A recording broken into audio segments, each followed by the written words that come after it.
love Israel? Israel number one. No politics here. Why you no love Israel? Oh, you hate it? I'm Israel high.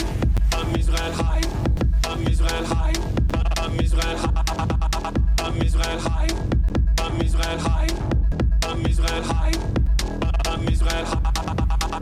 You have forgotten to say I'm Israel high? Do you love Israel? You must love Hamas. You are Hamas. I'm Israel high. I'm Israel high. I'm Israel high. I'm Israel high. I'm Israel high. I'm Israel high. I'm Israel high. I'm Israel high. Oh, Israel not number one for you. Oh, anti-Semitism. Israel, small nation. Israel, tiny nation surrounded by scary Muslims. Ah, you are anti-Semitism. You are Hamas.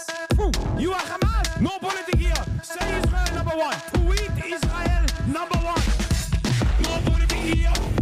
No politics here. No politics here. No politics here. No politics here.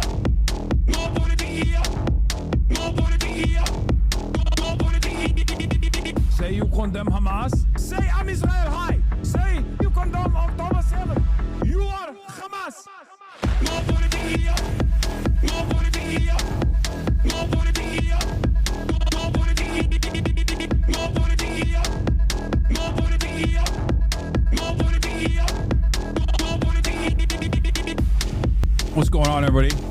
I hope everyone's having a fantastic evening, afternoon, pre-noon, no matter where you are in the world. I'm Hassan Piker, and this is the Hassan broadcast coming to you live from sunny California, Los Angeles, folks. We're live and alive, and I hope all the boys, girls, and MBs are having a fantastic one because today's a beautiful day. Today's a wonderful day. Today is Hump Day. That's right, ladies and gentlemen. It is Wednesday, Hump Day, and we are live. We are alive, and I hope everyone's having a fantastic one.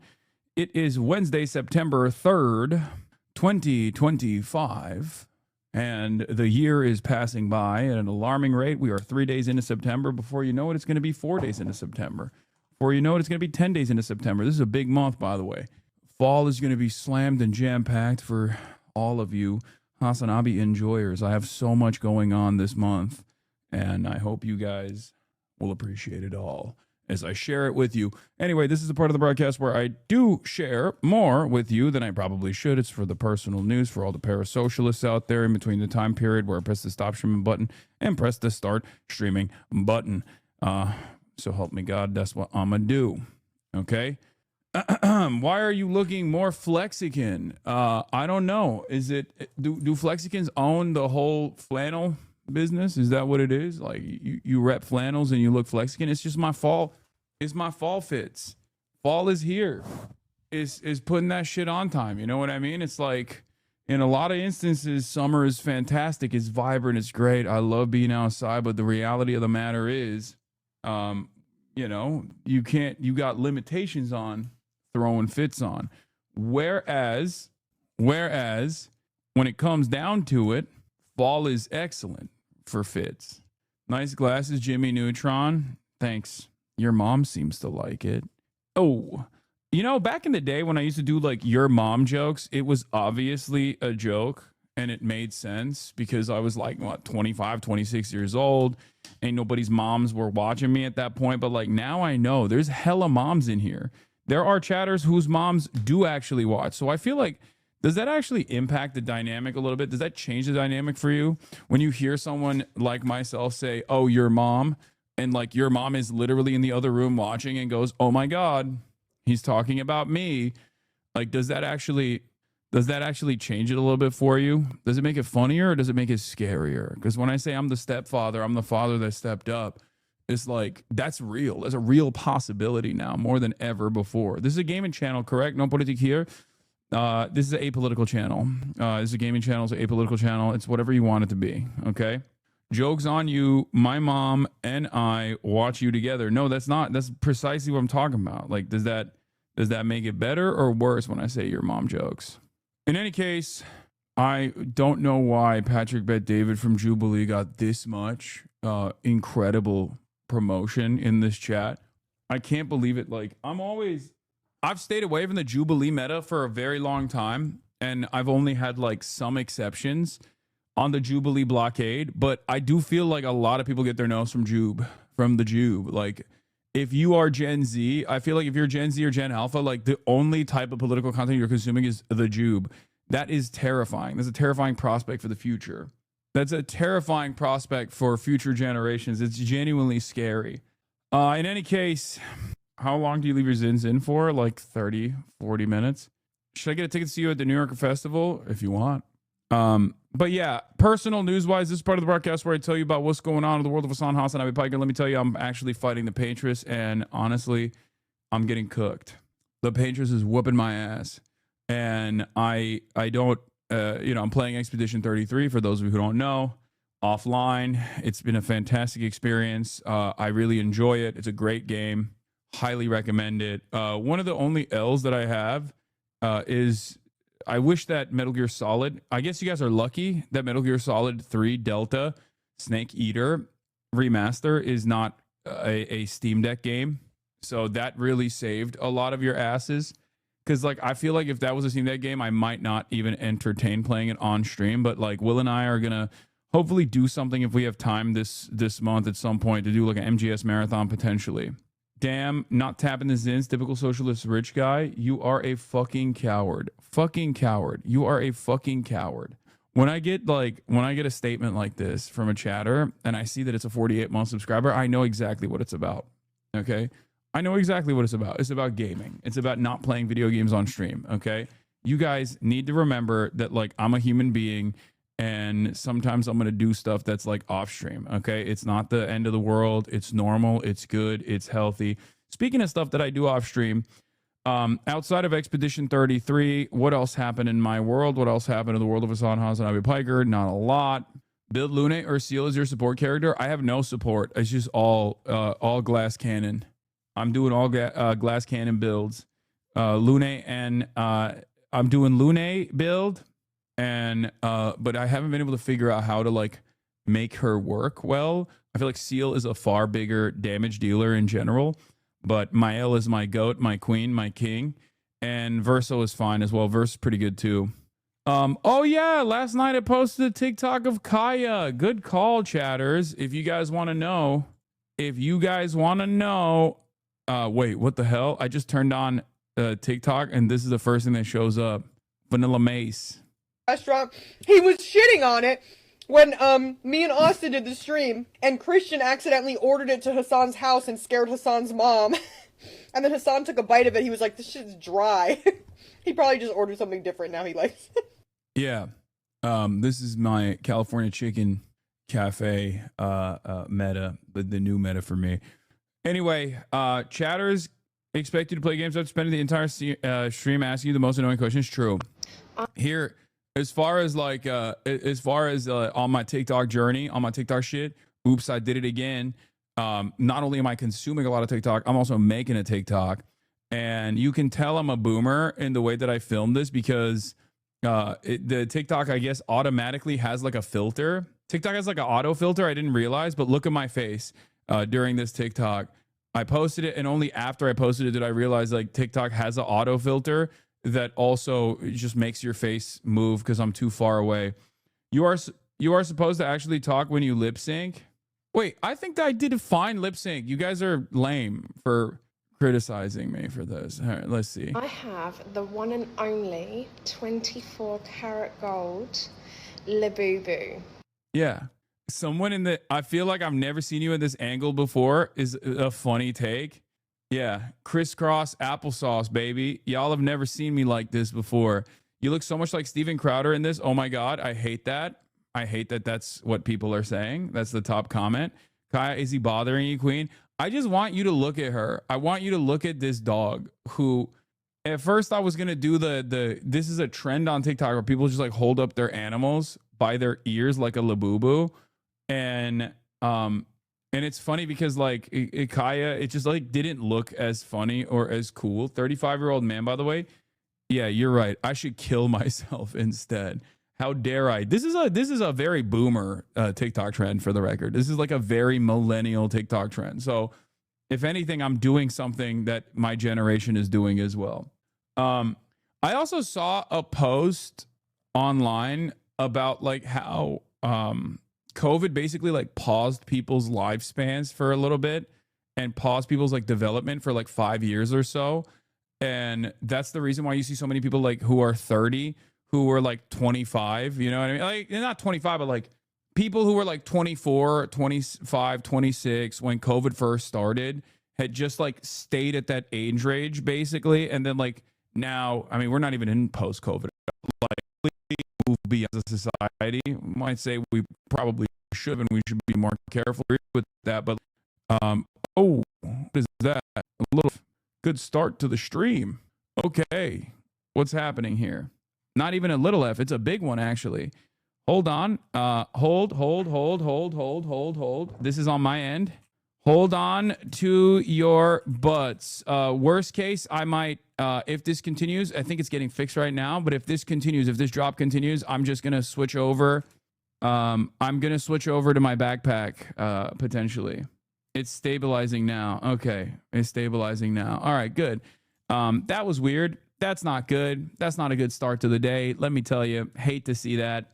Hate to see that. We're back now. There's probably a major delay. Let's do a delay check. Ladies and gentlemen, we're doing a delay check. You already know. Piker Broadcasting Service is sponsored by you, the viewers, for you, the viewers. Subscribe right now, and then I'll count to see the first subscription. Subscribe right now for a delay check. You can do for free with a Twitch Prime. 1, 2, 3, 4, 6, 7, 8, 9, 10, 11. Okay, well, people are saying PBS, but no one is subscribing.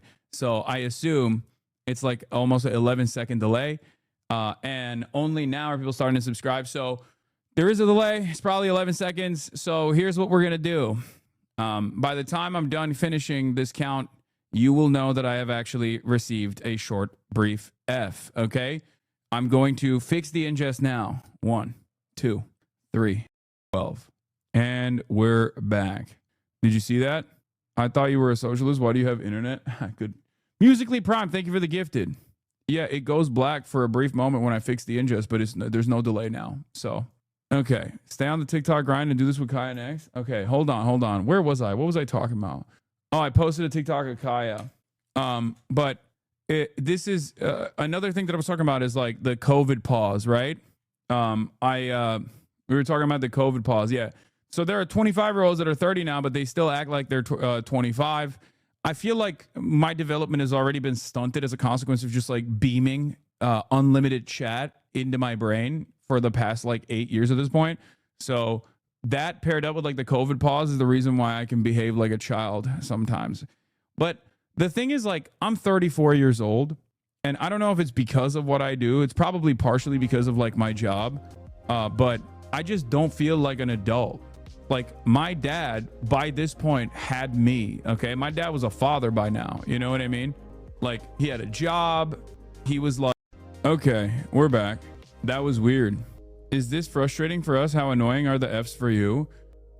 If you think it's frustrating for you that you can't watch the stream uninterrupted without, like, some weird fucking pauses, imagine having tens of thousands, 20,000, sometimes 30,000 people yelling at you about how this is somehow your fault. It's just like something entirely out of your control, and you're trying to like actively recover it. You're trying to actively recover the situation, and like, everyone is yelling at you about something that's like entirely outside of your hands. So yeah, it's really busted. All right. But yeah, as I was saying, my dad, my age, had like his second child at this point, whereas I feel like a child. I still feel like a kid, and that's probably not good. I don't know if it's like a cultural thing. I don't know if it's a generational thing. I don't know if it's because of what I do. And I'm a fairly serious person. Obviously, I do a lot of serious things. You know, I have a pretty rigid schedule that I abide by. There's like a lot of adult things that I do, but there's also a lot of childish things that I do, as far as like the lack of responsibility that I feel beyond taking care of my family. But even then, that kind of stuff doesn't feel the same. I don't know. I feel like it's more so a global phenomenon, but I don't know if it's because it's just different now. But I do feel like 30-year-olds now behave like 20-year-olds in some ways. In some ways, when you're younger, when you get beamed with everything that's on the internet, you age faster. Because like I was talking to my 10-year-old niece, and like she's like brilliant, or there's just something going on with 10-year-olds now where like she just knows everything. She knows everything. When I was 10, like I was basically one step removed from Google Gaga, and this goddamn 10-year-old is talking to me about like internet memes and stuff, and I'm like, how do you know this? Like, why should you know this? I'm like a couple years removed from shitting in my pants, like barely controlling my bowel movements at that point, and you are literally just like you're like a human. You're like a human. The iPad is a dangerous weapon in some respects. You're not supposed to be like a human at this point. Remember, because I used to always say like babies are no content, right? Babies are content free. You just can't get content out of babies. Like, and I would assume that like a 10-year-old is also a baby, but I guess 10-year-olds are content now. You can like have a full-blown conversation with a 10-year-old. Maybe it's because she's also a girl though. That's probably another part of this puzzle, because I do feel like girls are either forced to or just like age faster than boys do. Because I'm just like trying to remember how I was when I was 10 years old, and I'm telling you right now, like I was maybe at most like one step removed from Google Gaga shit, you know? Like it's crazy. So I don't know, but basically what's happened is like the adolescence period has grown almost, right? Like where the staying a baby period has withered away with the internet, but then you just stay as like a preteen / like adolescent way into your like 20s, and only become like a young adult, I feel like, with the weight of responsibility at like in your 30s. Whereas like I feel like in the past, I don't know if it's because like lifespans are short, with the weight of responsibility at like in your 30s. Whereas like I feel like in the past, I don't know if it's because like lifespans are shorter or not, but like different generations is different. Like I feel like when you're 30, you're like thinking about your pension, you know what I mean? Like 20, 30, 40 years ago, if you were 30 years old, you're like, oh man, I gotta you know, I got a house that I'm paying off, you know, I got a car that I'm paying off, I got like children. Now I feel like when you're 30, you're like a child. At least like maybe in the first world, I don't know. Lamau, what pension? I know, that's my point. In any case, this was a long and convoluted way to describe why I still behave in incredibly childish ways, regardless of being 34 whole ass years old. It's just old man copium, but one day you will be there too. Because not that long ago, I was in your position where I would look to someone who's over the age of 30 and I'd be like, dude, I can't even understand how they see the world. This is like an old ass man. What the heck? And you know, it is what it is. All right.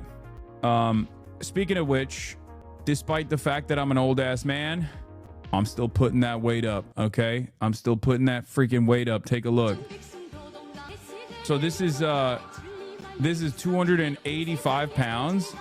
Look at the weight. This shit is moving, baby. Look at that. God damn. I will say my knees are creaky as hell. I got some creaky ass knees. They're dusty. Also, this is the camera angle that's making it look like the bar is uneven. It's not. It's only because of the fisheye lens effect, because I have to zoom out. Keep those heels flat. I mean, they are. What are you talking about? Somewhat at the, what's your PR for squat? I don't know, but I went up to 317 today. I went up to 317 pounds for my top set, and I was trying to hit 6, but I haven't been under that much weight in quite a while, so I was only able to do 4, and then on the 5th one, I did like a half rep basically because I was worried. I was worried that I might not be able to put it back up if I went down all the way, but drinking 2x concentrate out of the bottle is crazy work. It's not 2x concentrate. I put water in it. But basically, it's just lame. It's lame that I can't put up more weight. I just hate it.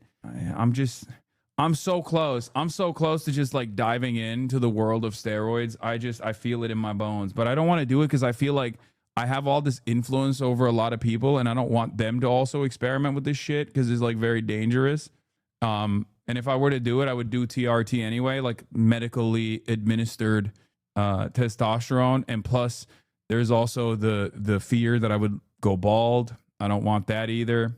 Stay natty. It's never worth it. Get used to it, brother. You got to be smart about your lifts after 35.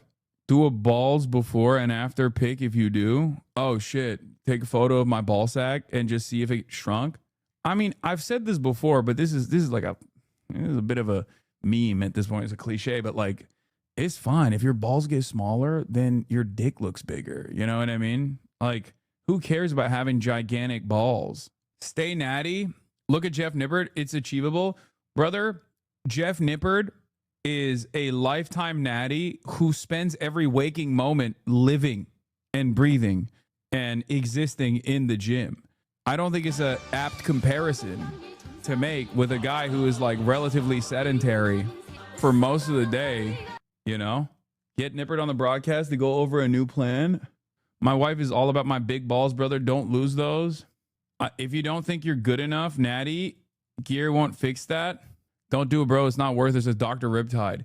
With your current anger rate, you'll get a conniption if you take testosterone. That's another thing. There's a lot of downsides. There are a lot of downsides to taking any sort of TRT. Like I've said for a very long time, for me, the testosterone supplementation will only happen if I see like a noticeable dip in my T levels, in my free testosterone. If I start like, if I'm no longer as like horny, if I feel, because when your testosterone is a very important hormone for, especially for men, but for everybody, right? And when your T levels start declining, and it's natural part of the lifespan of every human being, you unironically start getting more tired, and it just like it reflects in every it's a part of every aspect of your life. But I'm not there yet. I do get regular checkups, and I check my T levels and stuff like that, and it's like I'm not going to do it anytime soon is my point. Okay. Also, this was a very funny Kaya video. I saw this before. Half of the goddamn country is like a lobotomy recipient. What the fuck? What do we do? It's over. It's fucking done. It's done. He's brown. He's brown. He's a brown Muslim guy. He's a brown Muslim guy. He's gonna do 9/11. Ah! Every fucking day, bro. He wants to globalize the enchilada. The enchilada. That's so funny. I woke her ass up. Chad, she's literally so tired that her head is drooping down right now. She's like falling asleep even though her head is up. This is so funny. Oh my God, her head dipped too much. Still going after it. Okay, maybe she's gonna just fall asleep again. Nope, never mind. Every time she's trying to stay awake. Oh, never mind. Back to sleep. She looks like mashed potatoes and gravy.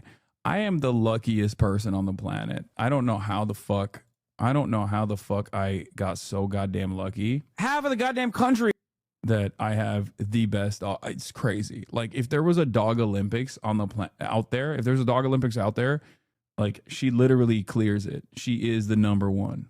She is the number one dog. And it's so funny how big she is. Like you can't like look at this. Like you guys, sometimes I'll bring her around to my friends' houses. Like, you know, I'll bring him over. I'll bring her over sometimes to like friends' houses, and they'll be like, I only see her next to you in photos. And because of that, I always assume that she's like much smaller than she actually is. So when they actually see her in person, they cannot believe how big she is. But you can kind of tell how big she is here. Stop centering your feelings, mate. My dog is mint too. I mean, all dogs are. Are those couch covers? Where did you get them? I need some too. They're not like real couch covers. It's just my mom. This is a very mom thing, if you guys haven't noticed. It's just, I think she like went and got like some Turkish linens or something, and she just like puts them on top of the couch. It's just mom things. Also, what is this? Don't skip leg day? Bro, I do not have chicken legs. Come on, guys. That's crazy. I don't think they realize how big my goddamn legs are. That's dude, imagine if I did look like that. That would be wild. Thank God you can literally see that is not the case. I have insanely large legs, and I never skip leg day, and I never skip back day either. Unless you think what is this? Check out this clip. Maya is streaming, just chatting. What is this? This is fake. It's real. Why is she coping? This is real. This is the actual size of Kaya. Is the actual size. This is real. This is real. No, it's not real. Kaya's not Clifford the big red dog, okay? She's close to it, but she's not. Did you see this Drewski? Oh, I did. It's actually incredible, dude. Dude, Whiteface Tech is so out of control. I'll talk about this in a second. But yeah. Okay, let's blast off and let's do the damn thing. I don't skip leg day. I don't know what people are saying over there. That's crazy. Let's get it blasted. Let's get it twisted. Okay. We got a lot going on. Yeah, the Drewski Whiteface stuff is crazy. Is actually crazy. I need to see Drewski do different types of white now. I need to see him do Italian. Yeah. Okay, let's blast off. Florida getting rid of vaccines. China parade. Narco terrorism is the new meta for BS warmongers. El Theo Von reaction tweet. What's that? Oh God, all those Floridian children will be dying or crippled by diseases. I mean, do you expect anything different from the state of Florida? Like, it's a self-selecting place at this point.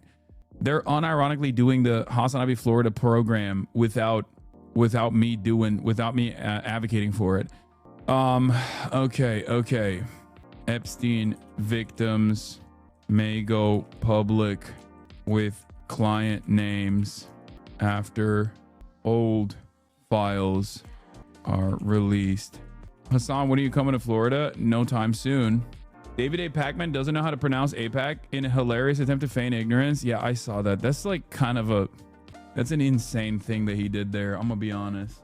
I do feel like a lot of the content creators like who I am very cordial with, who you know I have obvious disagreements with, but I'm like otherwise very cordial with regardless, have behaved in a way that I am kind of disappointed by.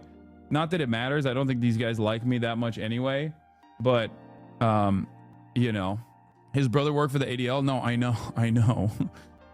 know he did, which is why it's like when I saw that, like when I saw that video where he like talks about APAC or IPAC, however you say it, I was like, come on, man, like what are you doing?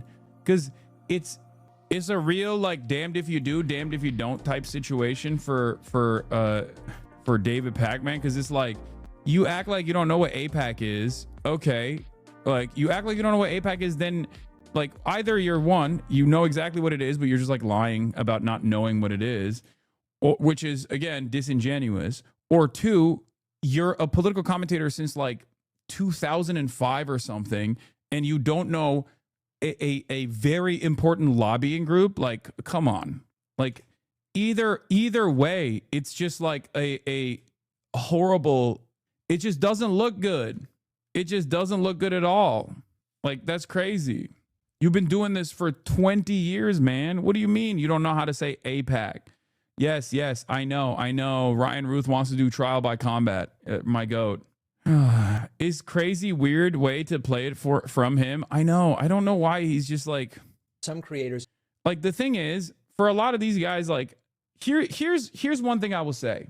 Okay, I have personal opinions, and I openly state what my personal opinions are, and yet there are so many instances where a lot of people either fucking punish me for openly stating my personal opinions and yelling at me over it, while simultaneously assuming that like I'm actually cynically advocating for the things that I'm advocating for, and I'm not being 100% transparent or honest. If that was the case, I would never talk about NATO, for example. Or if that was the case, I wouldn't be consistently duking it out with like my left flank when it comes to certain issues. I have red lines that I don't cross. Okay. The reason why I do this is because I think it's the most appropriate way to go about it. You have your opinions, you share them, you have your biases, you openly reveal those biases. And at the end of the day, if people appreciate your commentary, if people know where you're coming from and they agree with your statements, then that's great. Okay? If they don't, then they don't. It is what it is. You can't win it all. This kind of this kind of attitude, I think, this kind of attitude almost shelters the public from your perspective in a way that doesn't make any sense because you're a political commentator. Okay? It's just like, it doesn't make any sense. Like, why just, you know what AIPAC is, man. That's crazy. In the first 48 hours, took the Wired story and expanded it with even more outrageous claims, suggesting that it's AIPAC or IPAC. I don't even know how it's pronounced. AIPAC. Like, that's crazy. That's crazy. You know how to pronounce it, man. Come on. I guess like people also were yelling, I'll defend David on the Chorus Wired article, but pretending to not know AIPAC is a bad look. Like, does he think we're dumb enough to not know he knows what AIPAC, to not know that he knows what AIPAC is? It is one of the most well-known, powerful lobbying groups in the U.S. and has been talked about plenty in the last decade.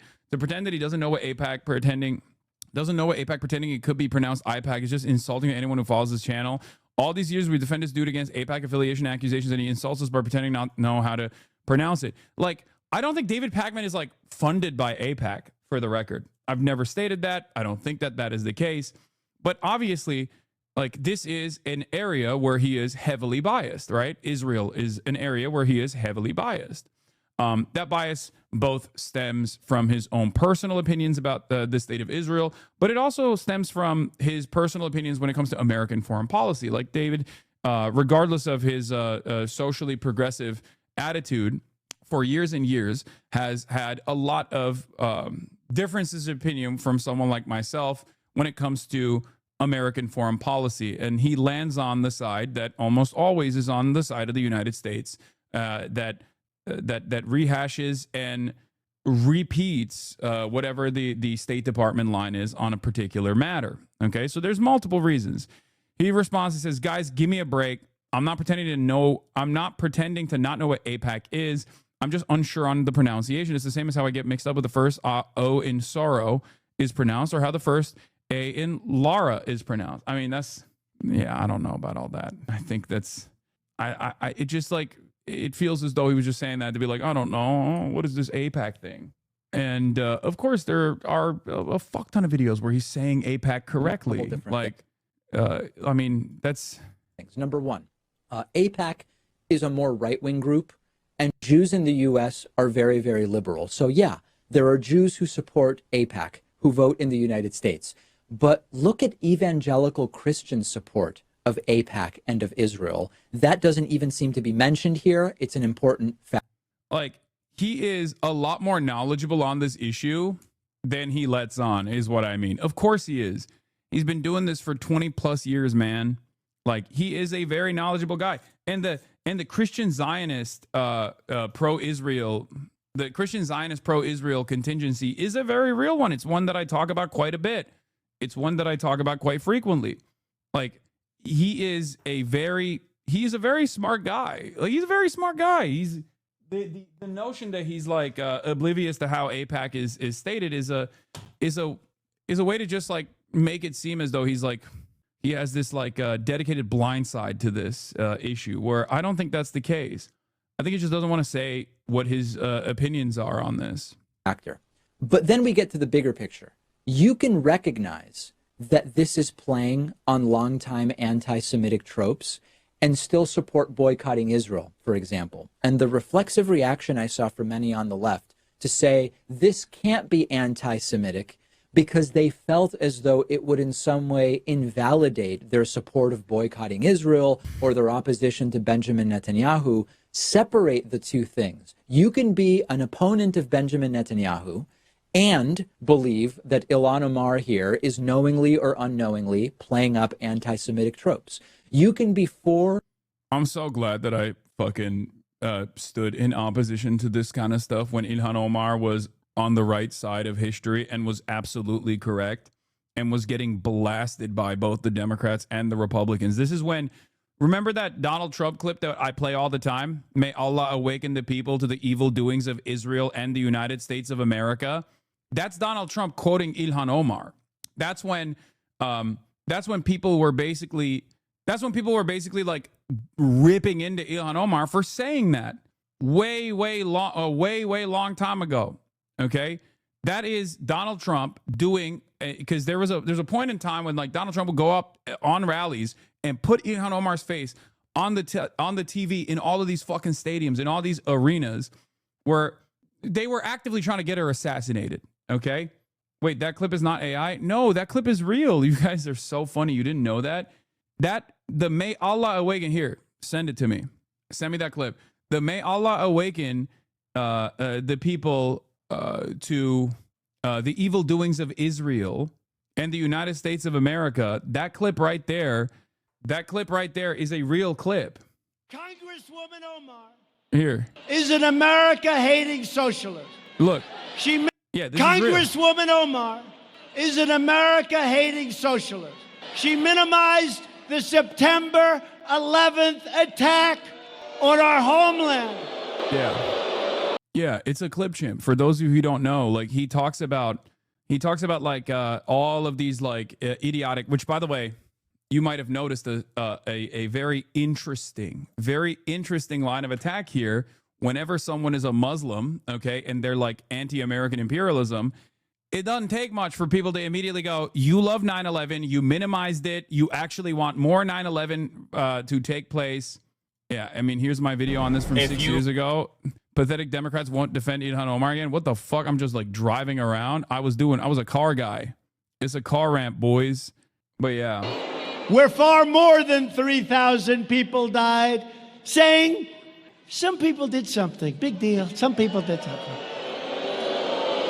She pleaded for compassion for ISIS recruits right here in Minnesota. It's also bullshit. Like all of this stuff is like classic bullshit. You're just leaning on tropes. Omar laughed that Americans speak of Al-Qaeda. You remember that tape? Speak of Al-Qaeda. But when we say something about the United States, you just don't say America with any intensity. Remember that? Representative Omar has a history of launching virulent anti-Semitic screeds, whether you like it or not. She said the U.S. support for Israel is all about the Benjamins. She said that pro-Israel... You know what's funny? If you were to run this clip again, every single person in that crowd, or not every single person, but like most people in that crowd would be in agreement with Ilhan Omar. They would go, oh my God, that's crazy. Look at how based Ilhan Omar was. Why the fuck did we hate her? Okay? And for the record, the notion that like it's all about the Benjamins is anti-Semitic was another completely insane media cycle. God damn, we've gone through so much. It is crazy. People in the United States of America love punishing those who are bold and are on the right side for just simply being on the right side, for simply demonstrating the moral courage to say the most basic shit. Israel lawmakers have an allegiance to a foreign country.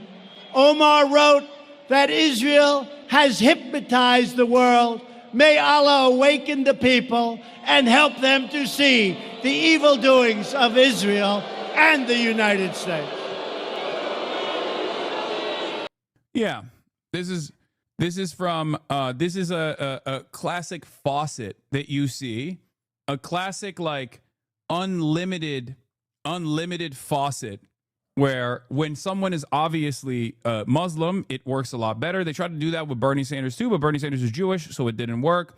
But when you are a visibly Muslim person, you're hijabi, you're black, you're a Somali refugee as well. Like obviously, it is significantly more impactful. You and Noah talked about this moment. Consistent. No, I mean it's just like to address the first part of this, because this is like now a multi-stage controversy. To address the first part of it, like what she said was not anti-Semitic. It is a stretch to call it anti-Semitic. It's a real stretch. Yeah.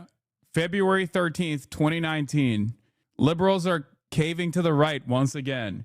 I still got the same day one homies. We're still saying the same exact shit, which is why it's so funny. It's so funny when people try to act as though I have changed. Okay? What the hell are we talking about? I've changed. Motherfucker, you've changed. You just didn't listen to the things that I was saying back then. It's so ridiculous. It is so ridiculous that these motherfuckers will try to be like, oh, Hasan, you've changed your mind. It's like, bro, there is not someone that is more consistent out there. How is calligraphy Jews Benjamins not anti-Semitic? What does that even mean? Calligraphy Jews? No, when she says it's all about the Benjamins, she's talking about money. She's talking about the pervasive influence of money and lobbying on American Congress, which is ironic because we're about to talk about that right here. I think that the canard of like a Jewish conspiracy and Jewish financiers controlling the world, controlling and ruling the world, like Protocols of the Elders of Zion stuff, like that's totally that like as a canard and as a trope, it exists. It's like it's a noxious myth and it is a long and like sordid lineage or whatever. But what Ilhan Omar did was actually use the word AIPAC to describe like the term AIPAC, which is not a Jewish organization. It's not a Jewish organization. She didn't say Jews. She didn't say any of the things that would have identified this as, like an anti-Semitic remark. She talks about AIPAC and she says that they spend money to, in the case that she was referring to, that AIPAC and organizations like it spend money to support Republicans in Congress, and that the incentive and the reasons for Kevin McCarthy to say that Rashida Tlaib and Ilhan Omar are anti-Semitic is because that's what the donors and the people who are part of the Israel lobby want. Because I'm gonna be honest, I'm so proud of my friends. I'm so proud of this community. I mean, we've been at this fucking battle for so goddamn long. This is also part of the reason why when people are like chirping at me because they feel as though like my support for Palestine and Palestinians is like conditional or something. It's like, yeah, whatever, dude. I'll let that wash away. It's all good. You know what I mean? There's never like I have never ever fucking stood down from this position ever in my freaking life. Okay, there was a chatter in here who said, by the way, look at the top dono is BDS. Clips like this only remind me how confused I was after October 7th when a bunch of chatters acted like you changed your positions. I couldn't figure out if we'd been watching the same streams. Yeah.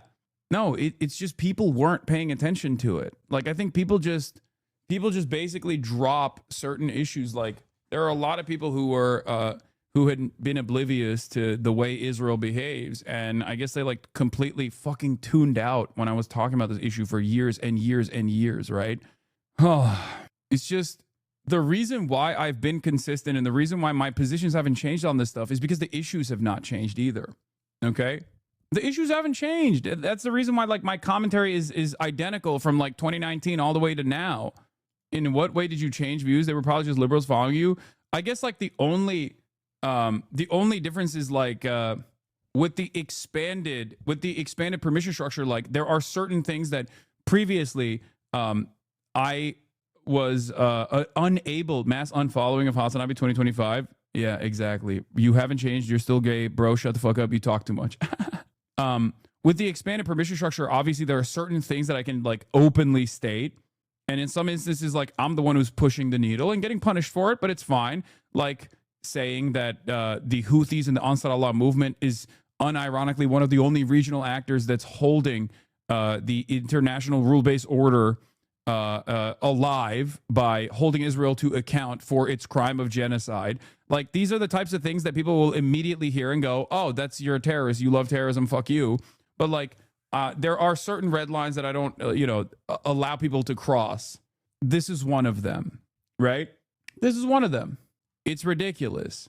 And I think like people inevitably do come to that conclusion. It just takes it takes a long time for people to basically recognize this. But this is something that many of you also have to come to terms with. If you are someone who is an anti-imperialist, a socialist, there are a lot of people that you're going to meet every single day that are going to have a very negative opinion because of Red Scare propaganda. Okay. There are going to be a lot of people that you meet on a day-to-day basis that think you're hostile, that think you're evil, that think you're a bad person, that think your worldview is actually bad for them, and that you're like a dangerous entity or whatever. You just have to let that wash over you, knowing full well that you are on the right side of history, that history will vindicate you, that as long as you can change people's minds one step at a time, one day at a time, then ultimately, because your cause is just, you'll be fine. That's it. But how do we arrive at this? Because we were talking about Ilhan Omar, because here's an older video of David Pakman saying AIPAC correctly in the process of also shitting on Ilhan Omar. Or against boycotting Israel or Israeli companies or whatever, and still recognize that it's a really bad idea to even go near approximating these anti-Semitic tropes. It's bad for Democrats. It's bad for the progressive movement. It's bad for those who want reform in Israel. That's okay. You don't have to feel as though merely admitting that this was a mistake, that it was either ignorant or malicious, and both are problematic. And that doesn't change the validity of your perspective on the Israeli-Palestinian conflict or what policy should be towards Israel. And I was concerned before the election that exactly this type of nonsense would start flying after the midterms. Yeah, it's just like this is in the process of like criticizing Ilhan Omar from AIPAC. AIPAC support AIPAC. Yeah, so he knows how to say AIPAC, man. That's crazy. Did anyone actually claim AIPAC was funding Chorus? No. And also, I think there's a problem with this. There's a problem with what's going on here, with the way that people are actually tackling the Chorus situation. And I think it's like something that a lot of people say I do whenever I get criticized, right? I try to, first and foremost, tackle the major issue whenever I get like hit from my left flank about whatever particular matter that there is disagreement over. In the process, I also do talk about like some of the most edge cases and some of the most insane smears that I am receiving, right? Yeah, I mean, David Pakman's brother, who worked as a producer, was a regional director for the ADL. Of course, yeah. He did. I mean, he knows how to say AIPAC. Anyway, that doesn't matter. His brother's involvement doesn't matter. My point is, I feel like this is it's a way to try and escape the criticism that I think is valid, as far as like saying, look, this is being funded by the 1630 fund.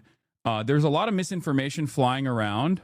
There is a lot of misinformation flying around about this stuff, and I'm going to address every single one. But as far as like getting funded by like a dark money, a dark money pack like a 1630, and as far as like the contractual obligations goes, I think like it was a mistake to put forth contracts like this that are very heavily redlined, and that obviously editorial independence is incredibly important, right? Editorial independence is obviously very important for independent media.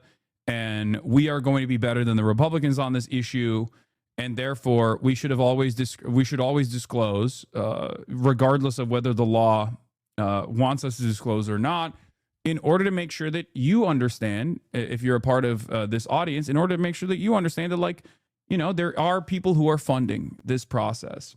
So if they were to do that and then move on, like, I wouldn't have as much issue, but there has been also misinformation surrounding this stuff, like people saying like, oh, these guys are funded by AIPAC or whatever. No, of course. Chorus is not funded by AIPAC.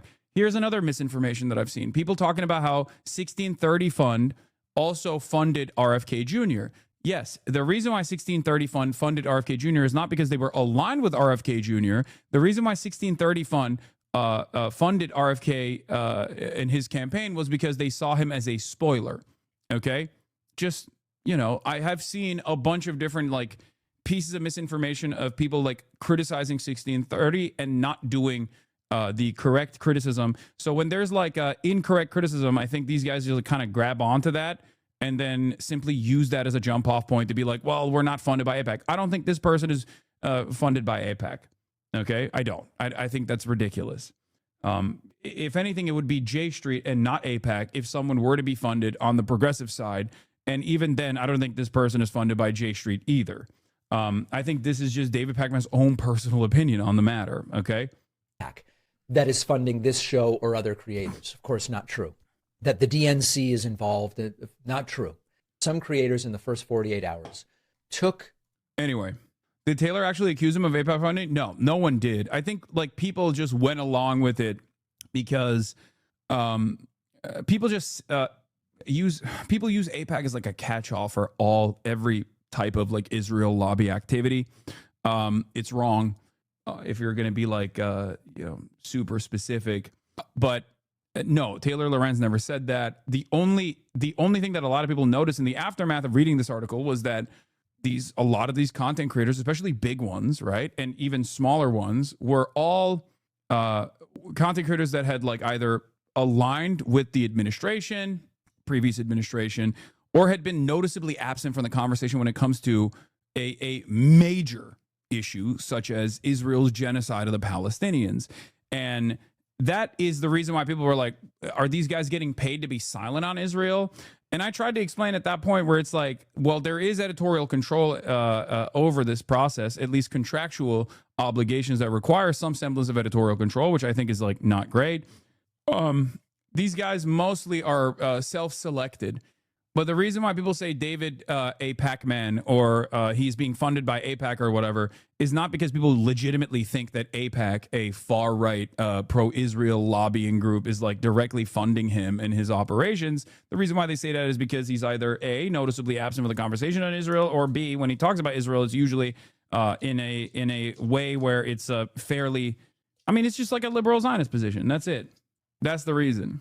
But yeah, we no longer take AIPAC money, says U.S. Rep. Morgan McGarvey at a town hall in Louisville Saturday. The group previously backed McGarvey in 2022 and 2024 elections. This shows progress of sorts, but if AIPAC is just replaced by DMFI or the dozen other pro-Israel groups vaguely aligned with the Democrats, then this risks becoming a box to be checked without substantive change in incentives or more meaningfully political outcomes. Exactly. So I do think that I do think that it's like kind of silly to make it seem like you don't have, any knowledge of this pivotal. You don't have any knowledge of this incredibly important lobbying group in American politics, especially right now, more than ever before. More important than ever before, I would say, when it's top of mind. So, yeah, I saw the Matt Liebriff. That was pretty funny, where he said, squinting as my wife shows me the credit card statement, $15 a month for only funds, fangs. What even is this? That's a good meme. That's a good joke. I mean, it just gets right to the fucking heart. So I don't get why so many liberal pundits don't seem to understand the majority views of their own candidates. I think the reason why a lot of people just like choose to be silent on this conversation is because they are they're in a bubble. They're afraid of cutting through.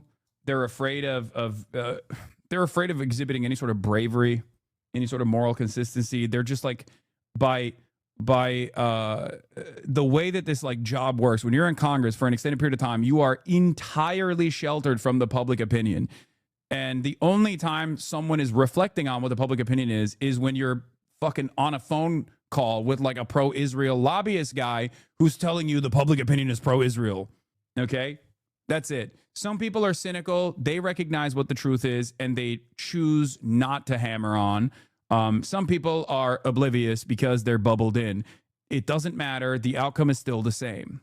But we're talking about politicians. If you're talking about like someone like David Pakman, I think he knows. He knows what's going on. That's the reason why he's silent on the issue, right? Because if he felt like there was a lever here that he could pull, if he felt like there was an angle here that he could take that still maintained like some semblance of a pro-Israel position as a progressive pundit, then he would do it. It's just he's choosing to keep quiet because he doesn't want to say something that would reflect poorly on him and his commentary, especially right now, because people will go, what the fuck? You are saying you're pro-Israel. This is crazy. At a time like this, when Israel's doing a genocide, why aren't you saying Israel's doing a genocide? Like that would be the the argument from his own audience, and he doesn't want to deal with that, I think, which is why he just like chooses to stay silent on the issue. It's not that he's oblivious to what's going on.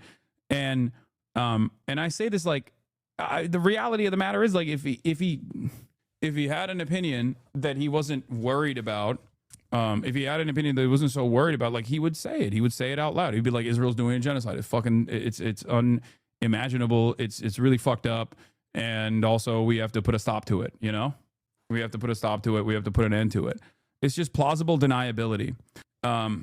It's a way to create plausible deniability. There's a new Verge article that came out from Tina Nguyen, how the Democrats keep copying the MAGA influencer playbook and failing, which is an update on, or a complimentary piece of the Taylor Lorenz piece. As the fallout of the Chorus influencer program reveals, the Democratic establishment seems how the fuck do you say that? Sclerotically. I've never read that word before in my entire life. Sclerotically incapable of existing in a media environment it cannot control. I got it. Sclerotically. That is crazy. Reading comprehension at all-time lows. Yeah, no, that's English is my second language. Some of these words are insane to pronounce, okay? Shut the fuck up. Do you want to know how that would be pronounced? Do you want to know how that would be pronounced in Turkish? Hold on. God damn it. We need a fucking paywall zapper here real quick. Someone send me the paywall remover, please. Okay. Do you want to know how a Turkish in Turkish how you would read this? Sicellere ro tijalli. Sicellere ro tijalli. Not even e. Y is silent. There's no Y that's like not silent in Turkish. Okay. Bunda bir Türk okusa fels olur. Turks in the chat are saying if you read this, you'd have a stroke. If a Turkish person read this word, they'd have a stroke. All right. Do we have a paywall removed link? Can you guys send me a paywall removed link? Tina Nguyen wrote as a senior reporter for The Verge, wrote this article about the chorus and updates on the chorus, specifically the story that has evolved away from chorus getting funded from the 1630 fund, all the way down to the way that some of the chorus content creators have like responded. Recently, Wired published an article revealing the existence of a secret Democrat influencer incubator that trained liberal and progressive content creators to push coordinated messaging across their shared social media platforms and paid them handsomely to do so. The fallout has been chaotic, at least in the left-wing influencer world. Creators are shanking their rivals for participating in the program, and paid influencers are trying to defend themselves for taking the money. But the controversy around the Chorus Creator Incubator program stems from the fact that it was so secret, participants had to sign contracts that gave Chorus control over their interview bookings, limit what they said about other creators and non-approved political figures, and were forbidden from even acknowledging that they were part of the program. In response, Chorus, a group funded by 1630 Fund, a liberal 501c4 that's often drawn comparisons to the libertarian Koch network and often outspends them, has stated that it was trying to organize left-wing influencers to match their counterparts in MAGA world. In a statement to The Verge, Chorus founder Brian Tyler Cohen defended the program and said the program has achieved hundreds of new applicants since the Wired story received. I'm incredibly proud that Chorus has received financial support from over 1,000 individuals who recognize that there's a desperate need for more pro-democracy voices in the online space. They want to fund a bunch of diverse creators to do this full-time who wouldn't be able to pay their bills otherwise, and we're incredibly grateful. After the regulator newsletter was sent to subscribers on Tuesday, the 1630 Fund sent a second statement from President Amy Kurtz disputing Wired's claims about the restrictions Chorus placed on creators over guests, content, and disclosing their participation in the program. So what's interesting about this is that they keep saying this is not real, but in every single instance where they've tried to talk about the debunking, where creators that participate in the program have tried to like say that this article is actually false, they openly reveal that there is no dispute in the reporting whatsoever. Dude, you spent half a day on this shit. I know you have a thing for Taylor, but enough. Okay. I think you should see yourself out of this community forever. That's a perma. Also, literally 20 minutes so far into this article. I technically understand, like, the assumption that I am reporting on this because I have a thing for Taylor is so psychotic and gross. We should probably behave better than, like, psychotic MAGA style viewers of politics. It's objectification. It's undermining the veracity of the reporting of a female reporter.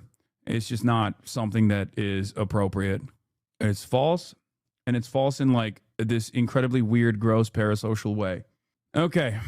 My longtime readers will know this about me, but if you discover me through The Verge, I should probably give you a little context. Last year, I published a memoir called The MAGA Diaries, which goes a bit into how I got ensnared in right-wing activism in my early 20s, specifically how I got lured into the right-wing media career pipeline as a college student seeking journalism internship in 2008, placed by my program mentor in a post-grad job at Tucker Carlson's Daily Caller in 2011, and then was nearly sent to Wisconsin to work at a fake newspaper funded by dark money that wanted to undermine the teachers' union protests, all under the guise of credentialing a journalism fellow to write hit pieces on them. Instead, I quit the journalism network on the spot, yeeted myself out of Washington, and began a magazine writing career in New York, so I'd never have to deal with the conservative movement ever again. Unfortunately, the arc of history had other plans. The Chorus Influencer Program, in many ways, by the way, you don't think this is like a interesting article to read? Like you are in here, you're in here right now, which means that you are invested in like political media and how political media is created. I mean, this is a profoundly important aspect of political media, both on the independent side and also on the mainstream side as well. Dark money funding is a major part of political media. And it's not like liberals either. This is not just about liberals. This is like a consistent and pervasive issue in every aspect of your lives. In every type of like political content that you consume, there could potentially be some secretive organizations that are taking advantage of the lack of transparency and funding that are funding some of these fucking movements. And it happens all the time on the right, all the time, with regular frequency. The Chorus Influencer Program, in many ways, is a Dem-coded version of the right-wing journalism summer camp that I attended during my sophomore year of college. But let me back it up a bit. I thought I had received a paid summer internship in journalism for liberty-loving students, funded through the Institute of Humane Studies at George Mason University, which promised to get me hired at a non-right-wing place like MSNBC. Seriously, the program advertisement said alumni got placed at MSNBC. The generous internship stipend was contingent on me going to a week-long journalism seminar and assisting in research about the Founding Fathers' views on state-funded education. But looking back on it over a decade later, it was actually a training camp on how to be a proper libertarian thought leader. There were a lot of lectures about liberal media bias, breakout discussion groups on whether Obamacare was an overreach of federal powers, and tips on how to write a resume for when applying for jobs. And of course, no one in my cohort got a job at MSNBC. Dozens of other right-wing journalism talent incubators exist inside the conservative movement, some of which have been around for decades and are constantly learning how to leverage new technology for political gain. I'll give you a great example of this. David Horowitz is a massive piece of shit. Former trot turned into a fucking neocon, turned into a monstrous piece of shit who is a major Islamophobe. He died recently. Rest in peace to David Horowitz. David Horowitz is responsible for Candace Owens, for example. These guys pluck talent early on from the independent media sphere and basically elevate them to prominent mainstream figures. David Horowitz and Ben Shapiro played a formative role in legitimizing and making Candace Owens a major political figure in the American conservative movement. Okay? Think about that. Both of these guys are entirely invested in being as pro-Israel as possible and maximum Islamophobia. And yet, Candace Owens not only was anti-Semitic on her rise to power, but she was also pro-Israel until, you know, the tide shift took place, and she became openly anti-Israel while also being anti-Semitic, and that was a bridge too far for Ben Shapiro, and they had a falling out. Now she has still a fairly robust independent media career, but she got her start from these guys, the right-wing version of what we're talking about, the one that is like most pervasive, the one that has always existed. Okay? Over the years, other boot camps and programs have opened up for aspiring social media influencers, live streamers, and the like. I recently learned at the Leadership Institute, a group that's been turning young college Republicans into powerful elected officials since the 1970s, just launched a conservative podcasting school. But ask any right-wing influencer if they've gone to some training camp. Hell, ask them in public, and not only will they quickly say yes, they'll also tell you what program they enrolled in. The reason why we know about David Horowitz, for example, is for this reason. Because these guys are proud of these programs. These guys are proud of them. They're like, yeah, this is our bias. This is our political movement. Not only will they quickly say yes, they'll also tell you what program they enrolled in, who they took classes with, and what they taught of their coursework. They might even be proud of getting into some elite program or getting accepted into a certain seminar.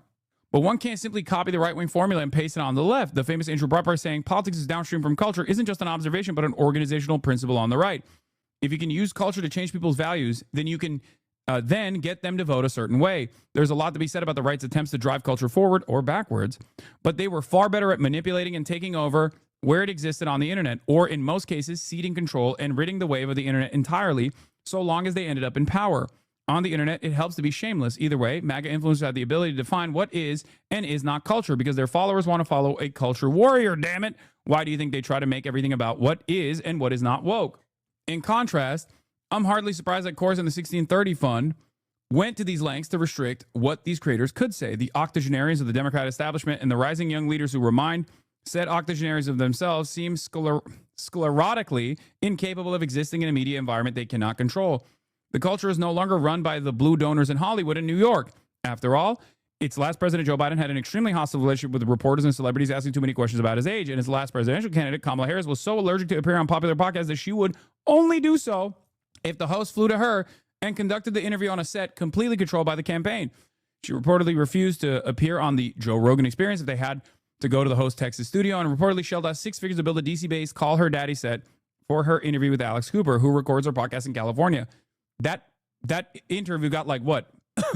Not even a fraction of the views that the Joe Rogan Experience got with Donald Trump.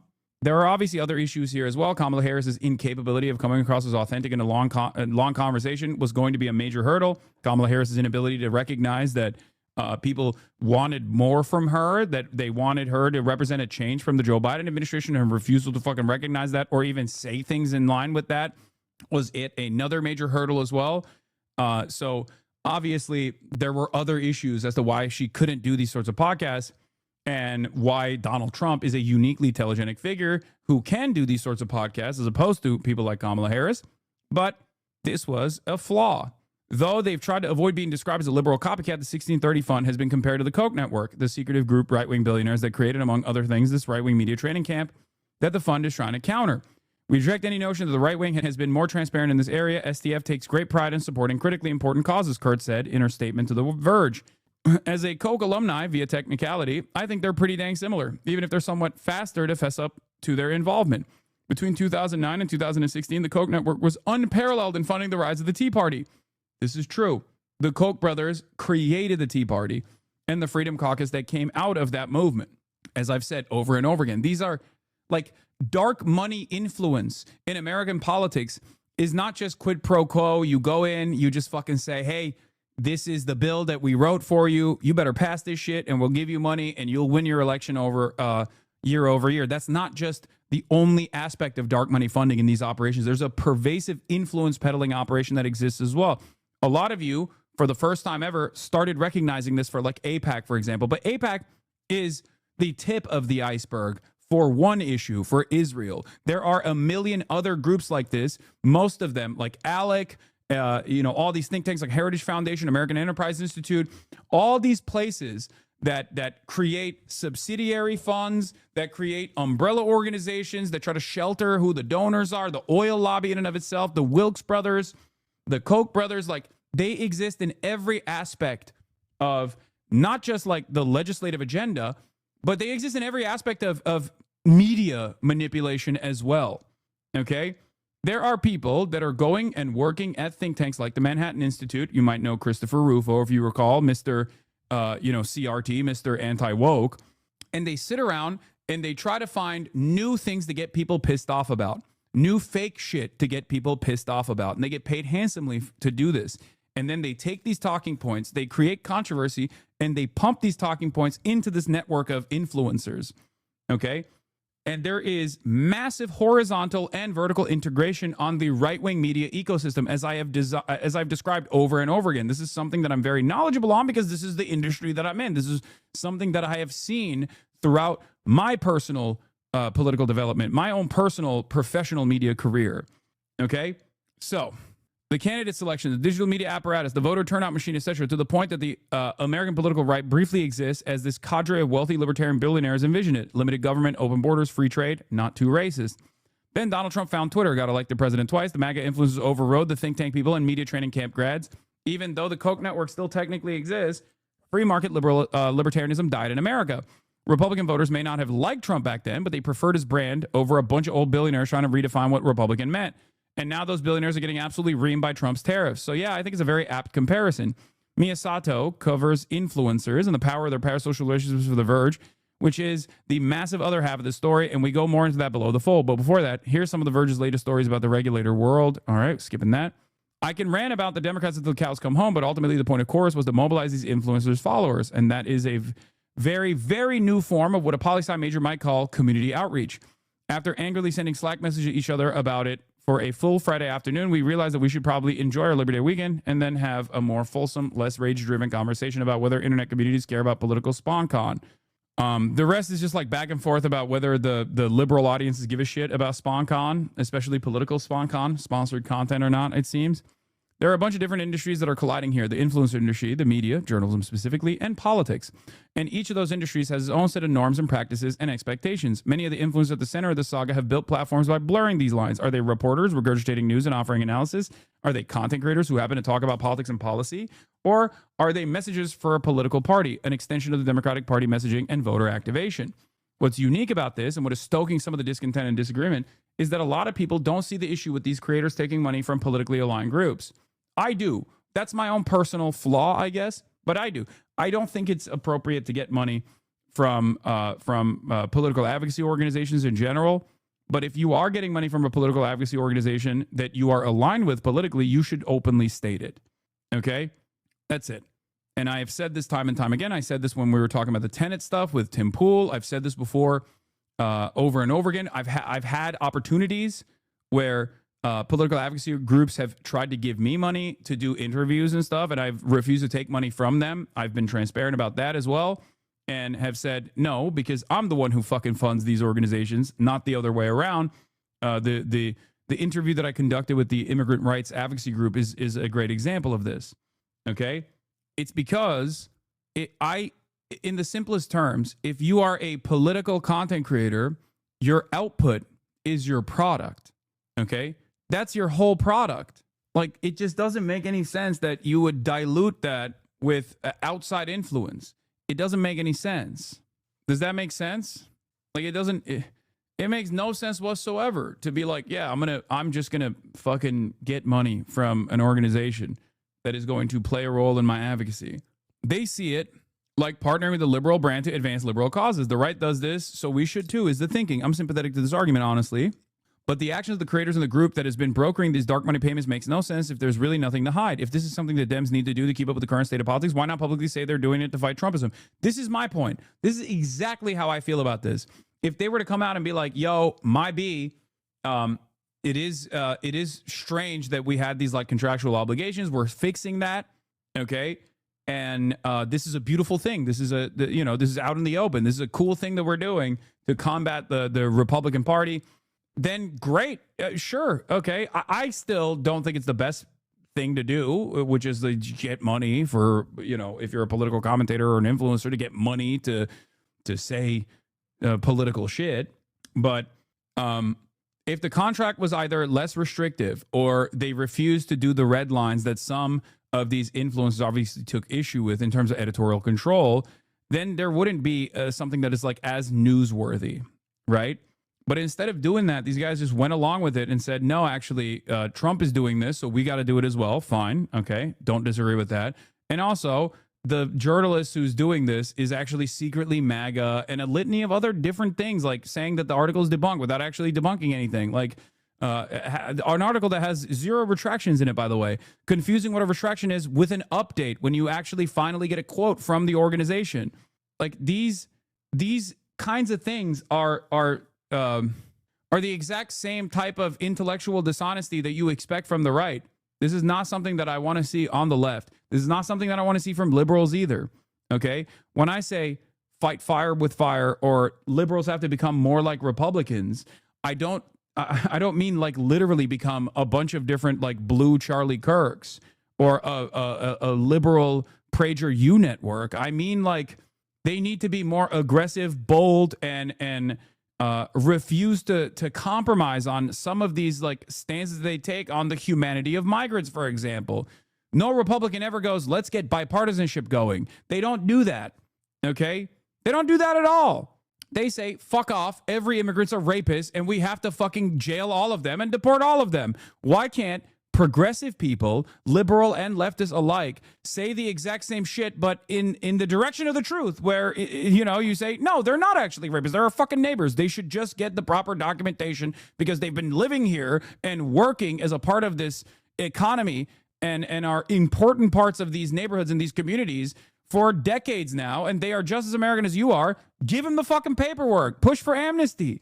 That's what the messaging platform is supposed to look like. It almost feels like people are less upset about these undisclosed partnerships than they are about like undisclosed makeup or a text BonCon or something. People being the progressive influencer community or their followers, though the funny thing is, the moment I asked that, I immediately thought about the double standard in the MAGA influencer community and their following. It's pretty much a given that MAGA influencers are the product of donor grants, training camps, academic programs, etc. And not only do their followers accept that, they find it absolutely necessary for the promotion of their cause, mainly because they think all the general cultural institutions that shape politics like the mainstream media are captured by the libs. So any sort of organizational advantage that the right can throw together, no matter how it's funded, gives them an advantage in the culture wars.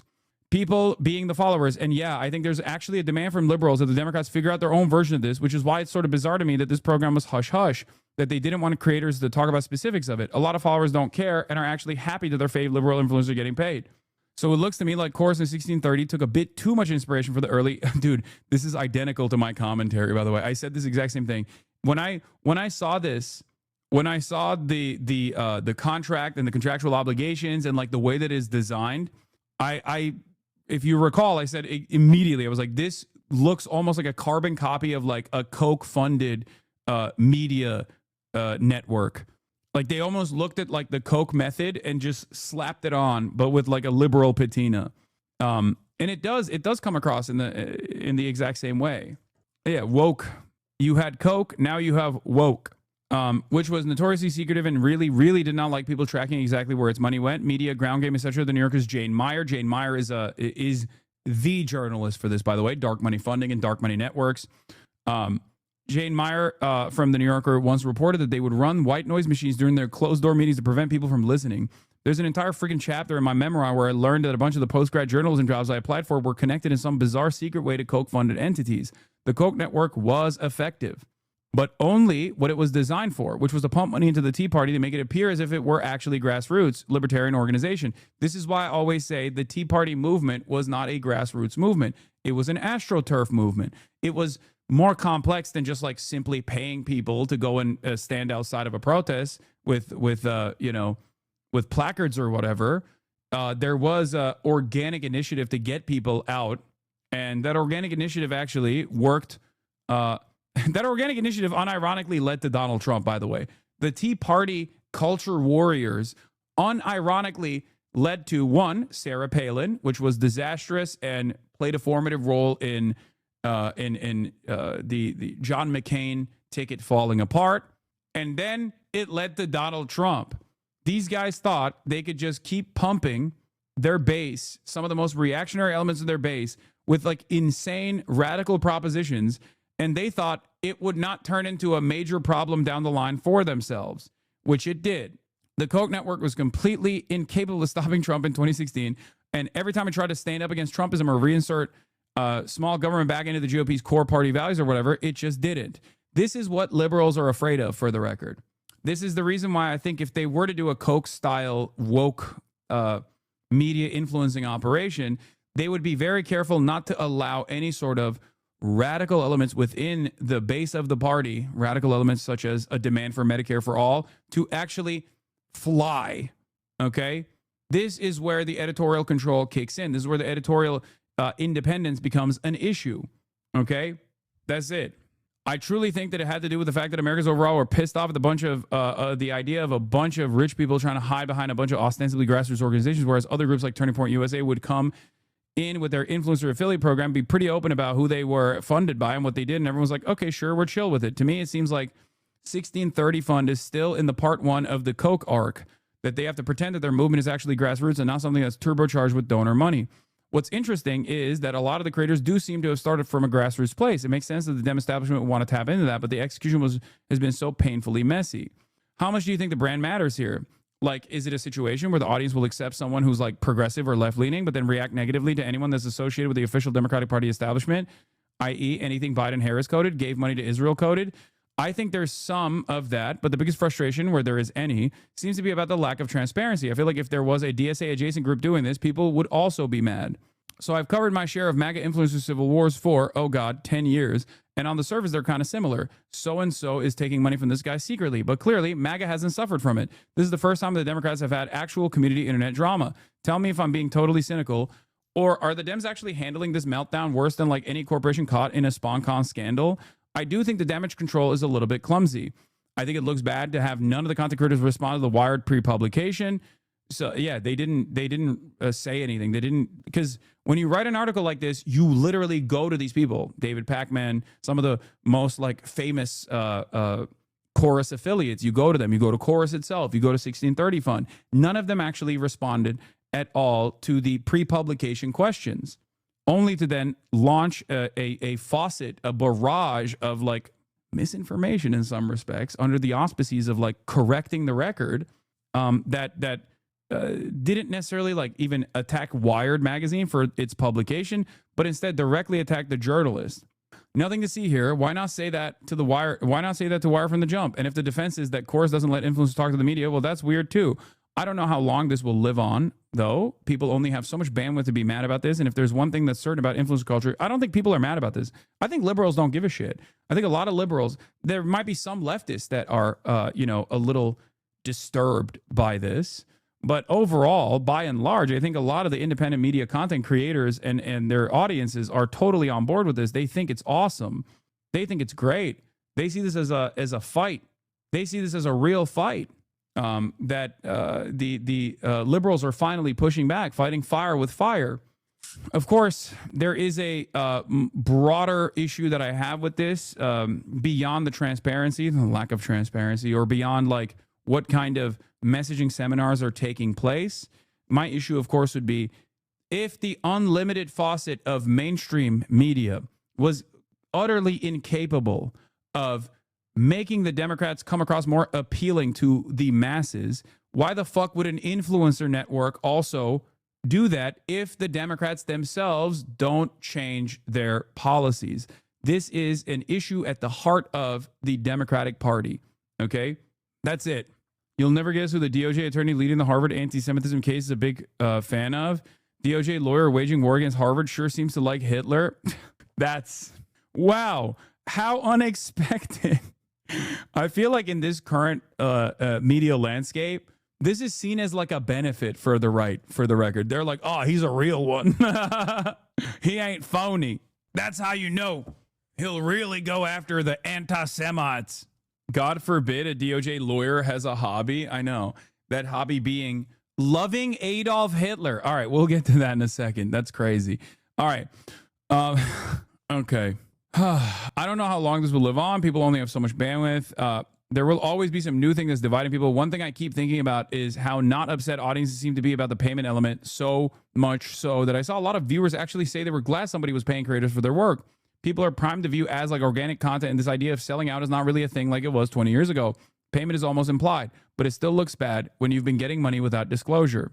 So yeah, overall, like it is clear to me that the liberal adjacent, like self-described progressive independent media content consumers, even people in my community even have been like, what's the problem? I don't understand. And I've tried to explain what the problem is. The major issue here is that if this is just a rehashing of like, Dem aligned talking points, if this is just like a money faucet being directed at independent content creators, independent seeming content creators, to just rehash the same fucking bullshit Democratic Party positions, it is going to be an abject failure. It will not move the needle at all. If anything, it'll just like make some of the bluer liberals more hardlined on their inability to recognize that like any sort of populist left-wing messaging is actually a good thing. They'll just go, nah, that's not a good thing. My favorite content creator doesn't seem to think so, because the Democratic Party doesn't seem to think so. So overall, I think if you are to get money like this, it has to be, I mean, it's better to not get the money at all. I think it's better to like grow your audience overall. And I say this as a person in this space, as a content creator in this space, like, clearly I am a living, breathing example of having uncompromising values and then not getting punished for it, right? There is a market for this. If you want to think about it from a totally cynical, calculated perspective, you can do this organically. Okay? You can. But Bro, you have a massive audience? Dog, did I start off with a massive audience? What are you talking about? I came to a fucking video game platform, a gaming website, and started playing Fortnite with friends of mine who were also, progressive, leftist, anti-Zionist Jews talking about Israel and shit, okay? By strapping on a goddamn camera onto my PlayStation 4. And in that process, I had 35 people watching me. This took many, many years. Yes, you had a large audience right out the womb. Exactly. I woke up to having thousands of viewers. Okay. I had 35 people watching, which is still huge. Like, I had a big leg up, for the record. I did, because I worked at TYT beforehand. But like, if you think that even I expected to be one of the, not just like one of the largest leftist content creators in general, like one of the largest political commentators in general in the country, that was an ambition of mine, certainly. But the notion that I would be one of the largest content creators in general on this platform, that was never the case. Like, that was never a thing that I thought would happen. And it's not a thing that I take for granted. Okay? Anyway. Also, Chelsea Clinton, the daughter of Bill and Hillary Clinton, is seriously considering a run for Congressman Jerry Nadler's open seat in New York. Remember where she piled on because Ilhan said that AIPAC was using its money to silence criticism of Israel? Batya Ungar Sargon says, please learn how to talk about Jews in a non-anti-Semitic way. Sincerely, American Jews. To which Chelsea Clinton replied with, co-signed as an American, we should expect all elected officials, regardless of party, and all public figures to not traffic in anti-Semitism. This was one of those early rounds of extremely bad faith. Criticism. Since then, AIPAC has broken all-time primary spending records to make sure some of its early supporters of a ceasefire got dumped. And then, of course, this led to the classic Chelsea Clinton isn't even Jewish, she's just ugly tweet from Adam Friedland, who Chelsea Clinton responded with, hi, Adam. You're right. I am not Jewish. Since you find me ugly, feel free to never look at me. The ugly Jew is a vile, centuries-old anti-Semitic trope, so next time, please just go straight to ugly and leave out the rest. Thank you. Who's that down there? I'm sorry, ma'am. Is this cumboy bothering you? Read Stavi's reply. What did he say? Excuse me, Chelsea. My friend Adam actually happens to be ugly as shit and look exactly like anti-Jewish propaganda, so please check your just regular ugly privilege. Yeah, Hollywood Halkias, baby. Hollywood Halkias. It's 2019. Things have changed. Oh, this was also really funny. Speaking of Adam being the recipient of anti-Semitic attacks, did this guy delete it? Oh, here it is. Max Nordau, who, by the way, I think people were saying he's not even Jewish. He's just like LARPing as a Jewish man. I think he's like a British Christian guy or something, if I recall. I don't know. I don't think Max Nordau is actually, like, his name is not Max Nordau, and he's not even Jewish. But here he is, after Adam Friedland's Richie Torres interview, he turned around and said, Adam Friedland is a Jew with viscerally repulsive physiognomy. He holds political opinions that are subversive, anti-white, anti-American, and anti-Christian. A golden opportunity for the Groyper right to bash a truly disgusting freak. Problem is, they agree with him.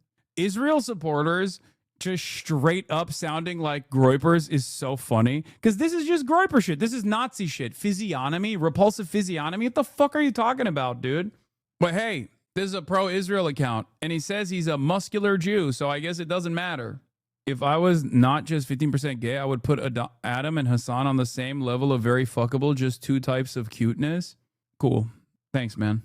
He's LARPing as the actual Max Nordau. His real name is Brian fucking Griffin. Wait, what? Brian Griffin?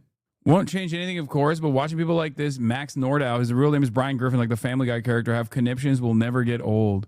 I'm almost certain Adam's best bit yet, getting the AIPAC set so mad they do actual anti-Semitism as opposed to the more veiled kind they usually go for.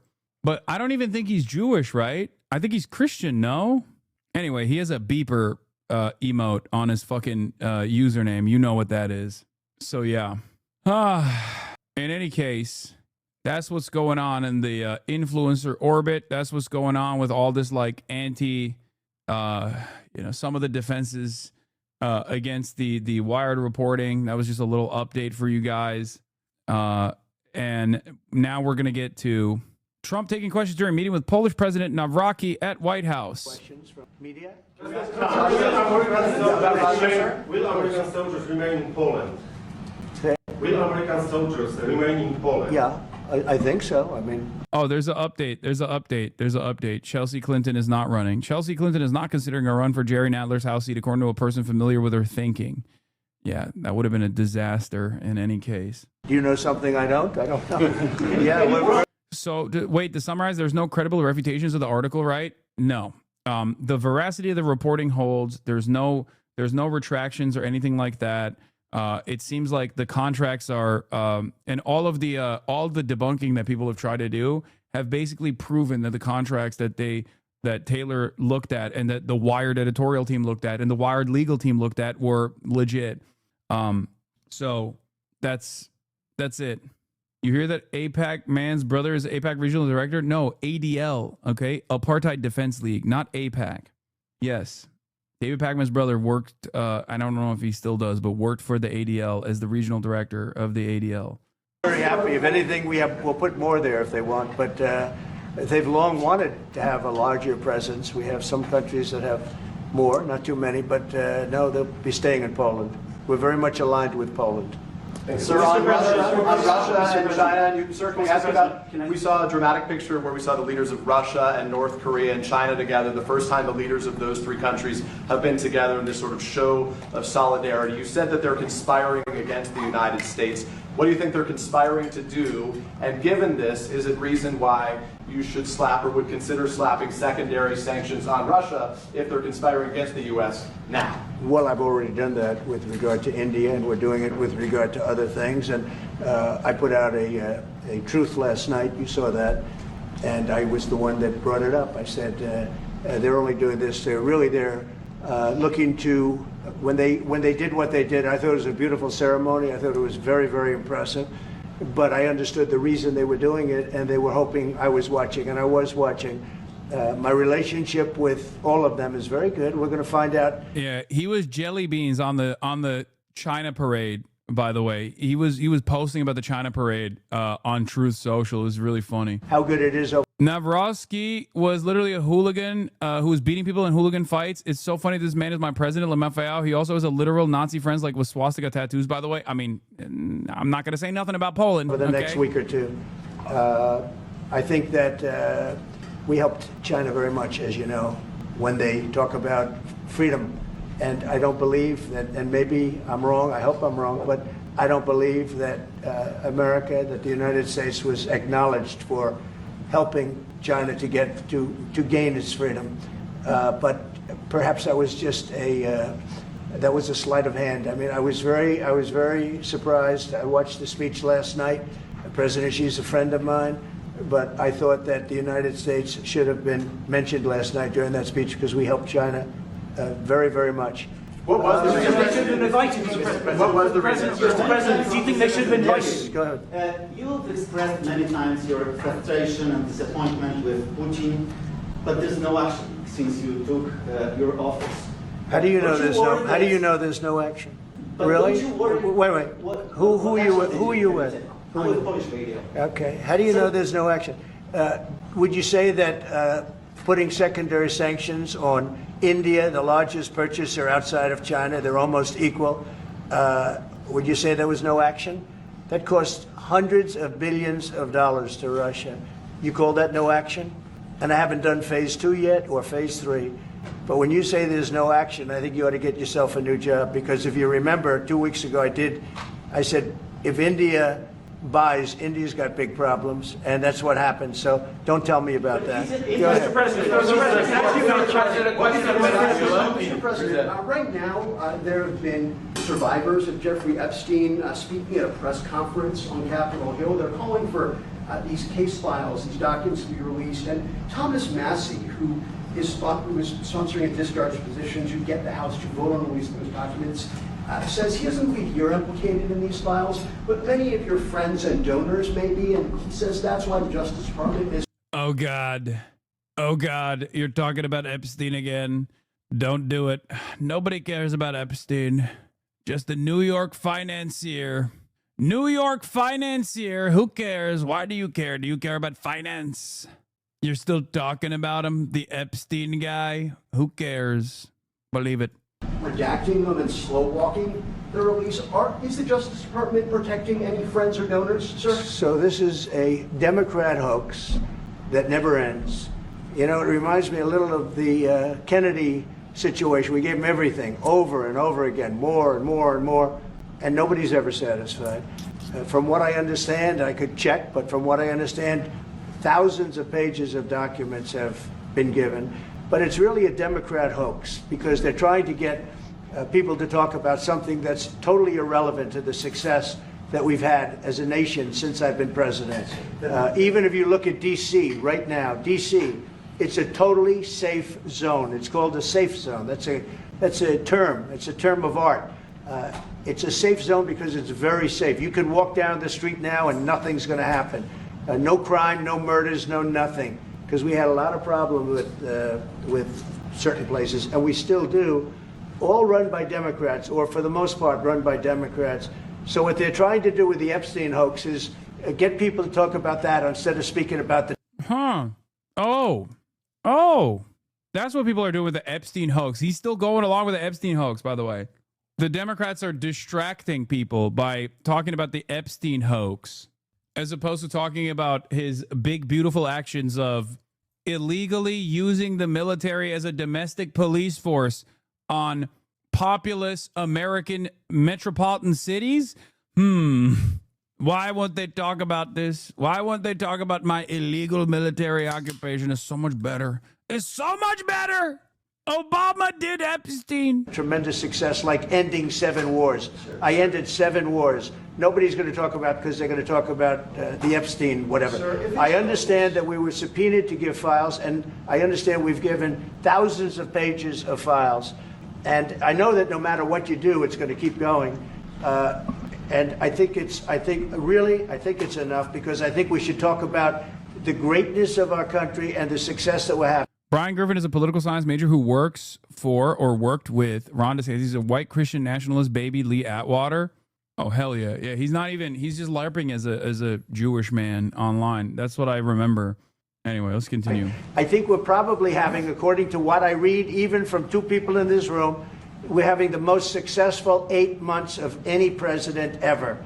And that's what I want to talk about. That's what we should be talking about, not the Epstein hoax. When's going to make a decision on Ukraine, Mr. President? Mr. President, I have no message to President Putin. He knows where I stand, and he'll make a decision one way or the other. Whatever his decision is, we'll either be happy about it or unhappy. And if we're unhappy about it, you'll see things happen. Venezuela, can you give us a sense of what the U.S. policy or what you're trying to achieve with the aircraft carriers, or the boats, I should say, in near Venezuela, and also the boat that you mentioned yesterday where 11 people were killed? What was found on that boat, and why were the men killed instead of taken into On the boat, you had massive amounts of drugs. We have tapes of them speaking. There was massive amounts of drugs coming into our country to kill a lot of people.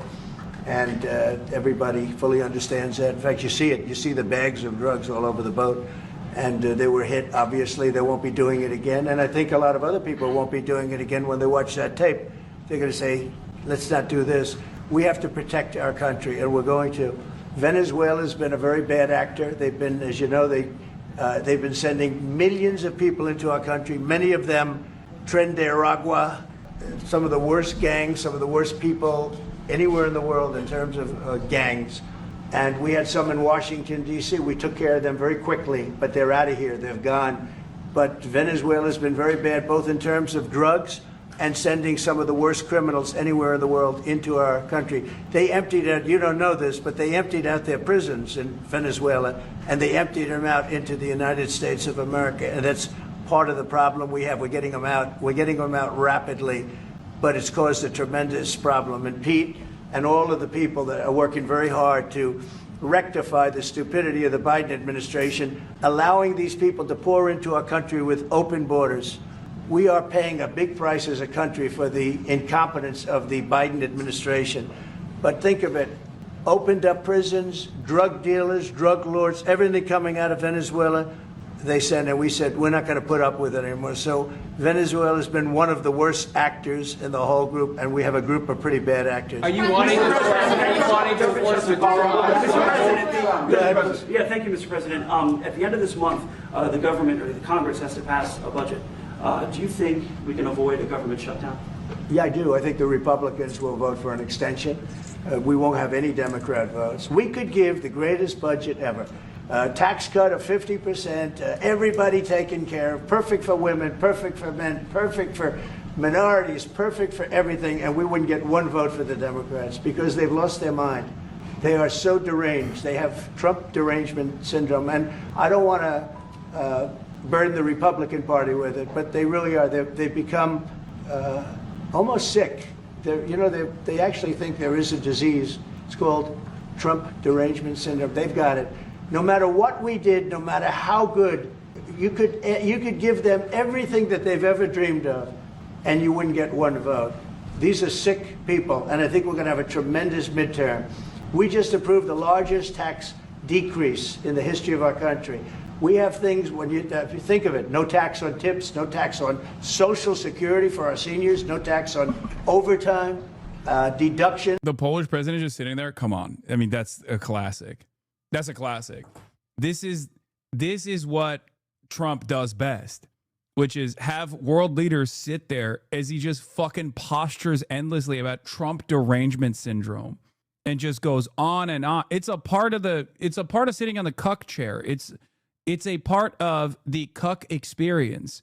And I mean, he doesn't just do this to Poland. He does this to England. He does this to Germany. He does it to them literally at the same time. Remember, he did this when like Macron, Keir Starmer, like fucking Ursula von der Leyen or Merz, like they were all sitting around the table and he just made them sit there and just droned on and on and on and on about all of this nonsense. The only time he doesn't really do it as much is when he was with Vladipu. I feel like he has more respect for Vladipu, so it don't matter. Like he doesn't do that. He doesn't pull that with Vladipu. When you buy a car and you borrow money to buy a car, first time they've ever seen anything like this, middle-income people get deductions. You get a deduction when you buy a car. Nobody's ever seen. And by the way, they're selling cars like crazy. Cars are pouring back because of the fact that we have tariffs. Cars are pouring back into our car plants are pouring back into our nation. They're coming from all over the world. They're coming back. You know, we lost about 54% of automobile manufacturing over a 30-year period, 35-year period. They're all coming back. I think they're coming back higher than ever before. We have AI going up. What we've done is amazing, and what we've passed is amazing. But the Democrats, I don't believe, will get one vote. It's very anti-crime. We want anti-crime. They're in favor of crime. We're against crime. You know, they gave us things like men playing in women's sports, open borders for everybody, transgender for everybody. I mean, they want a transgender. This doesn't even make sense as like a sentence, okay? They want to transgender everybody. These guys have devolved so rapidly, especially in the last decade, that they don't even need to communicate using the English language. As long as you are grunting in the direction, the audience responds positively to it. I swear to God, in the next 5 years, if we're still alive, they're just going to go trans. And then people will understand what the message is. It's like, oh, okay, I'm activated. He said the word and he grunted. This was a negative grunt. They're trying to transgender for everybody. That makes no fucking sense. What are you saying? It is a clear-cut indication that American political discourse has basically devolved into caveman shit.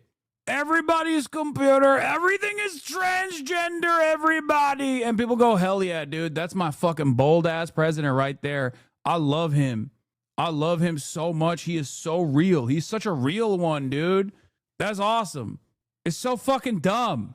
For all of the crazy things that they were saying, and, you know, people would say they're 80-20 issues. I say they were 97-3. I always say 97-3, and nobody knows who I the three always are. say it. Nobody knows. This is the best. Nobody knows what that means, but I say it anyway. Everybody transgender.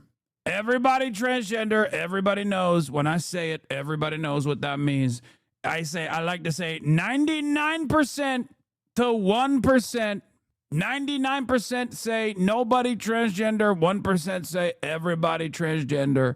Best issue of all, they are against preventing crime. They are fighting us. I want to go into Chicago, and I have this incompetent governor that doesn't want us. Do you know that this weekend? Democrats love crime. They want to do more crime. They are criminals. Also, I was convicted, but that's okay. That was a crime in and of itself. Democrats are the criminals. They're crimers. They want crime. They want to legalize crime. Everybody transgender. Think about that. Like, the only reason why we're all aware of what he's trying to fucking say here is because he has so much, I guess, messaging discipline on this issue. He is like the Bernie Sanders of lying about Democrats. Like what Medicare for All is for Bernie Sanders. Like if Bernie Sanders went up on stage and was like, everybody Medicare, everyone would understand what he means. Okay. And this is for Trump. It's just like everybody transgender. Democrats want crimes. Immigrants are rapists, decapitators, and baby annihilators. And we just got to fucking, we got to put a stop to that. That's it. Everything's computer. Everything transgender. Transgender for all. That's what they want. 72 people were shot in Chicago. I'm embarrassed to say it in front of the president of Poland. 11 people were killed. 72 people were shot. Last week, 7 people were killed in Chicago, a place which is probably your number one place. I hate to say it. Yeah, a lot of Poles in Chicago. And we got to keep it safe. But 7 people were killed. The week before that, 5 people were killed and 21 people were shot. This is in 3 weeks. So in 3 weeks, I lost almost 35 people were killed. It could have been stopped. If you look at Washington, D.C., 3 weeks ago, it was the same or worse. And now it's considered a totally safe zone. Restaurants are open. They're bustling. Restaurants, you have to see, restaurants were dying. Nobody wanted to go out. They didn't want to be attacked. They didn't want to be mugged. They didn't want to be attacked even in the restaurant. And you take a look at what's happened. Friends of mine that haven't gone to a restaurant in 4 years, one of them went out 5 times in the last 2 weeks to a restaurant with his family. They feel totally safe. Washington, D.C. is a totally safe city. You're not reporting any crime because there is none. They said crime is down 87%, and I said, no, it's not. It's down 100%. We have a great thing going. I could do that with Chicago. We could do that with New York. We could do it with Los Angeles. So we're making a determination now. Do we go to Chicago or do we go to a place like New Orleans? Yeah, now he's saying he's sending him to Chicago, by the way. And he also presented, he floated the idea of like invading New Orleans as well, which would be, I guess, the first of its kind for a red state. But I don't think he's going to do that. I think he's going to go for Chicago. Any reason he never mentioned San Francisco? I feel like that's the Republicans' favorite city to shit on. I think that's old school because remember, San Francisco is now like right wing kind of because all the tech billionaires and shit. So it's good now because all the libertarian like pro gay fake woke tech billionaires have decided that they love Trump and they're going to defend Trump. So their stomping grounds are no longer presented as a major threat. Orleans, where we have a great governor, Jeff Landry, who wants us to come in and straighten out a very nice section of this country. That's also San Francisco is not. I mean, Oakland is, but San Francisco itself is not black enough, I don't think. So that's part of the reason why he doesn't have that same level of smoke. Because like Chicago's a black city, there's a higher percentage population of black people in Chicago, right? Atlanta, Chicago, a lot of places in the South as well. If he were to like send the military there, he would be sending him to like majority, or not even majority, but like higher percentage black population areas. Become quite tough, quite bad. So we're going to be going to... That's why he's talking about Baltimore, for example. Maybe Louisiana, and you have New Orleans, which has a crime problem. We'll straighten that out in about 2 weeks. It'll take us 2 weeks, easier than D.C. but we could straighten out Chicago. All they have to do is ask us to go into Chicago if we don't have the support of some of these politicians. But I'll tell you who is supporting us, the people of Chicago. And I sort of want them to let it be known. They have incompetent people, a guy like Gavin Newsom. It sucks because, like, everything I said about what he was doing when I was covering the LA protests and, like, the LA military, the LA military invasion, I said it was as a testing ground that he was going to inevitably send the troops to, like, he was basically testing the public appetite for this kind of thing, and the pushback that he was going to receive, and that he was inevitably going to go after other blue cities as well. And it's obvious that he's doing that. Like, that's precisely what the goal was. That's it. He's the governor of a state that if we didn't go into Los Angeles with our soldiers, with our National Guard, you wouldn't even be having the Olympics there. They were going to take it. And remember this, your top law enforcement officer in Los Angeles said, there's no way we could have done this without President Trump coming in. That's also bullshit. I mean, that's bullshit. Everyone that is, like, even people who are a part of, like, the policing structure in Los Angeles were not happy about armed, lethal military members storming the fucking streets. Even if ultimately it was a show of force, even if ultimately it didn't, like, amount to anything, and it was a totally unnecessary posture, partially because, like, domestic police is already heavily militarized anyway. And there was no need for that level of, like, pushback. No one actually thought that this was great. The mayor was against it. The cops didn't actually appreciate it either. I mean, we were there. A big part of what the police riot control movements were to move the crowds away from the federal buildings where there were federal law enforcement officers propped up on fucking balconies and shit with, like, less than lethal ordnance that they were deploying onto crowds. Like, the cops' entire job there was to move the crowds away to the best of their ability and disperse them on other throughout other streets of Los Angeles. The NOLA mentioned as part of their expansion of Angola Plantation as an ICE camp. New Orleans natives remember how the National Guard and cops murdered people in the streets during Katrina. Yeah, that's also another part of obviously America's dark history. In with the troops. We saved Los Angeles and we saved the Olympics. Thank you very much. I got this, sir. Thank you, Andrew. Thank you. Mr. President, in regards to Gavin Newsom, would you be open to a congressional investigation in regards to the Pacific Palisades fire where it killed 12 seniors to see if there's any negligence on Gavin Newsom or Karen Bass in regards to those deaths? Well, I'll tell you, there's negligence on not getting people permits. That is negligent. We got all of the federal permits. Lee Zeldin, the federal permits are much more difficult. They were all gotten within 30 days. People could go build their houses. It's going to be years before they are allowed to build their house. And Karen Bass is grossly incompetent. And Newsom, this is a very incompetent guy. I watched him with the hands. I'm saying, what's going on with the hands? There's something wrong with him.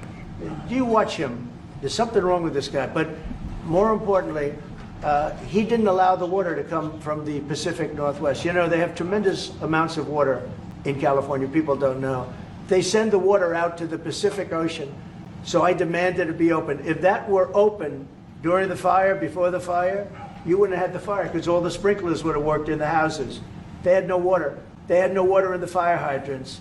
You wouldn't have had the fires. It would have been put out after one house, two houses. But he stopped the water from coming in. And I had to send in the military to have that water opened after the fires.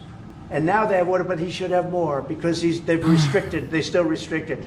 There's something wrong with these people. There's something really wrong. As to investigation, I view it as a gross incompetence. I view it as an ideology that's wrong. It's a radical left ideology. And if I didn't win this election, I think our country would be destroyed. I don't believe you'd be here right now, and our country would be destroyed. Yeah. Go ahead. President Trump, thank you, sir. What's the most important branches of interest between Poland and U.S. in your opinion? Well, it's just the relationship we have. I think there's a great trust and a great, more than most countries, more than almost any countries. We have some in a category that's very special, and Poland is in that category. We have a very special relationship. It's like the question about the soldiers that was asked. We never even thought in terms of removing soldiers from Poland. We do think about it with regard to other countries, but we would never know. We're with Poland all the way, and we will help Poland protect itself. Awesome.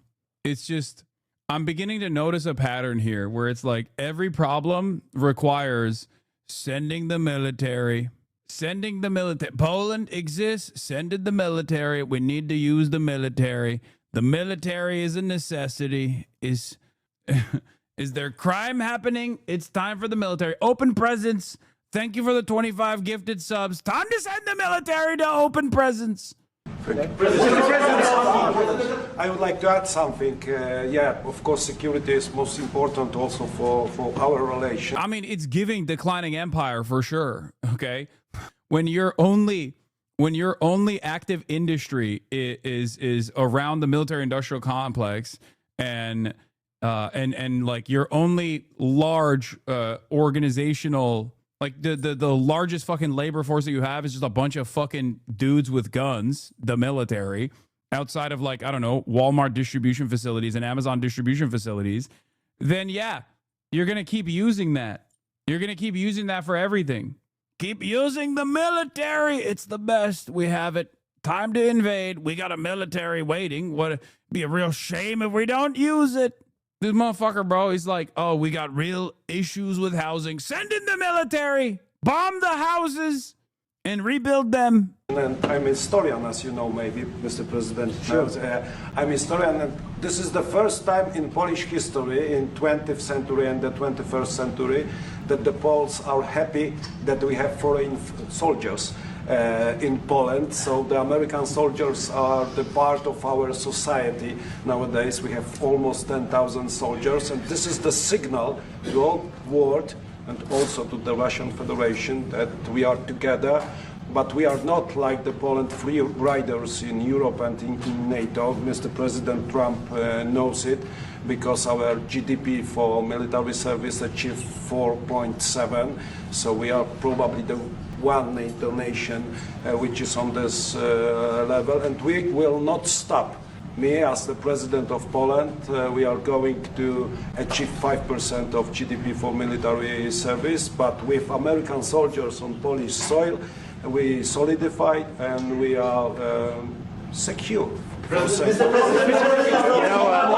Just about that, Poland was one of two nations that paid more than they were supposed to with NATO. I don't know if anyone knows that, but there were two nations, and Poland paid more than they were supposed to. They thought it was low. And by the way, since then, at my request, they've raised it from 2% to 5%. But Poland was one of two nations that paid more than they were supposed to, which was a very nice thing. Yeah. You were not invited to the parade in Beijing.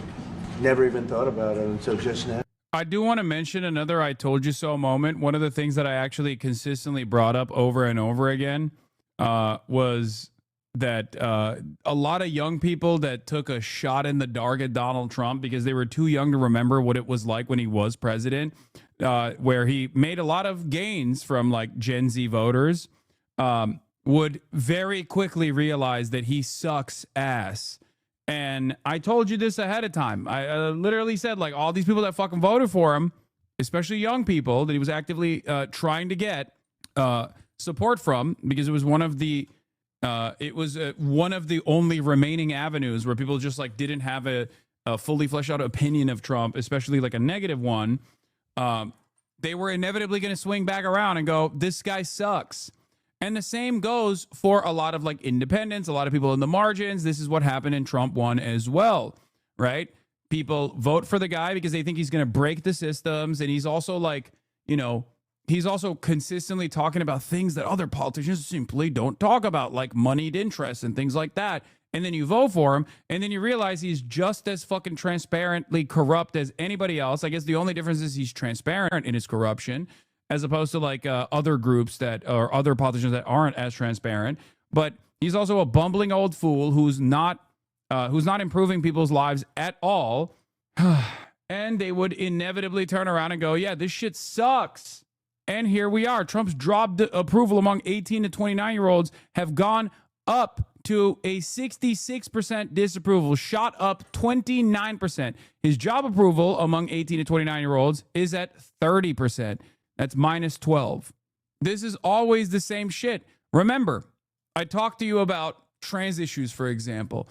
I told you, there is going to be a point where people go, wait a minute, he's dunking on trans people, but that's not actually improving my life. What the fuck? That's it. All of these issues are simple distractions. They're very successful at they're very successful at making people pay attention. They're very successful at like shifting people's priorities away from the issues that actually matter.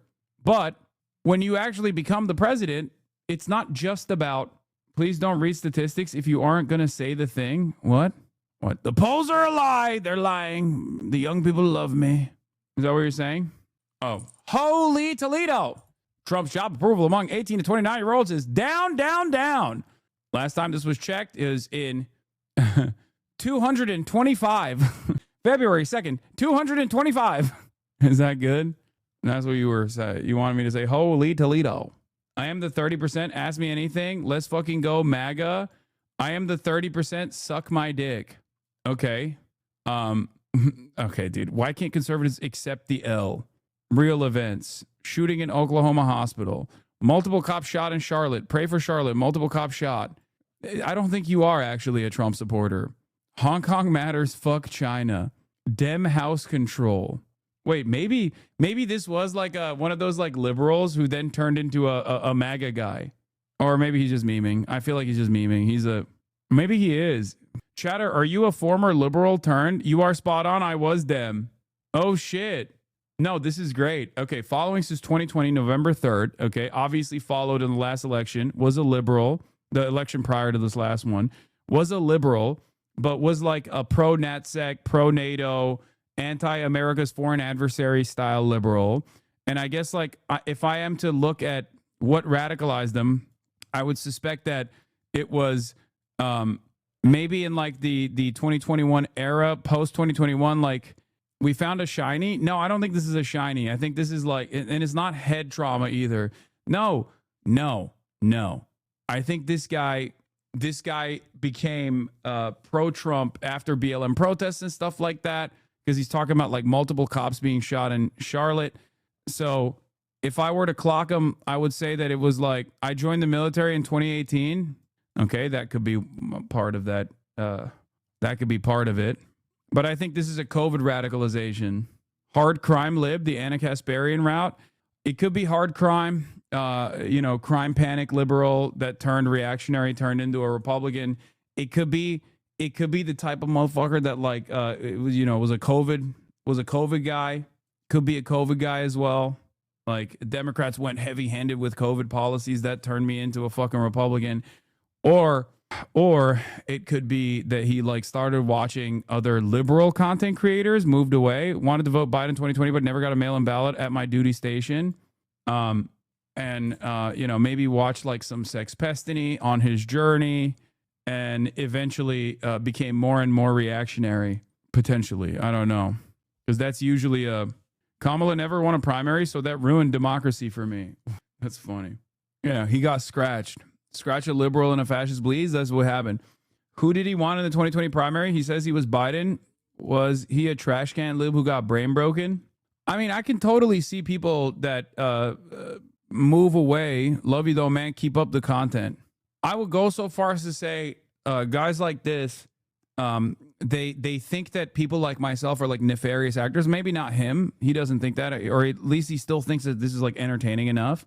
But guys like this, I think, usually they get de-radicalized by the likes of people who are constantly saying like the radical left is too radical, but liberal style. And then that actually swings them back in the direction of, they're just like easily manipulated. But that usually swings them back in the direction of Trump eventually. Most just think you're dumb, to be honest. Why is it funny? Most just think you're dumb, to be honest, or ask him moron. Like this guy. This guy, 1,000% in a couple years, is also going to be firmly a right winger, right? This is the exact type of guy I'm talking about. Guys that come in here, they watch for a little bit, or they watch Sex Pestiny, Molestiny. They maybe move on to like Asmongold, right?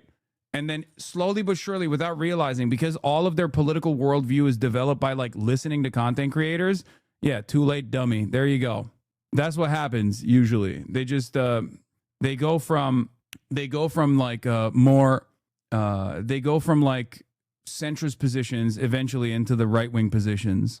I don't understand. Hate watchers, what's the point, please? No, I love guys like this. I love guys that are who are at 2025 when we're fucking talking 8 months into the Trump presidency, 9 months into the Trump presidency. Guys who are like, nah, I still ride with Trump pretty hard, as we're looking at fucking polls that show a lot of people have extreme discontent with the administration for obvious reasons. That is 100% my favorite type of guy in the chat. I value that type of person. I love my hogs. Okay? I love my hogs. It's not a secret.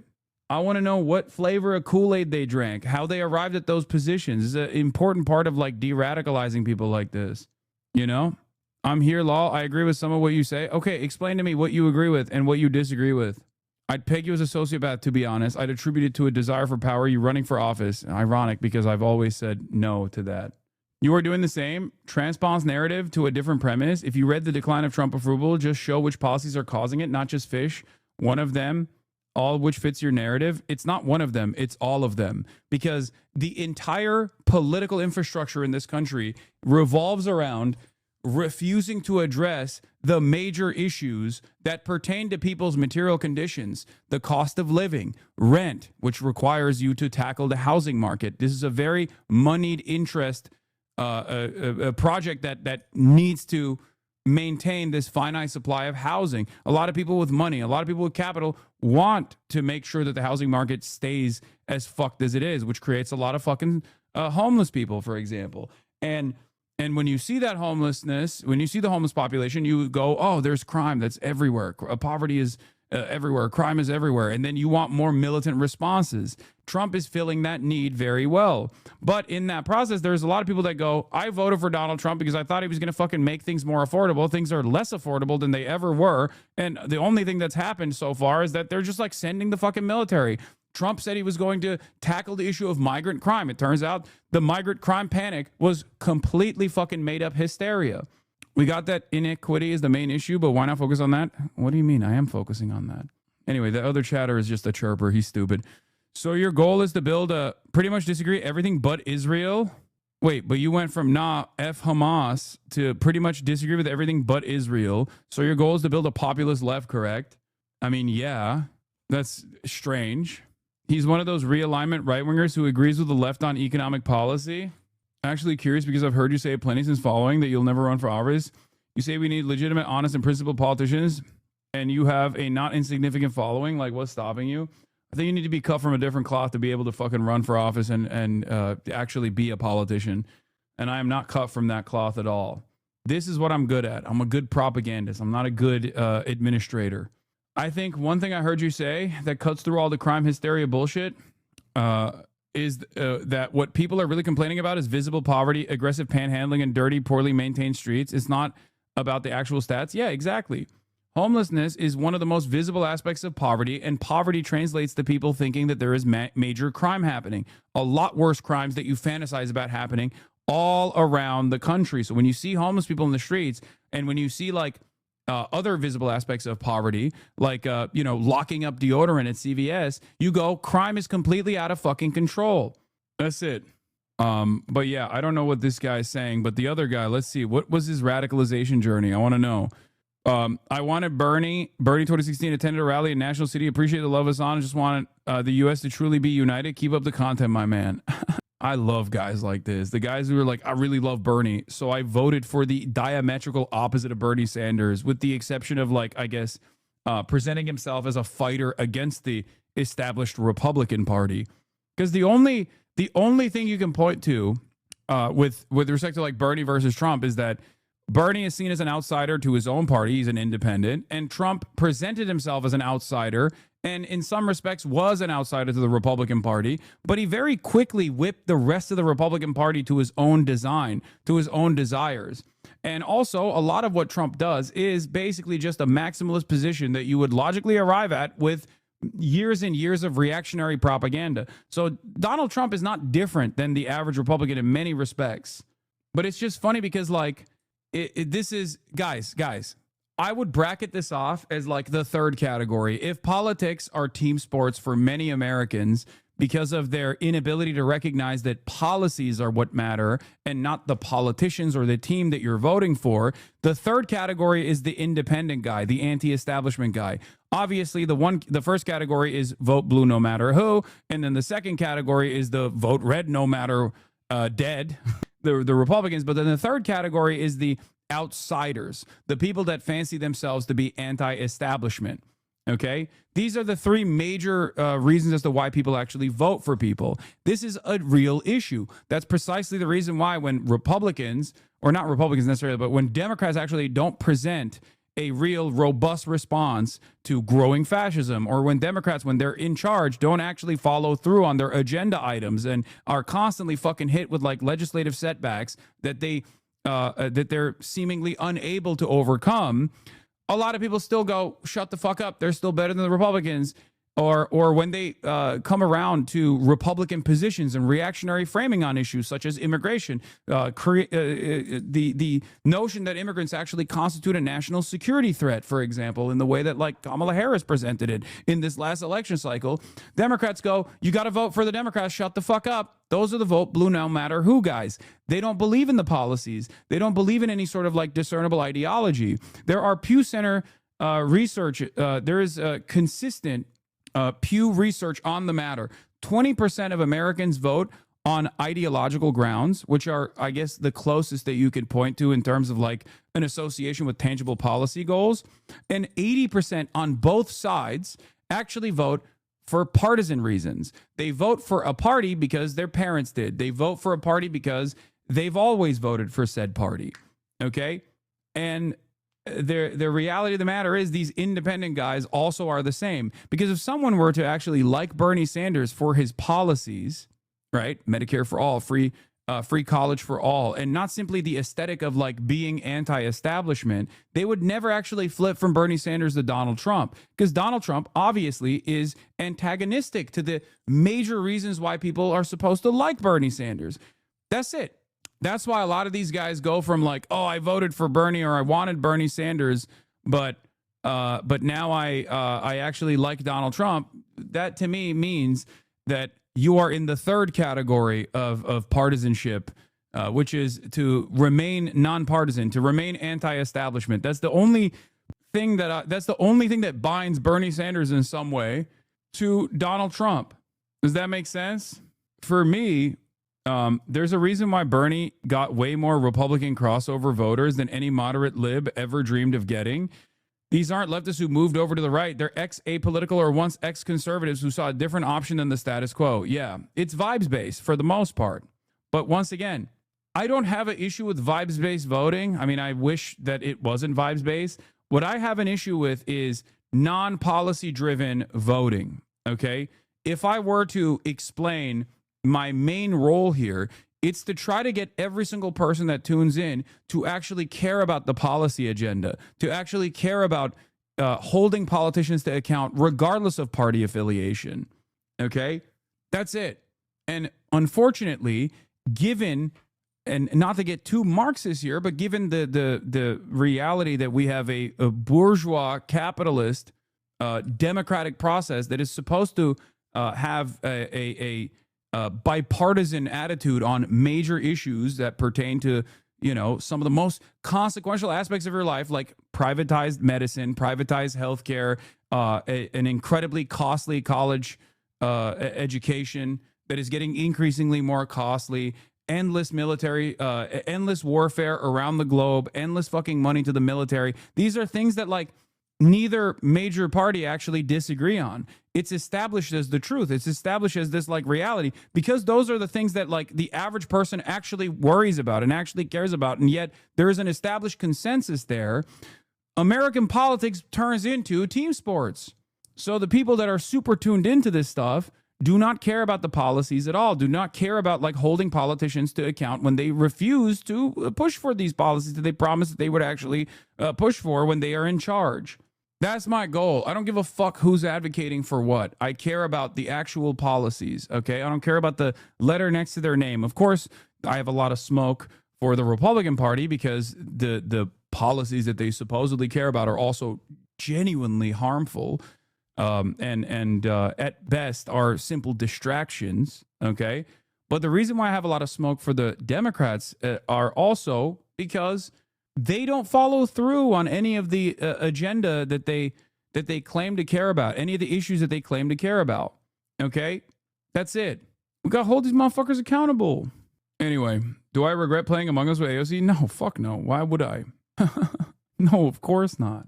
I think a lot of people don't understand that I use the Democratic Party because it's the only game in town that is supposed to be the ostensible left flank of American politics. Because I'm a firm and committed believer that a lot of people who are self-identified liberals are not as antagonistic to the policies that I'm advocating for. The goal is to capture their attention and get them to also be diehard fighters for these causes. Okay? You might disagree with that. You might say it's entryism, it's stupid, it's silly. You're just an advocate for the same imperial coin. And that's fine. Okay? But I don't see you building a revolutionary vanguard anytime soon. And if you look to the actual current cultural attitudes towards the left, if you look to the current attitude towards socialism in this country, we are a far way out from building any sort of revolutionary vanguard anyway. So right now, advocacy is perhaps more important than anything else. Having prominent left politicians run for positions of power and show that there's an alternative vision there that will hopefully capture the attention of enough Democrat Party voters that demand more of the same type of fucking policies and the same type of politics that you see from the likes of Zoran Mamdani is the best possible way to even bring about maybe down the line a revolutionary vanguard if that's what you choose to do so. Same goes for unions, okay? You should just pivot to classic liberalism and have some hope for getting a W one day. And all of that is where it comes crashing down. We ain't going to vote for socialism, Bubba. You should pivot to classic liberalism. Brother, don't you understand that this is my genuinely held worldview? Also, there is not a single fucking person that you could present that is a classical liberal that has the same level of fucking prominence in this sphere as someone like myself. So I don't know what you're talking about in terms of like an organically built movement around uncompromisingly pushing for these fucking pushing for these policies. Okay.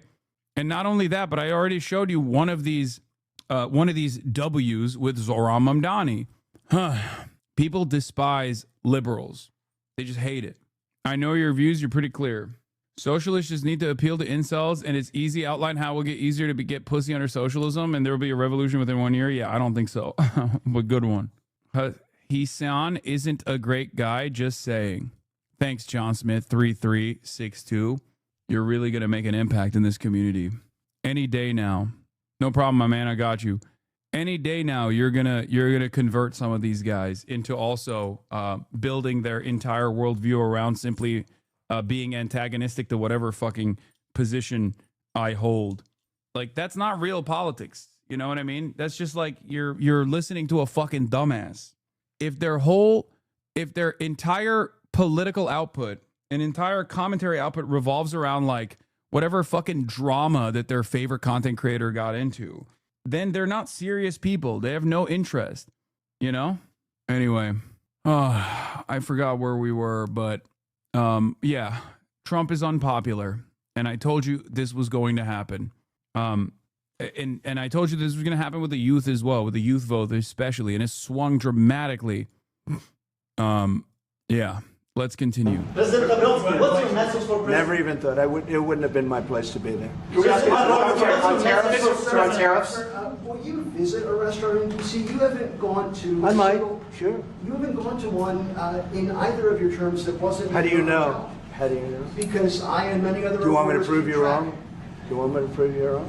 Yes, please. But I will, I think it's something we could consider doing. I'd love to do it.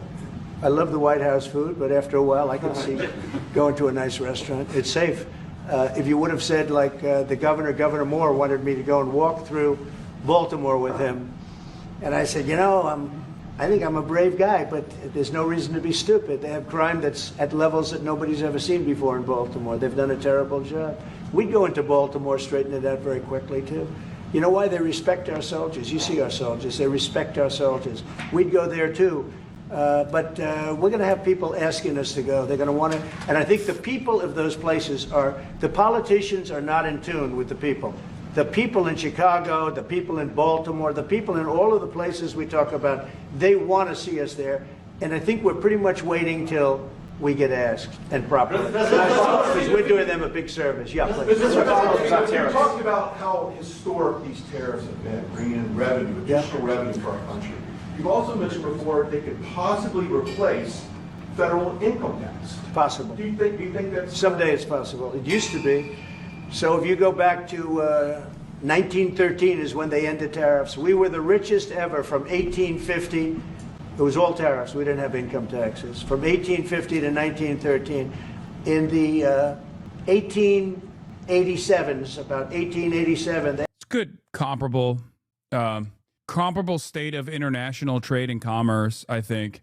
You know, that's definitely a similar trade environment. That's what I like to think of when I think of like, well, this worked in 1837 or 1887.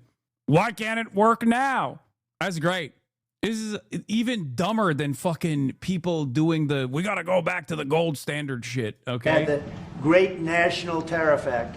And it was a group of people that got together because our country was so rich, they didn't know what to do with the money. We had so much money, they didn't know what to do. It was a group of very prominent people that were set up to hand out money to everybody because we were the richest we ever were. Proportionately, we were in 1887, around that time, even in 1913. We ended them in 1913. How did that work out? And then we went to the income tax system, and then we had the Depression. And by the way, a lot of people try and say that, oh, tariffs with the Depression. No, they ended in 1913, and then we went to income tax, and then in 1929 you had the Depression. They did try and bring it back in 1931-32, but the Depression had long started, and this poor, beautiful nation was gone. It was gone. We suffered for 25 years. It took 25, 30 years to really recover from the Depression. And we don't ever want to see that happen again. The tariffs are vital to the success of this country. When I say I ended 7 wars, at least half of those wars were ended because of the power of tariffs. I was able to say, well, we're not doing any business with you, or if you're going to war, we're putting a big tariff on you. And all of a sudden they announced that the war was settled. I settled 7 different wars, one going 31 years, look at the Congo and Rwanda, look at that, 31 years, 10 million people dead, I got it settled. And a little bit of that one, less than in some cases, had to do with trade and had to do with tariffs. So, you know, tariffs are vital to our country. And just so you know, other countries use them on us, but I just use them a lot better. We're in a much better position. We have trillions of dollars coming into our country. If we didn't have tariffs, we would be a very poor nation, and we would be taken advantage of by every other nation in the world, friend and foe. We're not going to let that happen. And we have a very, very big case in the Supreme Court. I can only say this. Our country has a chance to be unbelievably rich again, but it can also be unbelievably poor again. If we don't win that case, our country is going to suffer so greatly. What's the backup plan, sir? But I think we're going to have a big victory. Even if you look at the people that brought the case, they're foreign-oriented. They're foreign. Countries have taken advantage of the United States for so many years. And I started with China. You know, last term, I took in hundreds of billions of dollars in tariffs from China. But when COVID came, the last thing I was going to do is we're going to tariff France and Italy. There's a non-zero number of right-wingers sitting at home watching him speak, rubbing their chin as they ponder the profundity of Trump's statements. I mean, they also think he's hot. Like that in and of itself is, I think, the clearest indication of someone's mania. Like, there are people who look at Donald Trump and think he's like a sexy guy. I always like to point to that to show you like how insane these lunatics are. Because like, if you look at something that is right in front of your eyes and you don't see what other people are seeing, what everyone is seeing, and you just see something entirely different, like, you're a crazy person. You're a lunatic. My dad describes Trump as handsome and elegant. Oh my God. I'm sorry, man. When I saw those ladies wearing like Trump can grab my pussy t-shirts, I was like, this is over. This is not a normal movement. I mean, people think RFK is healthy. These guys are just responding to stimuli. They're not responding to what they can see. They are already on board with the don't believe your lying eyes shit, okay? And, you know, others, Spain, when they were doing so badly. But now we made a deal with the European Union where they're paying us almost $1 trillion, and they're happy to do it. You know what? They're happy. It's done. These deals are all done. I guess we'd have to unwind them. We've done deals with Japan, with South Korea. We've done deals with many countries and others to come. And if we didn't have the power, prestige, and dignity of tariffs, and I used them wisely, and people respect America again, and we've become a rich country again. The money coming in is incredible. And again, they use them on us. If we didn't have them, they would use them on us, and we would have no way to fight them. We would be a third world nation. So I think it's one of the most important cases I've ever seen go before the Supreme Court of the U.S. 2 weeks ago, you gave Vladimir Putin a 2-week deadline to agree to talks with Volodymyr Zelensky. That deadline is now nearly approached. Can you give us any indication of when you will make a decision? Well, I'm having a conversation with him very shortly, and I'll know pretty much what we're going to be doing. We've taken very strong action, as you know. And in other ways, we've taken very strong action. But I'll be speaking to him over the next few days, and we're going to see. With who, sir? I'm going to know exactly what's happening. But I'm not happy with all the people. You got 7,819 people killed last week. Russian soldiers and... This number changes. Wait, why does he try to do like the exact number every time? Because yesterday he said 7,894. Now he's saying 7,819.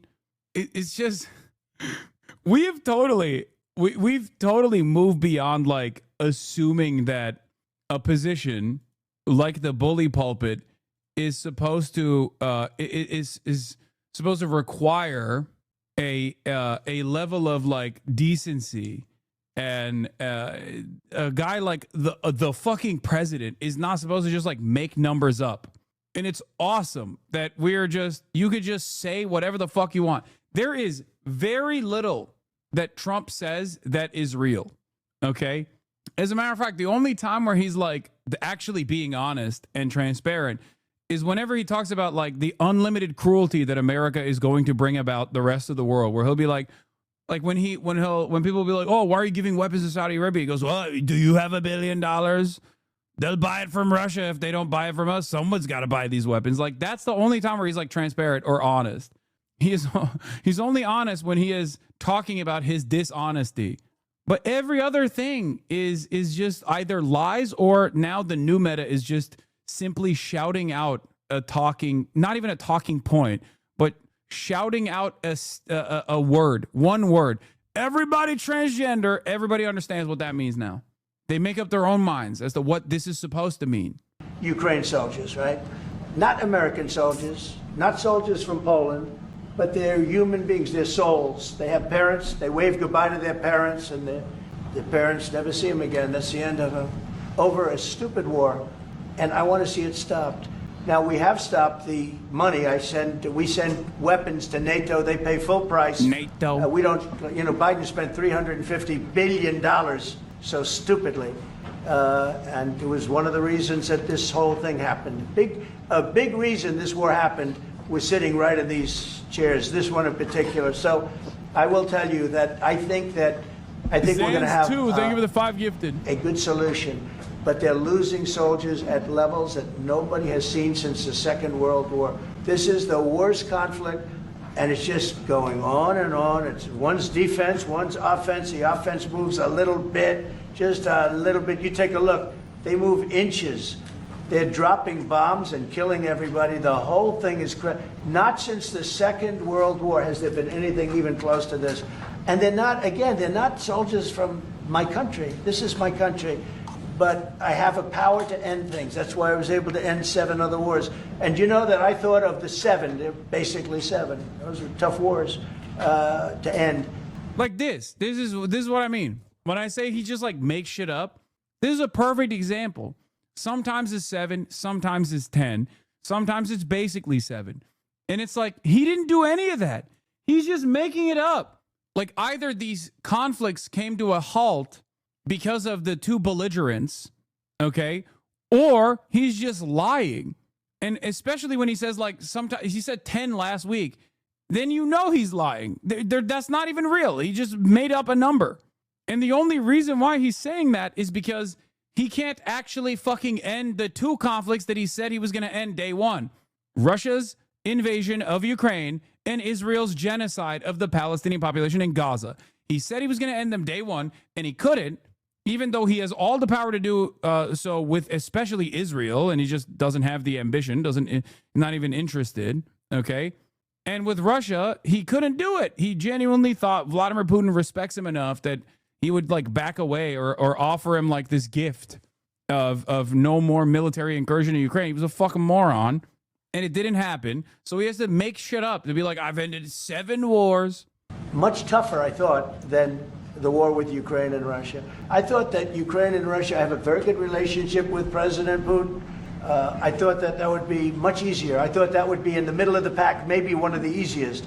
Sometimes you never know with war. You know, war is a very interesting thing. You never know with war. War is complex and dangerous, and what a mess. What a bloody mess. August 25th. Good job. You stopping a lot of wars? just the presidents we're stopping them. We've stopped 7 wars, and really the number is actually 10. We're not including a couple, and we're not including in there what we did with Iran, stopping their nuclear play. They would have had within a month or 2, they would have had a nice big nuclear weapon to use. That's not going to happen. That won't happen. I mean, what do we say to this? Like, what can you say to this? And it's sad because sometimes people misunderstand me when I talk about like certain content creators and their popularity, which we found is not even so organic as we previously thought. I'm not going to name any names. It's not that like there's envy or jealousy there that another content creator is more popular than me. There are a million content creators that are more popular than me. It's the fact that there are people tuning in who agree with this reactionary framework that frustrate me. And this is no different. It's not that Trump is like a bumbling old baboon, senile, and constantly lying. It's the fact that people actually love him, and they also agree with him, and they think he is brilliant.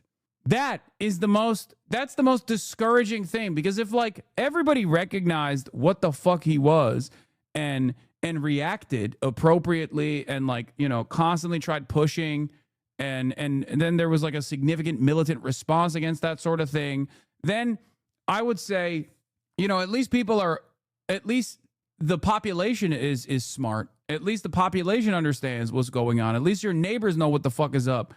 What makes me sad is the fact that there is a 30% part of this population that unironically, no matter what he does, will turn around and say, nah, man, that's my president. You stupid libtard. He's hot. He's healthy.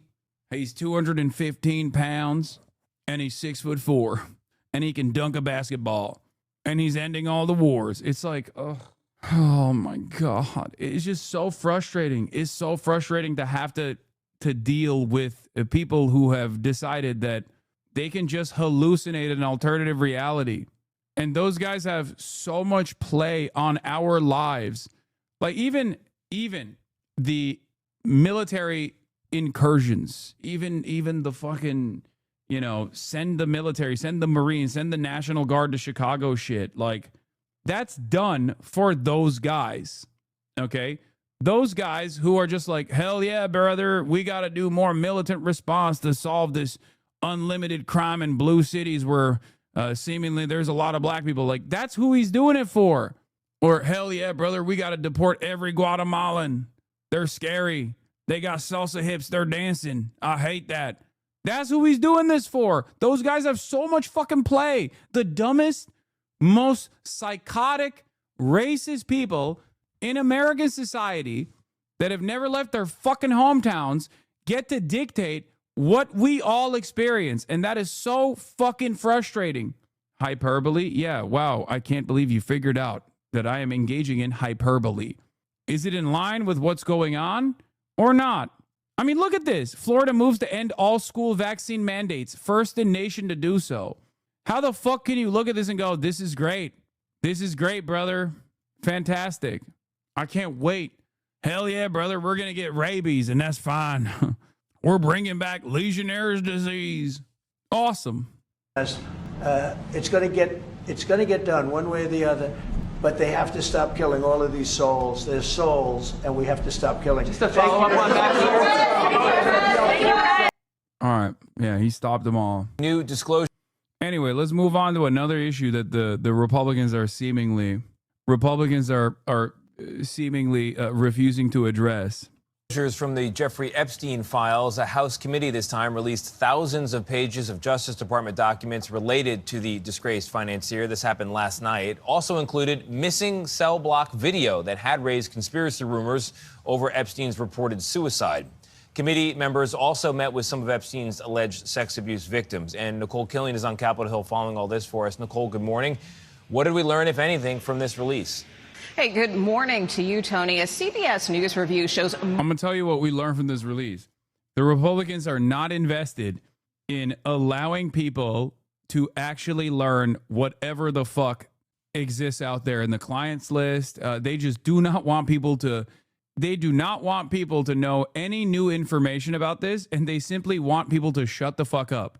And in an effort to get people to shut the fuck up, they're just going to make it seem like they're, putting out new information with the hopes that it will quiet down some of the dumbest morons in the Trump base that also are invested in this Epstein thing. Much of the information that was released was already public, but we could learn more when we hear directly from some of Jeffrey Epstein's accusers at a press conference here on Capitol Hill. The House Oversight Committee posted more than 33,000 pages, which it says is just a fraction of the total Epstein files. They contain previously unseen surveillance video outside Epstein's jail cell on the night he died. That includes a missing minute, which the Attorney General said in July didn't exist due to a security reset. There are also Epstein's flight logs, which show he traveled with young women. Some of the women who claim they were groomed and abused by the convicted sex offender met for 2.5 hours with House Speaker Mike Johnson and the oversight panel.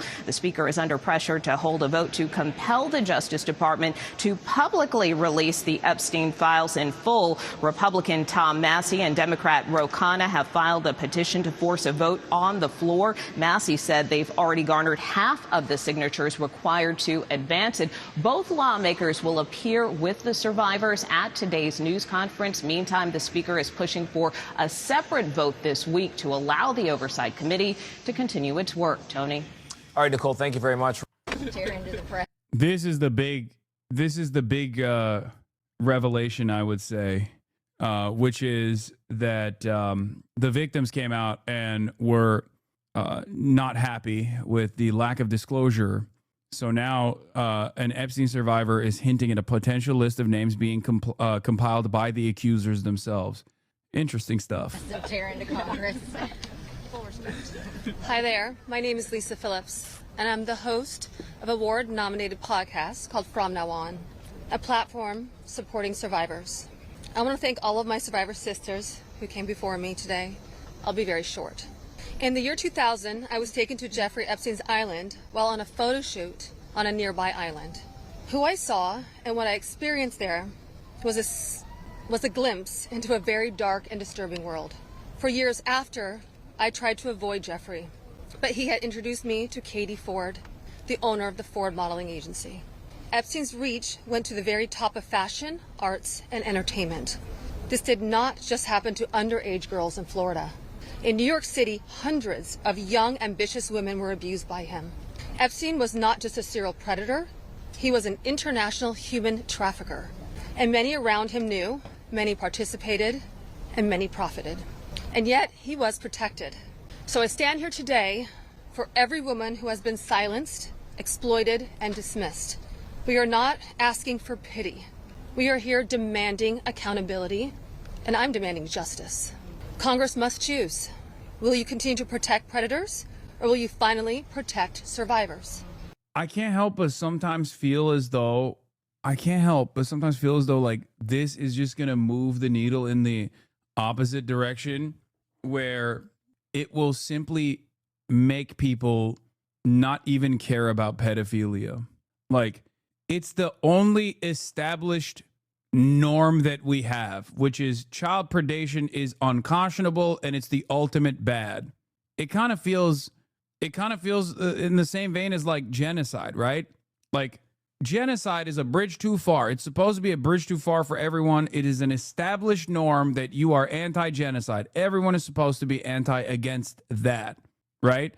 And I feel like the less accountability Israel sees, the more violent it gets, and the more people feel discouraged and don't have realize that their voices don't matter, or at least like come to that conclusion, the more people just start kicking in their defense mechanism and going, well, maybe it's not so bad that genocide is happening. And I fear that this is what's going on with like pedophilia, like sequence, serialized, systematized pedophilia. It's the thing that everyone is supposed to be against, okay? Like, sure, people don't have that kind of opinion under patriarchal constructs about like, sexual assault against women. That's certainly the case. Like, there's rape culture, all this stuff, right? But like, pedophilia is supposed to be the thing that everyone is against. No matter how big of a villain someone might be in your life, if you ask them like what they think about pedophilia, they'll be like, yeah, fuck those guys. As a matter of fact, it's so bad that pedophiles themselves will often wear those like, oh, time to hang your local pedophile t-shirts, you know? But the more this kind of stuff is discussed, and the less there's action the less there's any sort of action that people are, your party supports it, my party. First of all, the Democrats are not my party. And secondly, it's wild to say that right now. Like, right now is the worst possible time to say that. This is what I mean when I say these guys just hallucinate, dude. They hallucinate alternative reality. Donald Trump every day goes on television and says, the Jeffrey Epstein stuff is a hoax. It's just a hoax. Sure, we were best friends. It's fine. I didn't write a letter to him for his 50th birthday, even though I did, and it's fine. And you fucking still, and the Democrats are the ones who are literally like, for political purposes, for partisan purposes, if you want to say it, that they don't have a genuine interest in like revealing this information, and they're doing it simply because it hurts Donald Trump, fine. But like, regardless of their reasoning, regardless of their ambitions, or whatever the motivating factor is here, it's clear that the Democrats, unlike the Republicans broadly, are unironically trying to. Your party's okay with men competing in women's sports? Remember what I said about how fucking brain dead some of these guys are? That's it. That's the 30% right there. If you are a person who has voted for Donald Trump at any given point and now experience buyer's remorse, understand that if you lean into the Trump side, that's what you sound like. A guy who looks at Donald Trump saying, Jeffrey Epstein was my friend, it's fine, it's not a big deal, it's a hoax, okay, every day, is so easily tricked that he can turn around and claim, well, the Democrats support men participating in women's sports. That's like, even if you have a disagreement with that, which I don't give a shit about, right? How the fuck is that in any way, shape, or form relevant to the active child molestation that took place with Jeffrey fucking Epstein when the Republicans are refusing to release the files? You just said you are the dumbest person. You are so fucking stupid. You're literally like, I'm stupid. You're wearing a dunce cap, dude. You're like, I'm the easily tricked adult. If you're wondering, when Donald Trump says everybody transgender, who that appeals to, it's this fucking idiot, okay? When Donald Trump says everybody transgender, this guy goes, hell yeah, brother. That's right. It's certainly no longer weird to me that he's actively, he ran on releasing the Epstein files and refuses to release them. That's not strange. And basically every media hit he has done so far makes me feel like he's heavily involved in Epstein. But I look away. I have terrible news. This is the most devastating piece of information I've ever delivered. I ordered chicken and they did not. I ordered chicken and they did not send me garlic sauce. What the fuck am I supposed to do? Raw dog it? That's crazy. What am I, an animal? And I've run out of extra garlic sauce as well. This is terrifying. This is my 9/11. And also, I would like to announce here today, us Epstein survivors have been discussing creating our own list. We know the names. Many of us were abused by them. Now together as survivors, we will confidentially compile the names we all know who were regularly in the Epstein world. And it will be done by survivors and for survivors. No one else is involved. Stay tuned for more details. Let's just give a round of applause for all the courage and strength that the survivors have shown. We now will take a few questions. You can always get Congressman Massey, me, or Congresswoman Green in the hallways and other places. If you have questions for us, that's fine. But I wanted to see first if you have questions for the lawyers and the survivors, and Brad will facilitate any of the questions to the survivors. Yes. Yeah, this question would be for the survivors, Mr. Edwards. The president has said that this Epstein issue is a hoax, is the word that he used. Can we get your reactions to what you think when you hear him say that? I'll answer that. Mr. President Donald J. Trump, I am a registered Republican, not that that matters because this is not political. However, I cordially invite you to the Capitol to meet me in person so you can understand this is not a hoax. We are real human beings. This is real trauma. What does it feel like emotionally to hear that? Devastating. It's being gutted from the inside out. Not that I would know what that feels like, but I imagine it's the anxiety buildup with the depression and the survival mode, and then your nervous system goes limp and ironically is shot. And it feels like you just want to explode inside because nobody, again, is understanding that this is a real situation. These women are real. We're here in person. To say that it's a hoax is just not, please humanize us. I would like Donald J. Trump and every person in America and around the world to humanize us, to see us for who we are and to hear us for what we have to say. There is no hoax. The abuse was real. Now, what goes on behind closed doors, I can't speak for that. What happens around the world politically, I cannot speak for that. But I am here with all of these women. Wait, they did a jet flyover? They actually did a flyover over this? If you're wondering why there's a jet flying over Capitol Hill during the Survivor presser, yes, that was a flyover, and yes, that is unusual. Wait, what? I don't know. Maybe it's for the Polish president or something. I don't know. Our attorneys. Maybe it's not for and these I would be more people. than happy to meet with him, and I will meet him halfway. Survivor who just spoke. The last survivor who just spoke, she said that Epstein would brag about her relationship with Donald Trump. Could she please elaborate about that? Shante. Get to the microphones. Get close. Yeah, I did say that.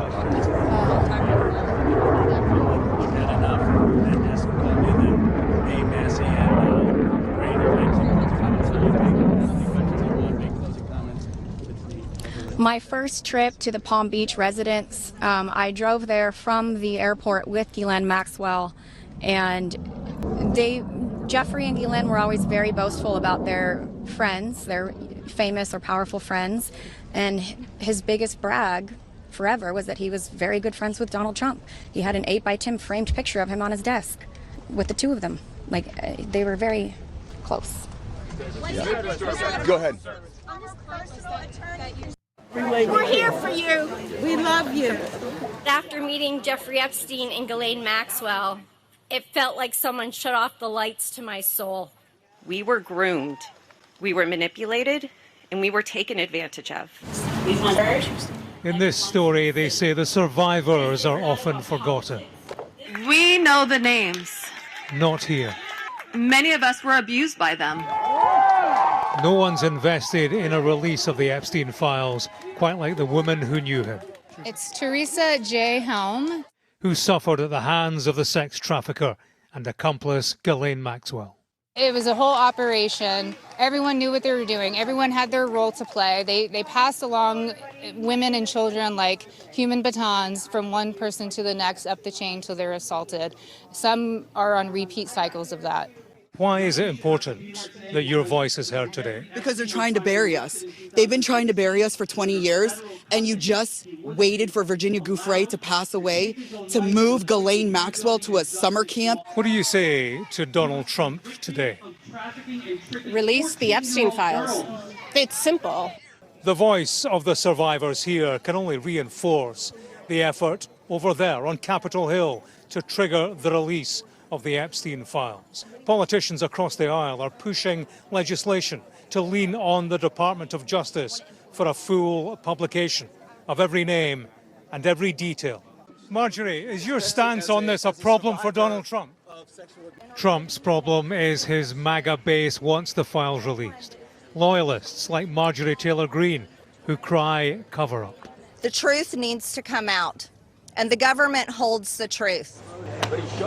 Donald Trump was welcoming the Polish president to the White House down the road. The spirit of Epstein was present here too.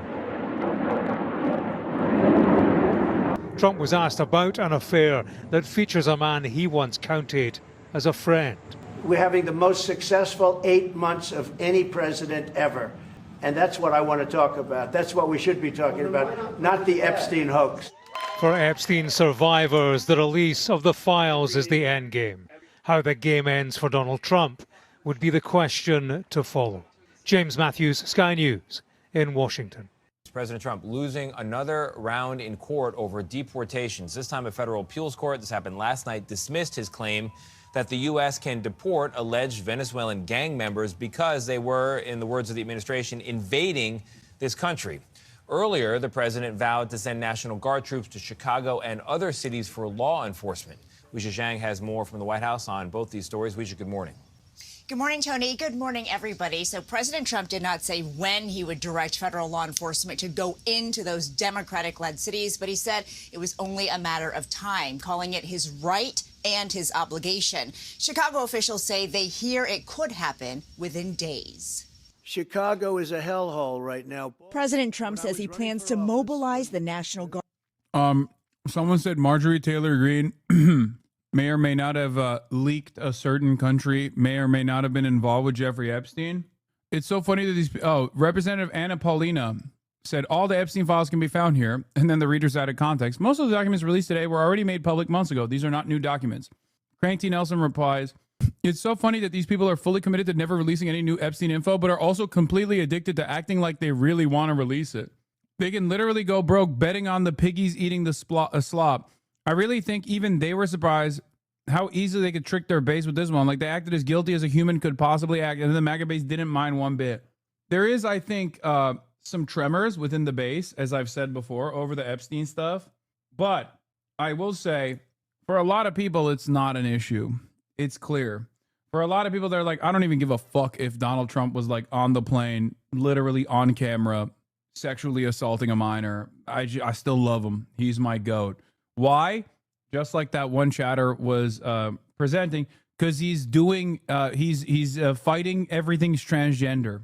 Those that are enduring sexual abuse and are living in a prison of shame. Anyone that is being abused, it is not your fault. You should live with no guilt or fear or shame. All of the fault, Israel and other countries. The truth needs to come out. No, is that real? And the government holds the truth. The cases that are sealed hold the truth. Jeffrey Epstein's estate holds the truth. Nah, no way. No way. White House says helping me secure a vote to release all Epstein files is a hostile act. They're threatening anyone who helps bring true transparency and justice for the survivors. This is a tacit admission. The Oversight Committee data release is woefully incomplete.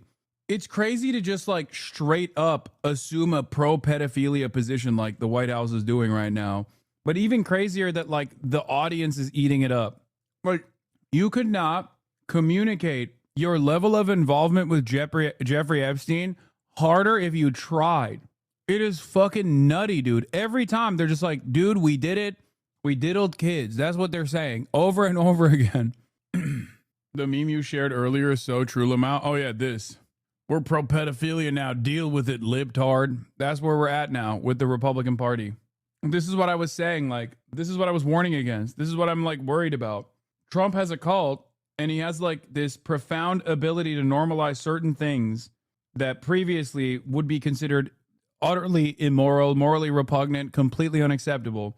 And he's just using that normalization faucet in the direction of like normalizing what? Pedophilia? That's crazy. Like, and the way they're doing it is so wild because it's like they're basically saying trans people existing is actually pedophilia, not the real pedophiles that are doing pedophilia to children. And these dumb fucks eat it up. I guess the same goes for everything. It's like, it goes back to this.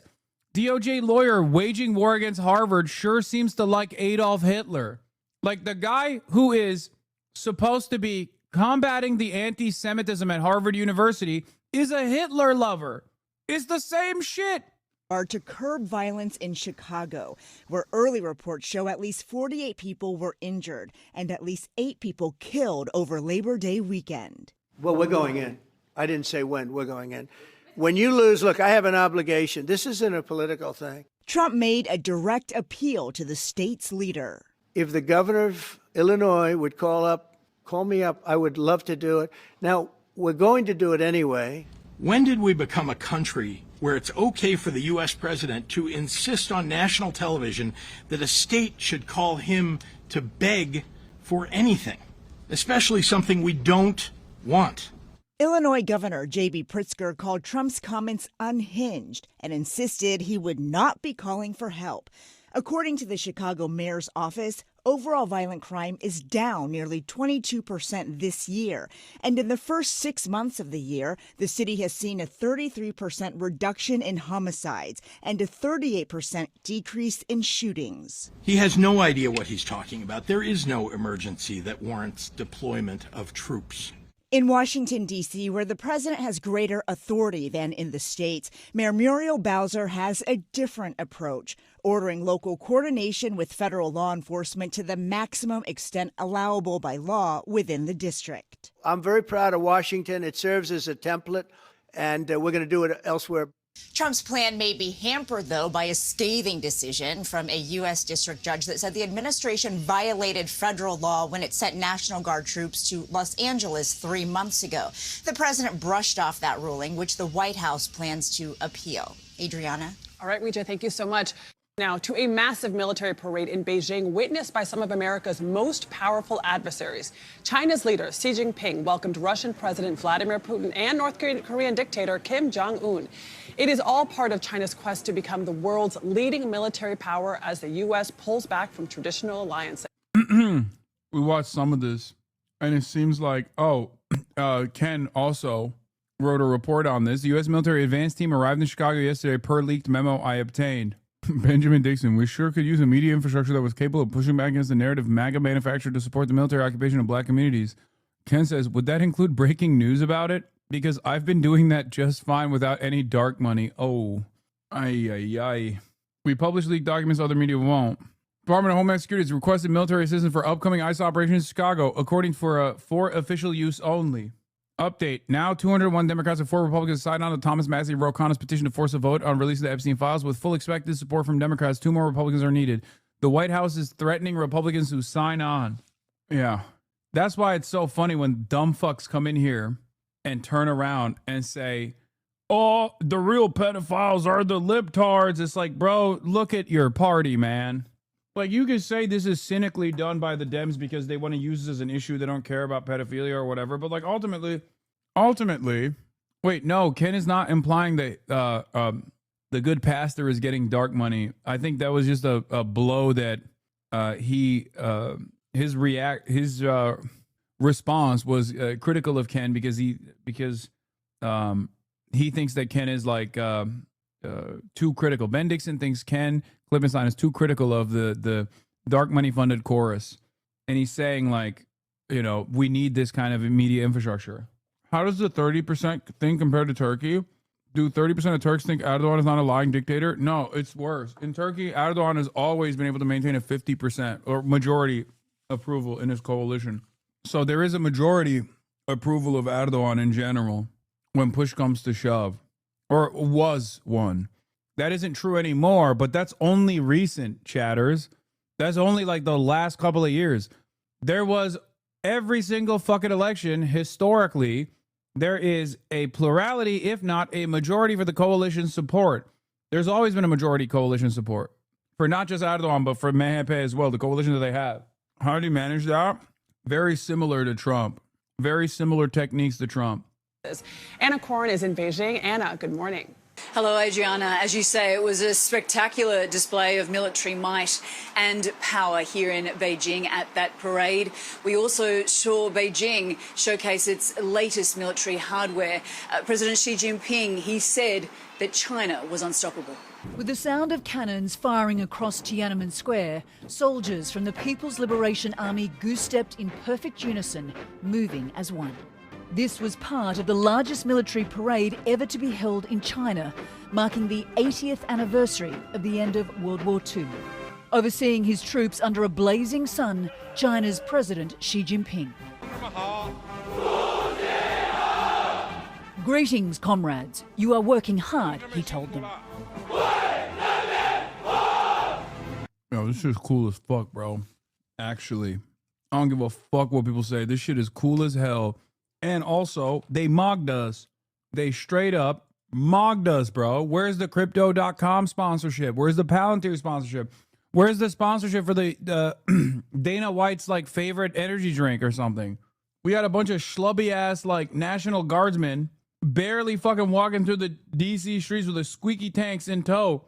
That shit sucked. Why are none of their soldiers fat? Comparing drones. Comparing the drones at this year's military parades, who wore it better? That's messed up. Oh yeah, I saw the Xi hot mic incident with Vladipoo. They got some new tech out there for, I don't know. Remember when I said evil never dies? I think like Vladimir Putin is going to explain to us exactly how. Okay, because he has some choice words about this new kind of technology that I didn't even know existed. No, it's actually crazy. In the past, people rarely lived longer than 70 years. But today, they say that at 70, you are still a child. Human organs can be continuously transplanted. The longer you live, the younger you become, and can even achieve immortality. In the past, people rarely lived longer than 70 years. No, it's not fake. I mean, I don't know if the technology exists or not, but the conversation did take place, and it was caught on hot mic, and only was caught on hot mic because of the translators. The translators were caught on hot mic, not the English translators. That's after the fact. Putin's Chinese translator, Mandarin translator, and Xi Jinping's Russian translator are communicating with one another, and that was caught on hot mic. I'm not exactly sure how this works as far as organ transplants, but it seems like motherfuckers got some way of expanding their lifespan. Go to China and find out. I just don't understand how organ transplants help extend your lifespan. I feel like it's the opposite, right? Like that's a really complex procedure with many different issues, like many different complications, and most likely cuts your lifespan a little bit. Like if you obviously didn't have any medical issue that required an organ transplant, and you had like a shelf life or a lifespan that was, X amount of years, I feel like once you get that transplant, without it you die, but once you get that transplant, your lifespan is like shorter. I didn't realize you could just like swap organs, just for your fucking body to extend. Yeah, someone said when you get an organ transplant, you have to be on immunosuppressant medication for the rest of your life. Political commentators on CNN, etc., think that they were not serious and literally were trying to make fun of Trump because of the death scare and him talking about going to heaven. They said it's a dig at Trump because Xi doesn't get caught hot mic unless it's on purpose. Yeah, I could see that. Also, the aura. You got opposition, adversary media propagandists actively saying that you're so sick that you only deliberately get caught on a hot mic. That's aura, baby. Sorry. Like CNN is not in the business of hyping up Xi, but that's what happens. It's basically like giving yourself AIDS to be on immunosuppressant therapy. I just don't understand how this shit would work, and I feel like that doesn't work, so I don't know. Or maybe they got some new tech. Who knows, man? But today, they say that at 70, you are still a child. Human organs can be continuously transplanted. The longer you live, the younger you become, and can even achieve immortality. In the past, people rarely lived longer than 70. Not if they're growing the organs from your cells. We have the tech to do it. I don't know how that works, man. I'm not even going to begin to entertain this shit. You can grow human organs in a pig host without needing a doctor. What is this? 4.2 million views on TikTok, and it's not even a day. I love this shit. Yeah, when they say, what this is the sick thing, like, comrades, thank you for your hard work, and then they respond. That's what iShowSpeed did too. I think it was in Hong Kong.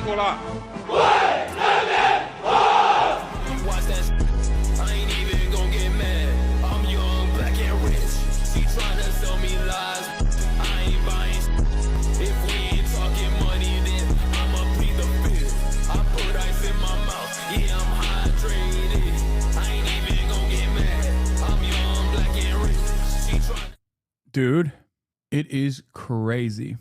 There was maximum aura, especially when you compare this one, especially when you compare this fucking parade to what we did here.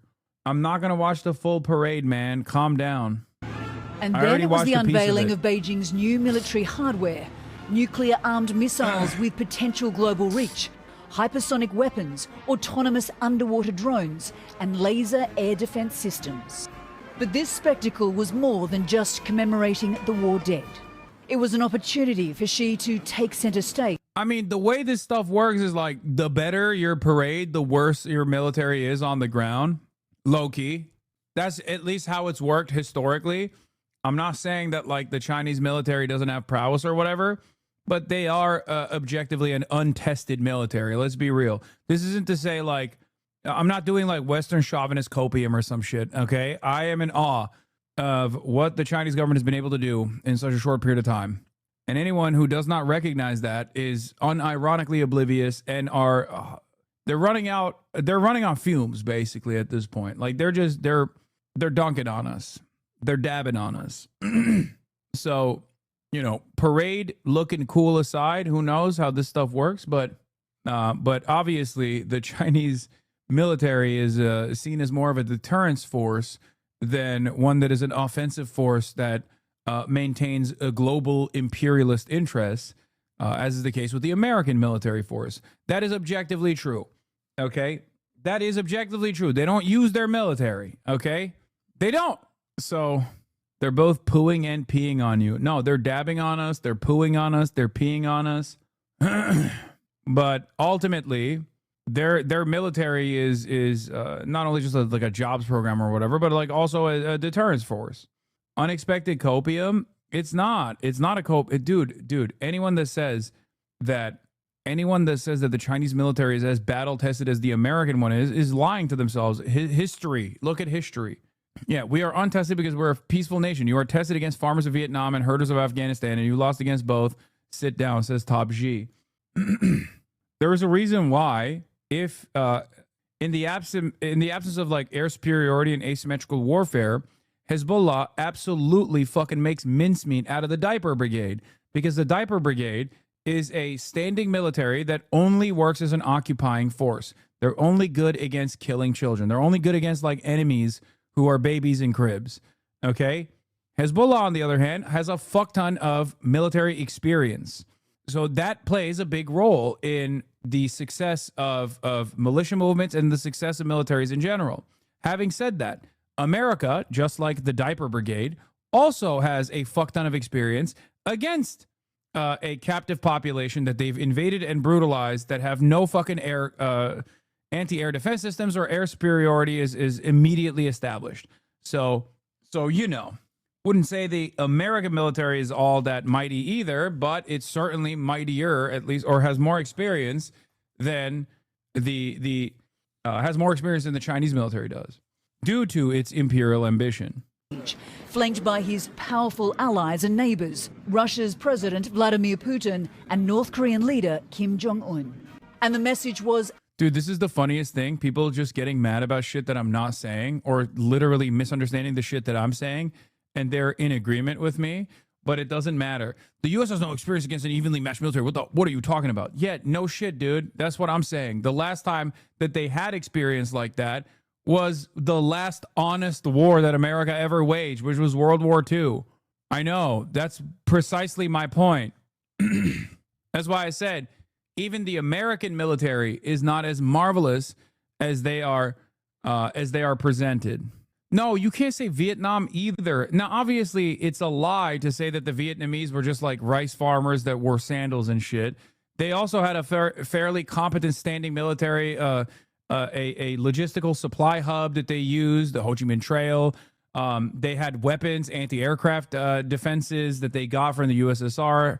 So obviously they had gear, but America still was able to establish air superiority over them. So there was asymmetrical warfare there as well. Okay. My point is they at least have like some experience. Like America has some experience in like waging war for imperialist ambitions. China, on the other hand, uses military prowess as like a main deterrence factor, and therefore doesn't have any military experience at all, even if it's against like an enemy that is, wearing sandals and flip-flops and shit. What is this? Drop 2 nukes on a surrendering country? Honest war? Okay, I'm talking about like the war waged against like a fucking equally competent military on a standing military of a fucking sovereign nation state that was objectively fascist and doing the Holocaust Japanese style or the Holocaust German style. Okay? Calm down, chatters. What is happening? Why are people like trying to misunderstand what I'm saying here? undeniable. Strength in solidarity and a challenge to the US-dominated world order. Well, China's military power and preparedness is clearly on display for the world to see. What's happening on stage is just as important. The deepening ties between China, Russia and North Korea would certainly have some in Washington concerned. No, that's the other thing. What do you mean concern? There's a different path here, okay? You are the reason. America is quite literally the reason why this allegiance exists, okay? That's it. That's literally it. The only reason why these guys from all around the world get together and they're like, fuck yeah, China, we love you. Or they say, oh yeah, Russia is actually doing the right thing in Ukraine. The only reason why they feel that way is because of America, okay? That's it. If America wasn't as violent and consistently presented a lot of these countries, an increasingly growing number of countries of the global south as like their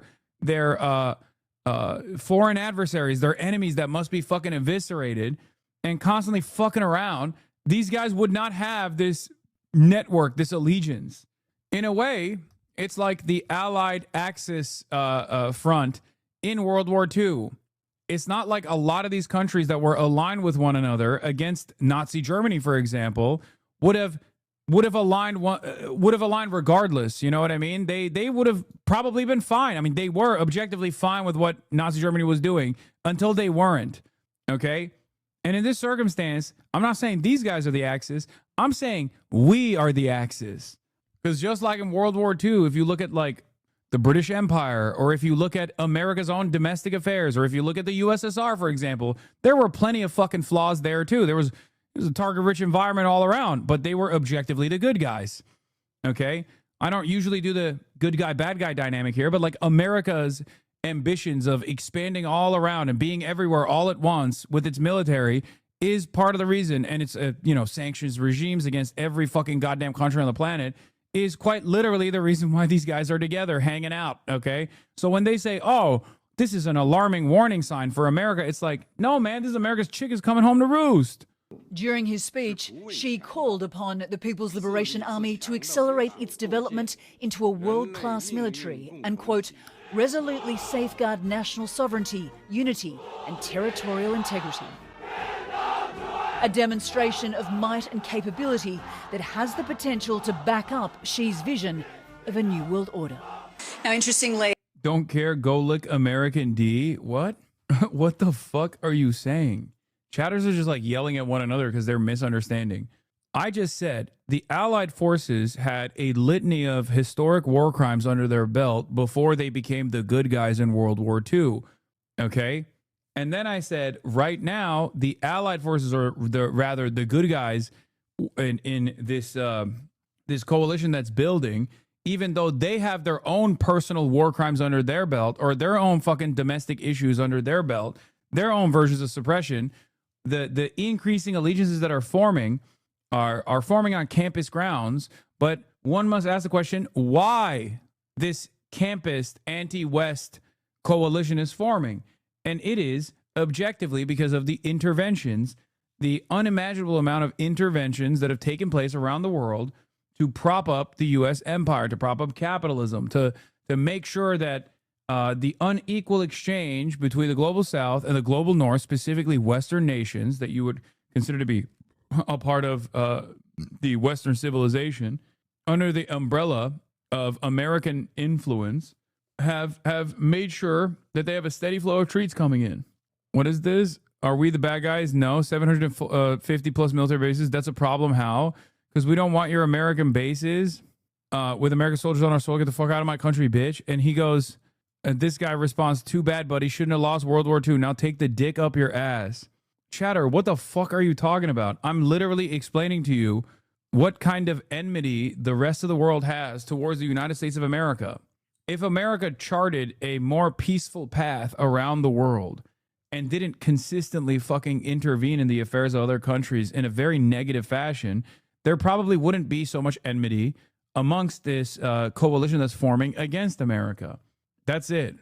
15 minutes into the parade, President Trump took to social media and he took issue with China, saying that it had to give more credit to America, helping it in its victory against the Japanese back in World War II. I think the faster we recognize that we no longer are the top dog and try to develop with the existing influence, the remaining influence that we have around the world, we try to develop a chart, a more peaceful path. The better things will be for everybody involved. He then went on to accuse China, Russia and North Korea of conspiring against the United States. Nate. Anna Coren in Beijing, thank you.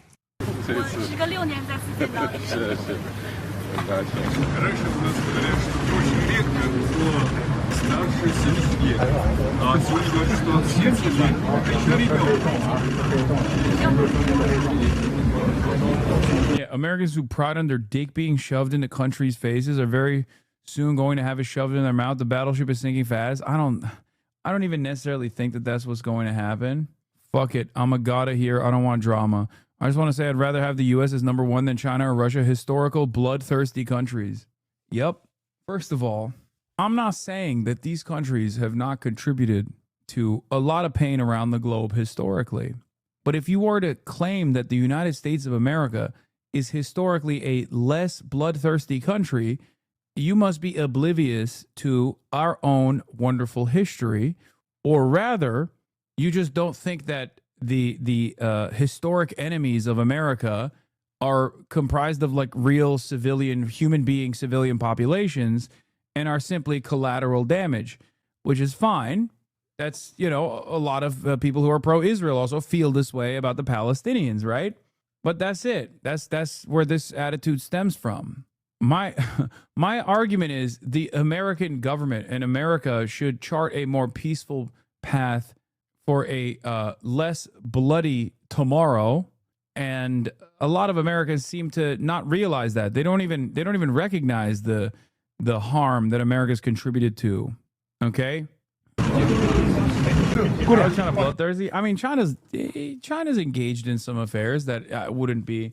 I mean, it's nothing in comparison to what America's done around the world, but it's certainly, I mean, Pol Pot's a good example, which ironically enough, China was aligned with America on that one. But, compared to America, it's nothing, but still, it's not nothing in general.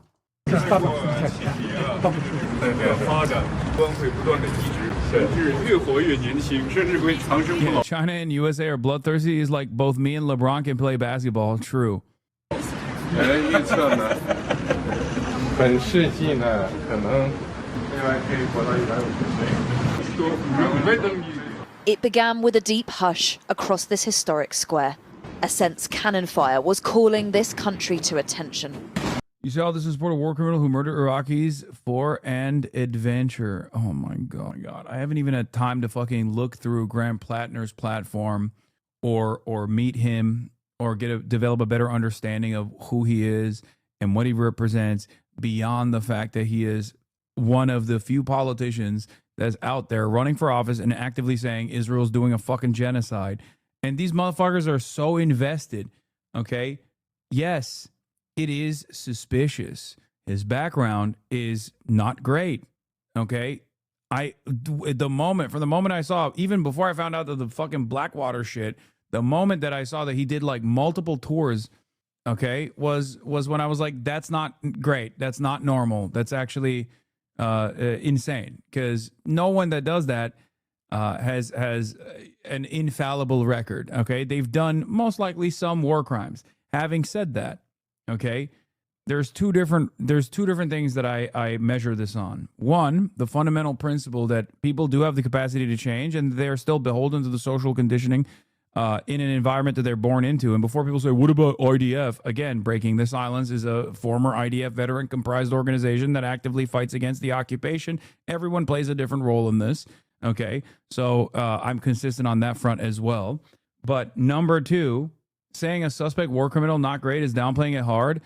No, dude, no. It's because you guys don't understand. When someone is fucking running for office as an American in the United States of America, and they've done active duty combat, there are a fuck ton of veterans in this goddamn community as well. There's a fuck ton of socialist veterans in the goddamn community as well. Yes, people that have done historic crimes even can still be held accountable, can still atone for whatever the fuck they've done.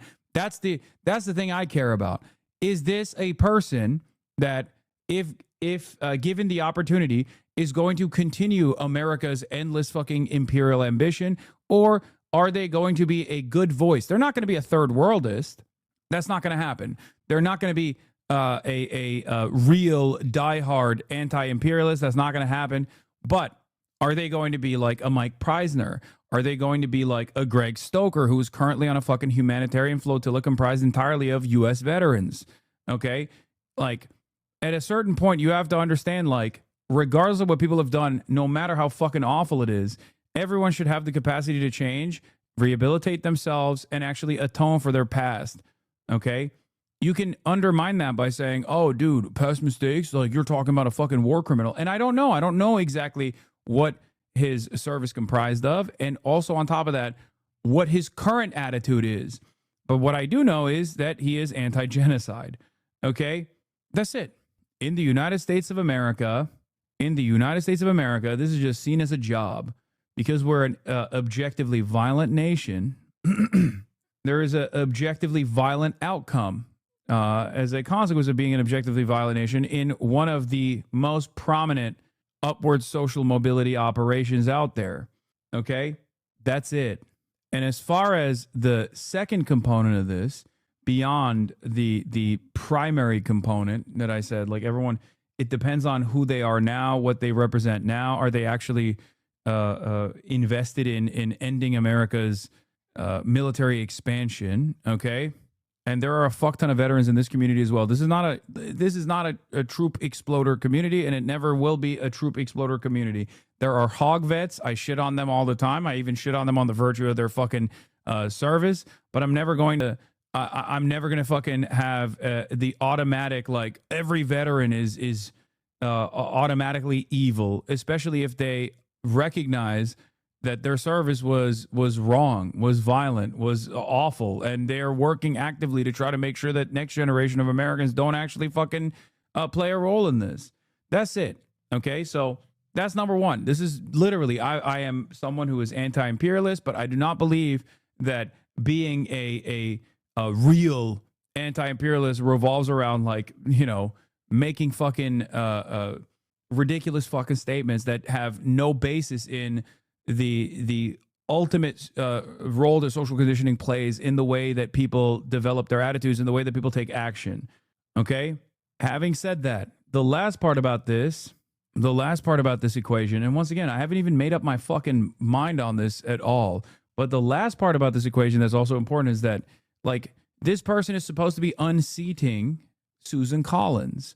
Okay? Does that move the needle in the appropriate direction? How can you defend Graham Plattner? Oh my fucking God, I'm going to lose my mind. It is the most unproductive conversation to have because I'm literally having a conversation with people that have no basis. Like, you do not matter, okay? I don't fucking matter either, but you extra don't matter, okay? You abhor electoralism, and you automatically are just like, if someone was ever a fucking veteran, they deserved the death penalty, then obviously, like, if that's your position, like, there's like not even 8 people total in America that agree with you, okay? The appropriate questions to ask is Blackwater. It's not even his, like, service overall or the active duty, which already is, like, not great, I think. I mean, it's really, it's totally fucking indefensible, especially after multiple tours. But then also actively going in and working as a private military contractor is insane, okay? I recognize that as well. But once again, no matter what, you have to weigh it against, like, who he is now, what he believes now, because ultimately that's all that matters. All that matters is, what role is he going to serve as a politician? What role is he going to serve if he's able to unseat Susan Collins? And also, who are the other people that are running against him? Are they viable candidates in the primaries? Is there a better guy out there that you like, for example? Okay? Do they have a viable shot at unseating Susan Collins? Because ultimately, that's the only output that matters. It's one fucking vote in the Senate as opposed to Susan Collins' vote. That's a definite yes on everything, right? That's a definite yes on anything. What candidate wouldn't you support? Where's the line? I mean, great question. Great fucking question. If a candidate is running and says, excuse me, what Israel is doing is not a genocide, then yeah, that's a candidate that is ridiculous. They're not living in objective reality. That's a decent marker, and that might change as well, depending on what they've done, depending on what they've said. Bernie Sanders himself cannot get himself to actually fucking say that Israel's doing a genocide. Is he above the average congressperson in terms of, like, policies that he has advanced? Yes, he is. Okay. And people get very mad at me for saying this. They'll say, like, oh, you're supporting a pedophilic Zionist fascist state or whatever the fuck. No, I'm not. I'm not supporting that at all. And I'm also incredibly critical of Bernie Sanders' inability to address the reality. Okay. Also, I don't even fucking think that you're, like, a real person either. Like, you have a straight up new account that you created so you can fucking talk shit in here because you probably got banned already. And I'm taking it seriously, and I'm trying to explain this position to you. You might disagree with that position, and that's fine. This is just my methods. You can totally have an issue with the way that I think we can move forward. But in the absence of alternatives, it just kind of feels like you're yelling at whoever the fuck will listen to you. Okay? It also ends up coming across like I'm defending certain things that I think are indefensible. That's what's so frustrating about this. Like, I haven't even fucking made up my goddamn mind on this issue. And last but not least, this is an unimaginably tiny sliver of people that think that they're advocating for some kind of moral purity when it's not even remotely marginal. It's almost as important as I make it by talking about it. And I really need to stop talking about it, but I can't. I get in my own way. I love trying to fucking explain to people who are just like, Maoist third worldists, that their worldview is, like, unsustainable to build any sort of fucking movement that could potentially later down the line stop America from intervening in world affairs in this incredibly violent way. But if I just say you're just a fucking Iowan Maoist who read Jay Sakai and are now LARPing, they get mad. They say, Hassan, you're sheltering yourself from reasonable criticism.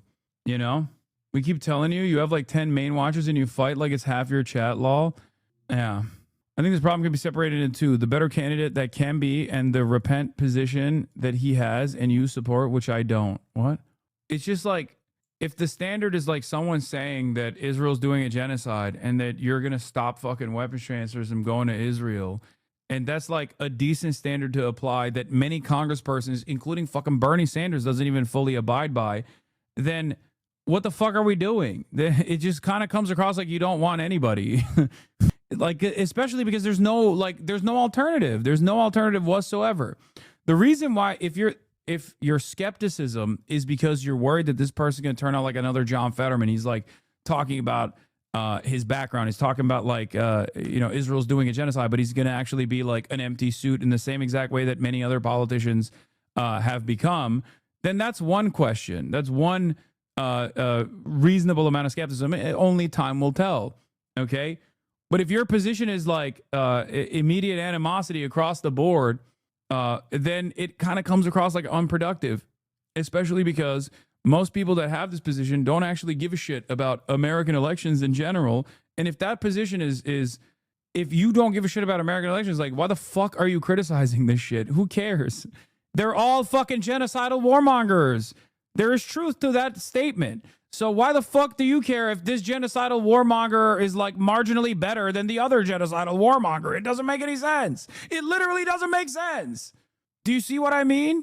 You're like, America is a bourgeois capitalist dictatorship of not the proletariat, but the capital owners, and they're always going to end up with an incredible amount of ultra violence all around the global south with 800 military bases. Then okay, then you don't give a fuck anyway. So who cares? Who cares if it's like one genocidal warmonger over the next? Why do you care? They're all the same, no? This is what it is.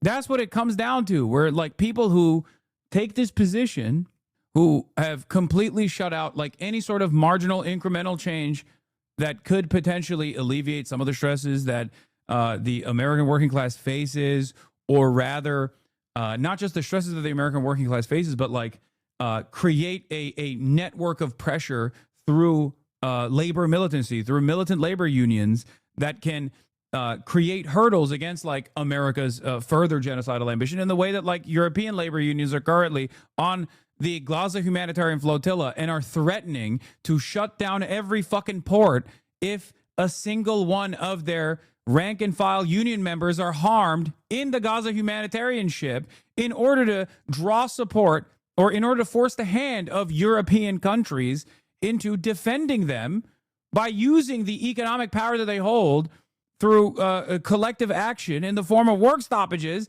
And you're over here being like, well, you know, these guys ultimately are still a part of the labor aristocracy. Yeah, they are. Okay? They are. Everyone is. Poopy Peepee Man is back. And he said, bro, you're still arguing. But yeah, if he was working as a PMC as recent as 2018, your fans aren't going to fuck with him. You're sub shitting on him. So you wouldn't be surprised if there's some guys in here shitting on him.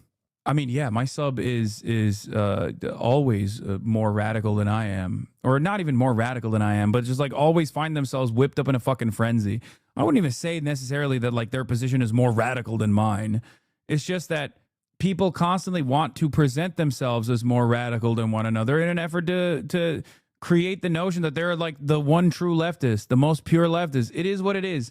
It's unfortunately a negative consequence of a lack of options, a sense of powerlessness, recognizing how impossible it is to make any sort of meaningful change, the deep nihilism that sets in, and then looking for targets that are more accepting of your criticism so that you can have a sense of control over your own life. In some ways, it's no different than like 2016 era SJWs that would like try to, I don't know, get Stephen Colbert fired or something because he made a joke that was about Asian people, you know, that like, is that moving the needle in a productive fashion? No, it's not. But do we get whipped up into a frenzy because we feel like we have some motion there, so then it restores a sense of control that we actually lost on the political side?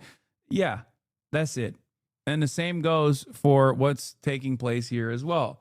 You go out, you protest, you do everything that you possibly can within the confines of permissibility in the United States of America. But no matter what you do, it feels like the genocide is going on. No matter what you do, it feels like no matter how many allies you gain, it feels like there's nothing you can do that can put a stop to this bloodshed, the bloodshed that you see every single day.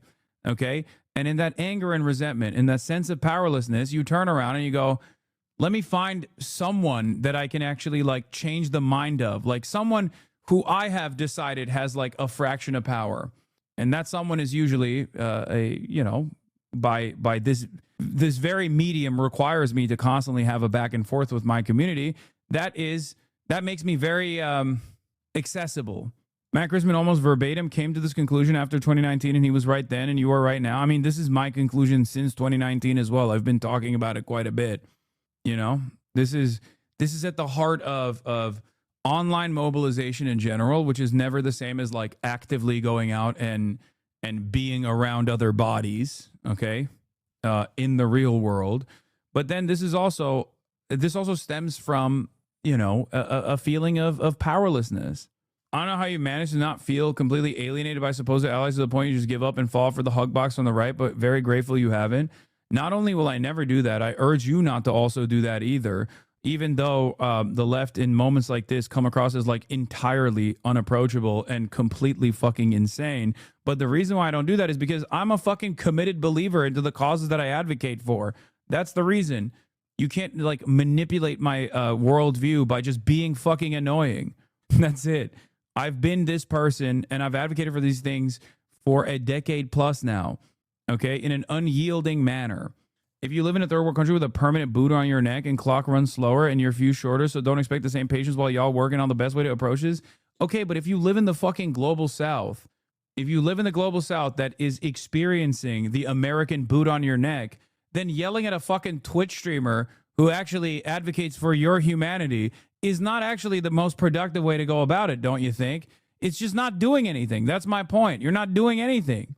You're just looking for a reason as to why you're mad. I already know why you're mad. I understand why you're mad.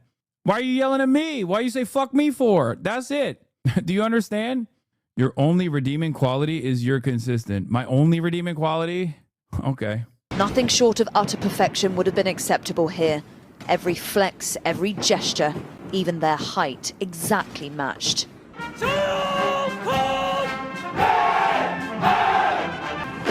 Tens of thousands marched to remember a world war where this country suffered so much.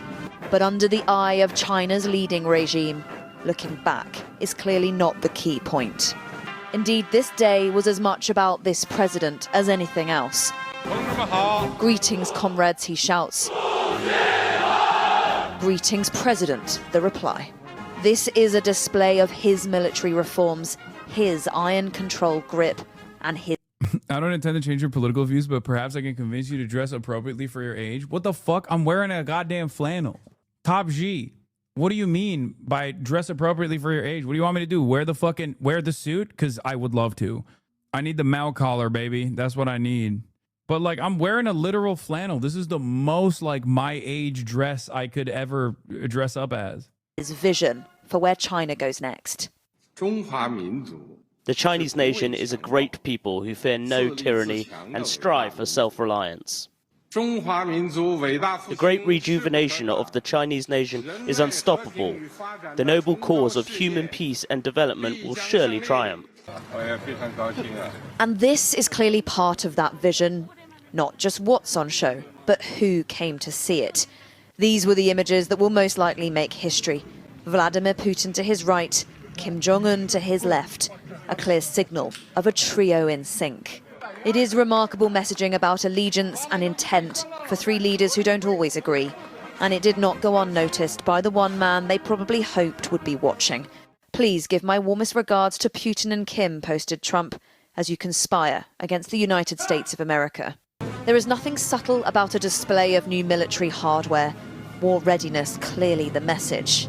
But it's one that they have at least attempted to temper. One of the few soldiers they allowed us to speak to was from the Peacekeeping Brigade. We are holding this military parade to awaken our people's desire for peace. The Chinese military is committed to world peace, and we contribute to world peace. We will firmly fulfill our obligations as a major power. There was an obvious pride for the lucky few able to come, amongst those who fought in particular, but a tight control of the narrative too, and the story about China they're telling. It is unusual to be able to film here, to be able to see this up so close, and everything about it is designed to shock and awe. The precision is just remarkable. And while a lot of it is directed at the domestic Chinese audience, a homage to China's rise and the vision of President Xi, be in no doubt there is a clear message for the world too. And it is a message about Chinese power, the power of its military, the power of its allegiances, and the power of its politics. At least here, it's a message that's landing. I feel especially proud. As Chinese, living in such a great era, we take immense pride in it.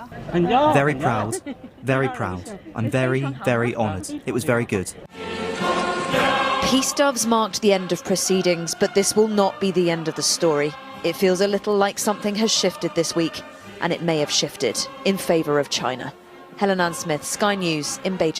Quite a lot has been on display. I mean, these governments always use these opportunities to show what they've got and that they ought to be taken seriously. And so they were showing their heavy MIRVs, multiple independently targeted re-entry vehicles, their ICBMs, which are the intercontinental ballistic missiles, and these are the sort of things that can reach any part of the world, really, the United States.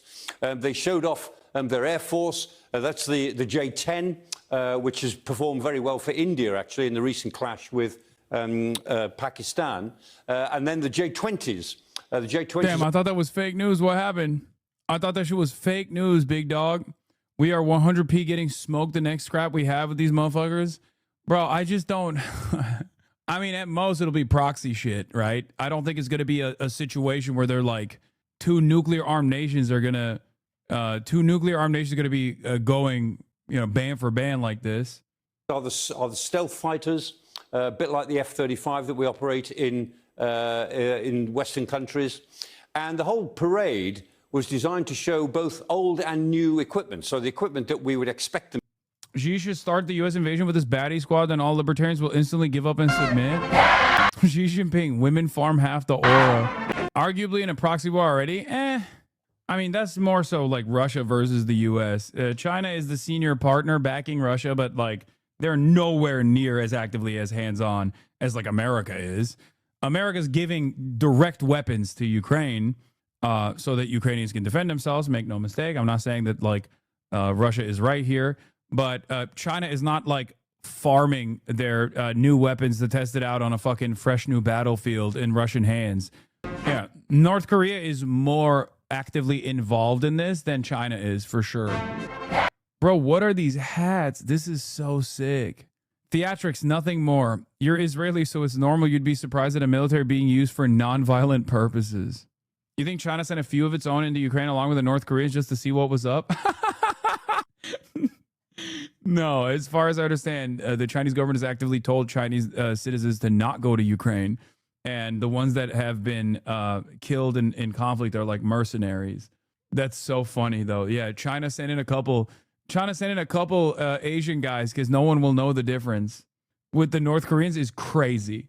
Looks like a hat you would wear in the Australian outback. Proof China will invade Australia? What do you mean, will? The invasion happened already, my friend. Where do you think they got the hats? Australia already is a Chinese vassal state, and they're very fortunate because of their proximity. What is this, Tiffany Fong? Isn't this like a super racist person? Yeah. Why are you showing me this? Please stop. Gross. Anyway, you need to be this dedicated to fear and or you're fake, in my opinion. What is this? Rudy is out of the hospital and back doing his podcast. What is this brace, brother? What is happening? What the fuck? Did you hear about the InfoWars guy being fired for being anti-Trump? Yes. Troyer is out at InfoWars after Alex Jones just said he's been a little bit too negative about Donald Trump. In a recent video. This is 11 minutes long. I'm not going to watch the 11-minute video. But wait, what is this? Blowing up drug dealers is good. Here's you in a poppy field protecting the CIA-ran Afghan heroin trade. Oh, man. Yeah, that's called eliminating market competition. Okay, sweetie, look it up. Your biggest fan? Thank you. Why is Julie? You said Giuliani like Jolani. Why is the current leader of Syria, former Al-Qaeda commander, Rudolph Giuliani, in a baby Bjorn? I got to tell you something crucial. Let's hear it. It's probably not. I'm gonna be honest with you. I doubt it. I'm highly doubtful that what you're about to tell me is crucial. There's never been a moment where someone said, hey, check my past message. Yep, there it is. He said, hi. Okay, take a second off, chatter. That was not crucial at all. 1 second. It's like whenever someone says, hey, check my previous message, please. I have never checked someone's previous message and found that message to be worthwhile. Like, I do it all the time, and I can't stop myself. I can't stop myself from checking previous messages. And it's like, it's never good.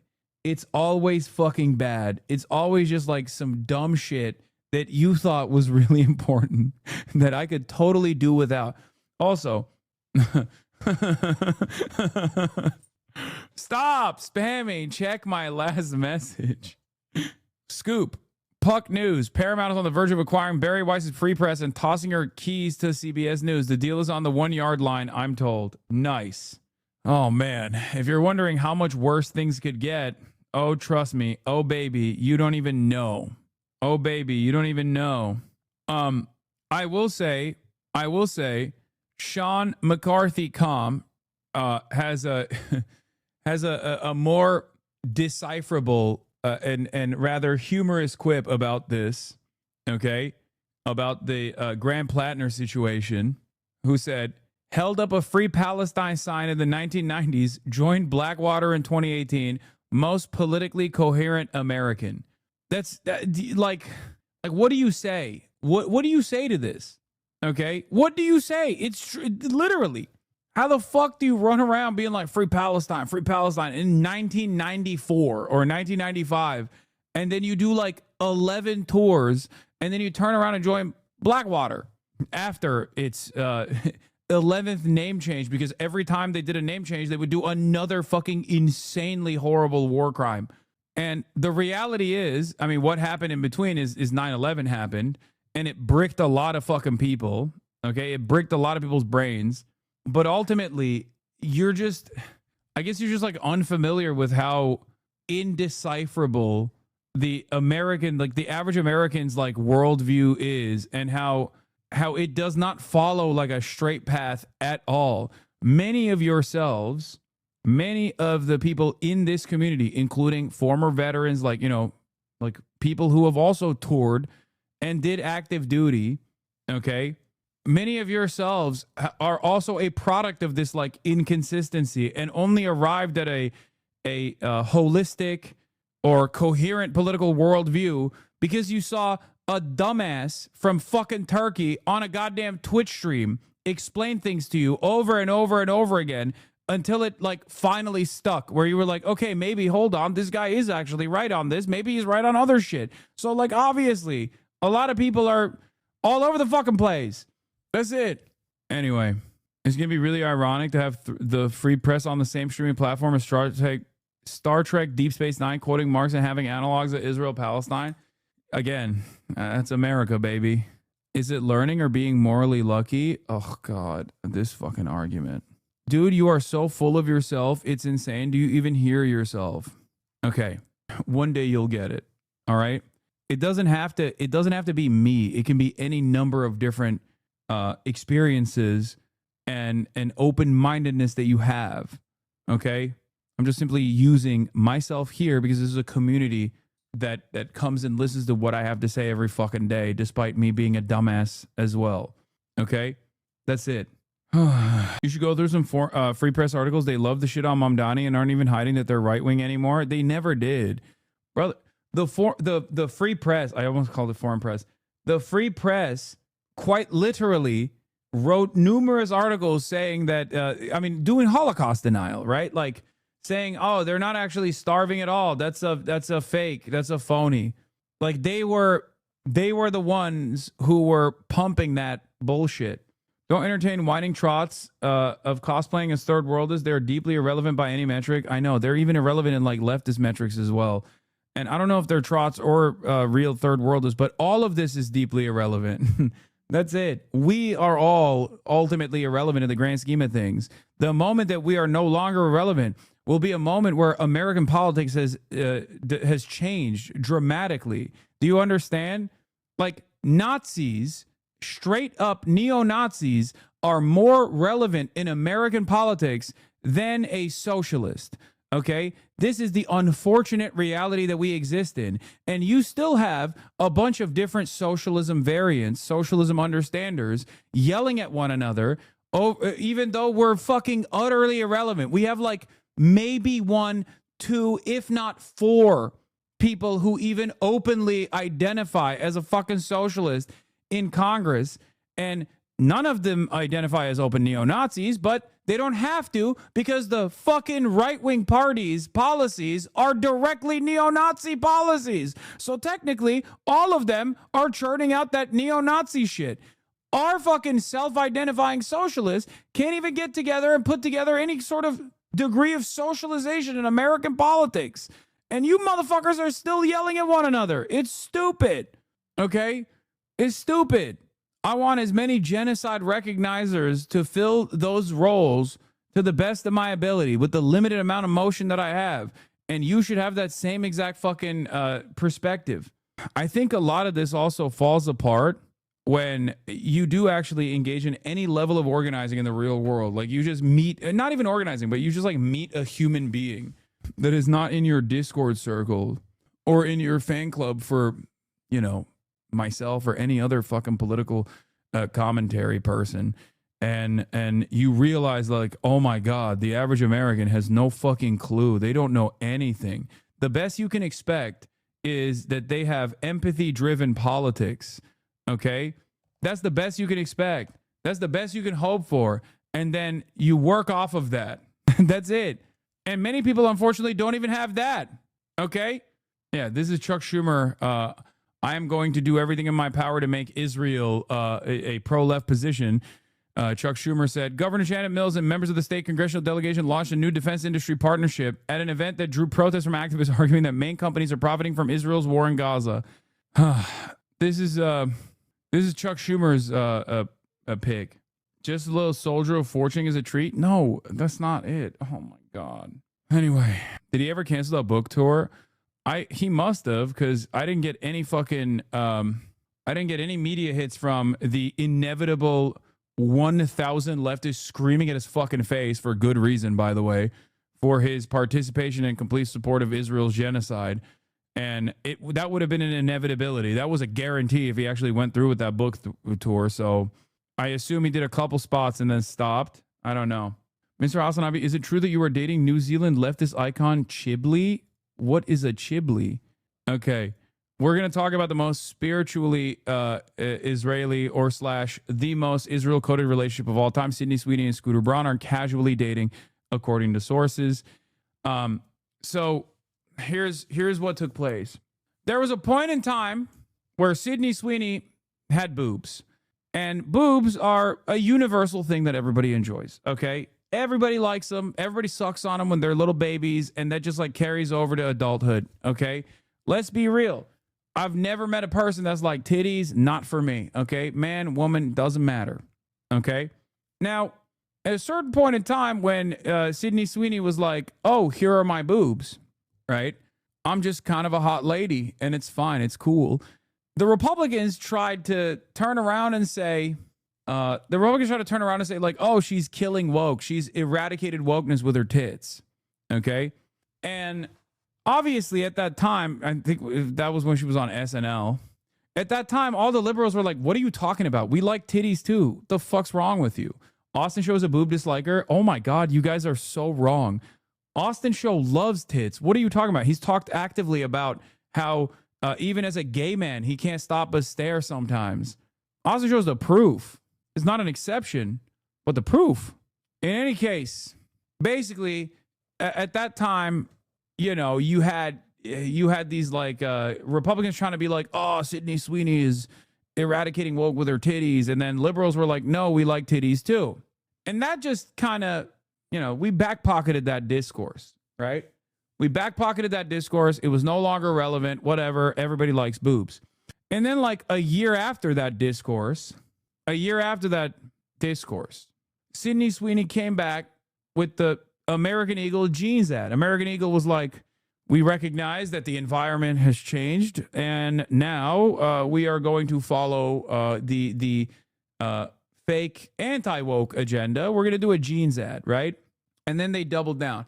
And everybody was very mad at Sydney Sweeney. But in that process, Sydney Sweeney decided, like, I actually want to be a villain. Like, I realize that I am a villain, okay? Because this is villain shit. I know that she has a thing for schlubby guys. Like, I've seen this already, right? You know, just you're Sydney fucking Sweeney, and this is the kind of guy you find to be hot, right? That's it. It is what it is, right? But actively coming out and destroying any goodwill that you could have possibly had, okay, by, you said you're skipping her first villain shift, which was cheating with Glenn Powell. Okay, but like, have you seen Glenn Powell? He's fucking hot.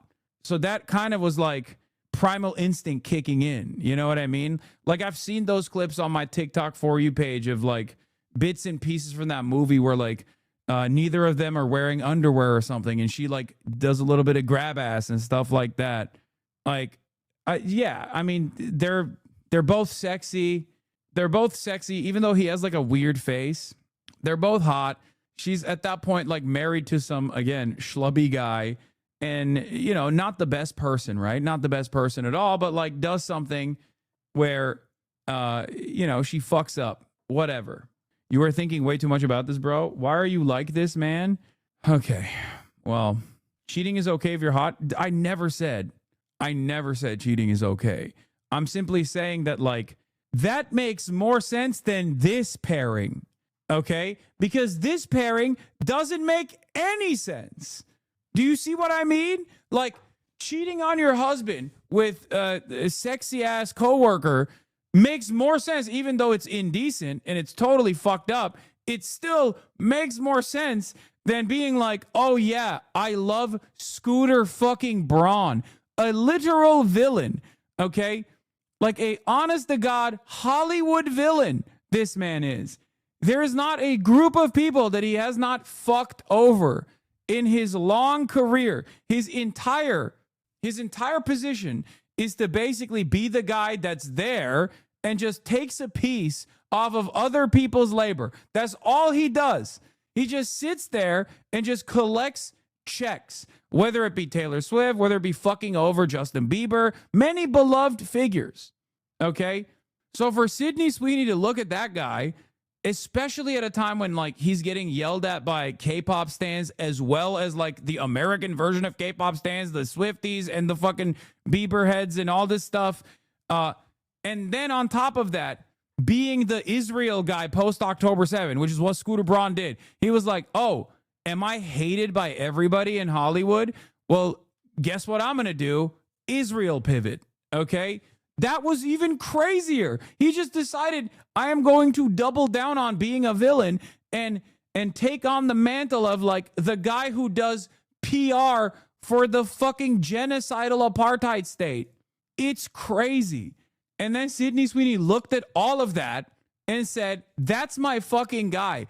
At that point, I have no other option but to realize, but to recognize that you are just horny for evil, okay? Because it's not like he's sexy, you know what I mean? It's not like he's like super hot or something. And you're Sydney fucking Sweeney. You can fuck every rich guy on the planet, right? So why did you choose to fuck this rich guy? It must be because he is a particularly evil rich guy. That's what it is. It's got to be it, because I can't think of anything that Scooter Braun represents beyond like that's different than the like a million other Hollywood guys, beyond just being like an openly evil one, okay? She forgot to hold her boobs going down the stairs and now she has brain damage. It's not that hard to find an evil rich guy. Yes, but this isn't even like a normal evil rich guy. This is a particularly public, particularly visible evil rich guy who has no qualities that are redeeming. Do you understand? Like the only thing that you know about Scooter Braun is just like how evil he is, whether it be like locking people in the contracts and constantly fucking farming money off of them, and then The only other thing you might know him for is like unlimited defense of the genocidal apartheid state. Then what qualities could he possibly have that made you go, wow, I really love you. You're fucking awesome. Sydney Sweeney and Scooter Braun are casually hooking up, a source tells People. Another insider confirms the two are indeed seeing each other. It says an additional source, everything is casual. She's living her life and working hard. Both Sweeney, 27, and Braun, 44, were among the starry guest list who attend. Oh my God, they met at the Jeff Bezos wedding? I feel like that's the Davos summit for evil, which is also the Davos summit. Oh my God. Jonathan Davino and Sydney Sweeney in Los Angeles on October 23rd, 2018. Like, this was her former husband that she cheated on Glenn Powell with. Okay, dear God, if Scooter Braun is the dude on the left in that photo, that girl really should start thinking about what she can do. Wait, no, this was her husband.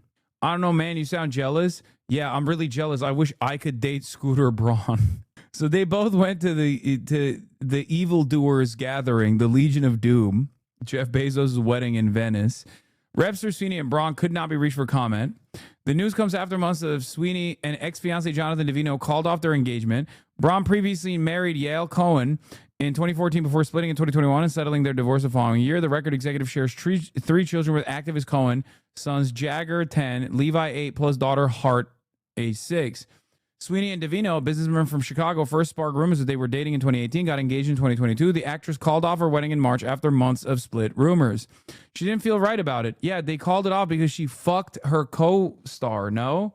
She's literally her character from Euphoria. I'm crying. I have no idea. I've never watched Euphoria. These are all Sydney Sweeney's arcs. They first called her a hoe because of Euphoria. Then she was anti-woke queen. Then they accused her of catfishing and Chuds called her fat.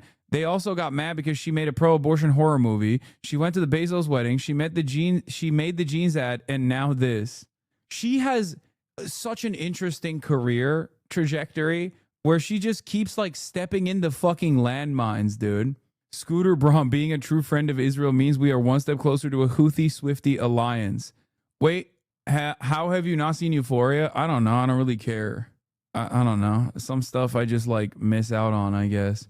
In an interview with The Times published May 31st, Sydney Sweeney confirmed her split from Davino, 42, and also said she was single at the time of the interview. I'm learning a lot about myself, spending more time with my friends, and I'm loving it. Sweeney is currently in production for Euphoria Season 3. Her boxing biopic, Christy, will make its first world premiere at the 2025 Toronto International Film Festival this month, and she stars opposite Amanda Seyfried in the book-to-screen adaptation of The Housemaid in theaters this Christmas. Braun gave rave comments about his relationship with Cohen, about his current relationship with Cohen, 38, during an interview. Rare comments, not rave. What am I saying? To Danielle Robe for an episode of her podcast Question Everything, which aired July 17th. Calling Cohen one of my best friends, Braun said, they talk every day and added, we don't even call each other ex. That's like my partner. That's the mother of my children. He also shared that Cohen is his family for life, explaining, I have a tattoo on my finger that says same team after my divorce because she and I are on the same team for life. That's what we say to each other.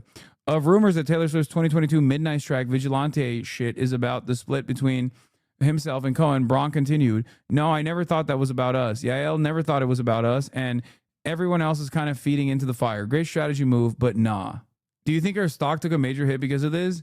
I mean, I think like I want to say this is just like love finding a way, but like it sounds so silly to say that about like someone like Sydney Sweeney versus Scooter fucking Braun.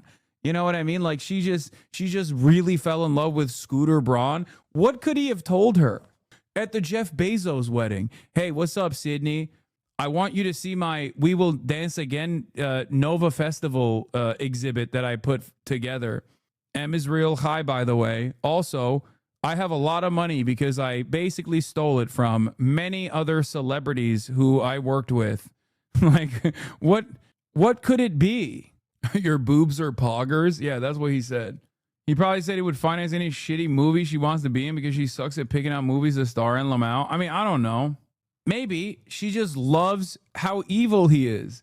Because like I said, if you're at the Jeff Bezos wedding, okay? If you're at the Jeff Bezos wedding, you have that's a target-rich environment for evil guys who are very wealthy, okay?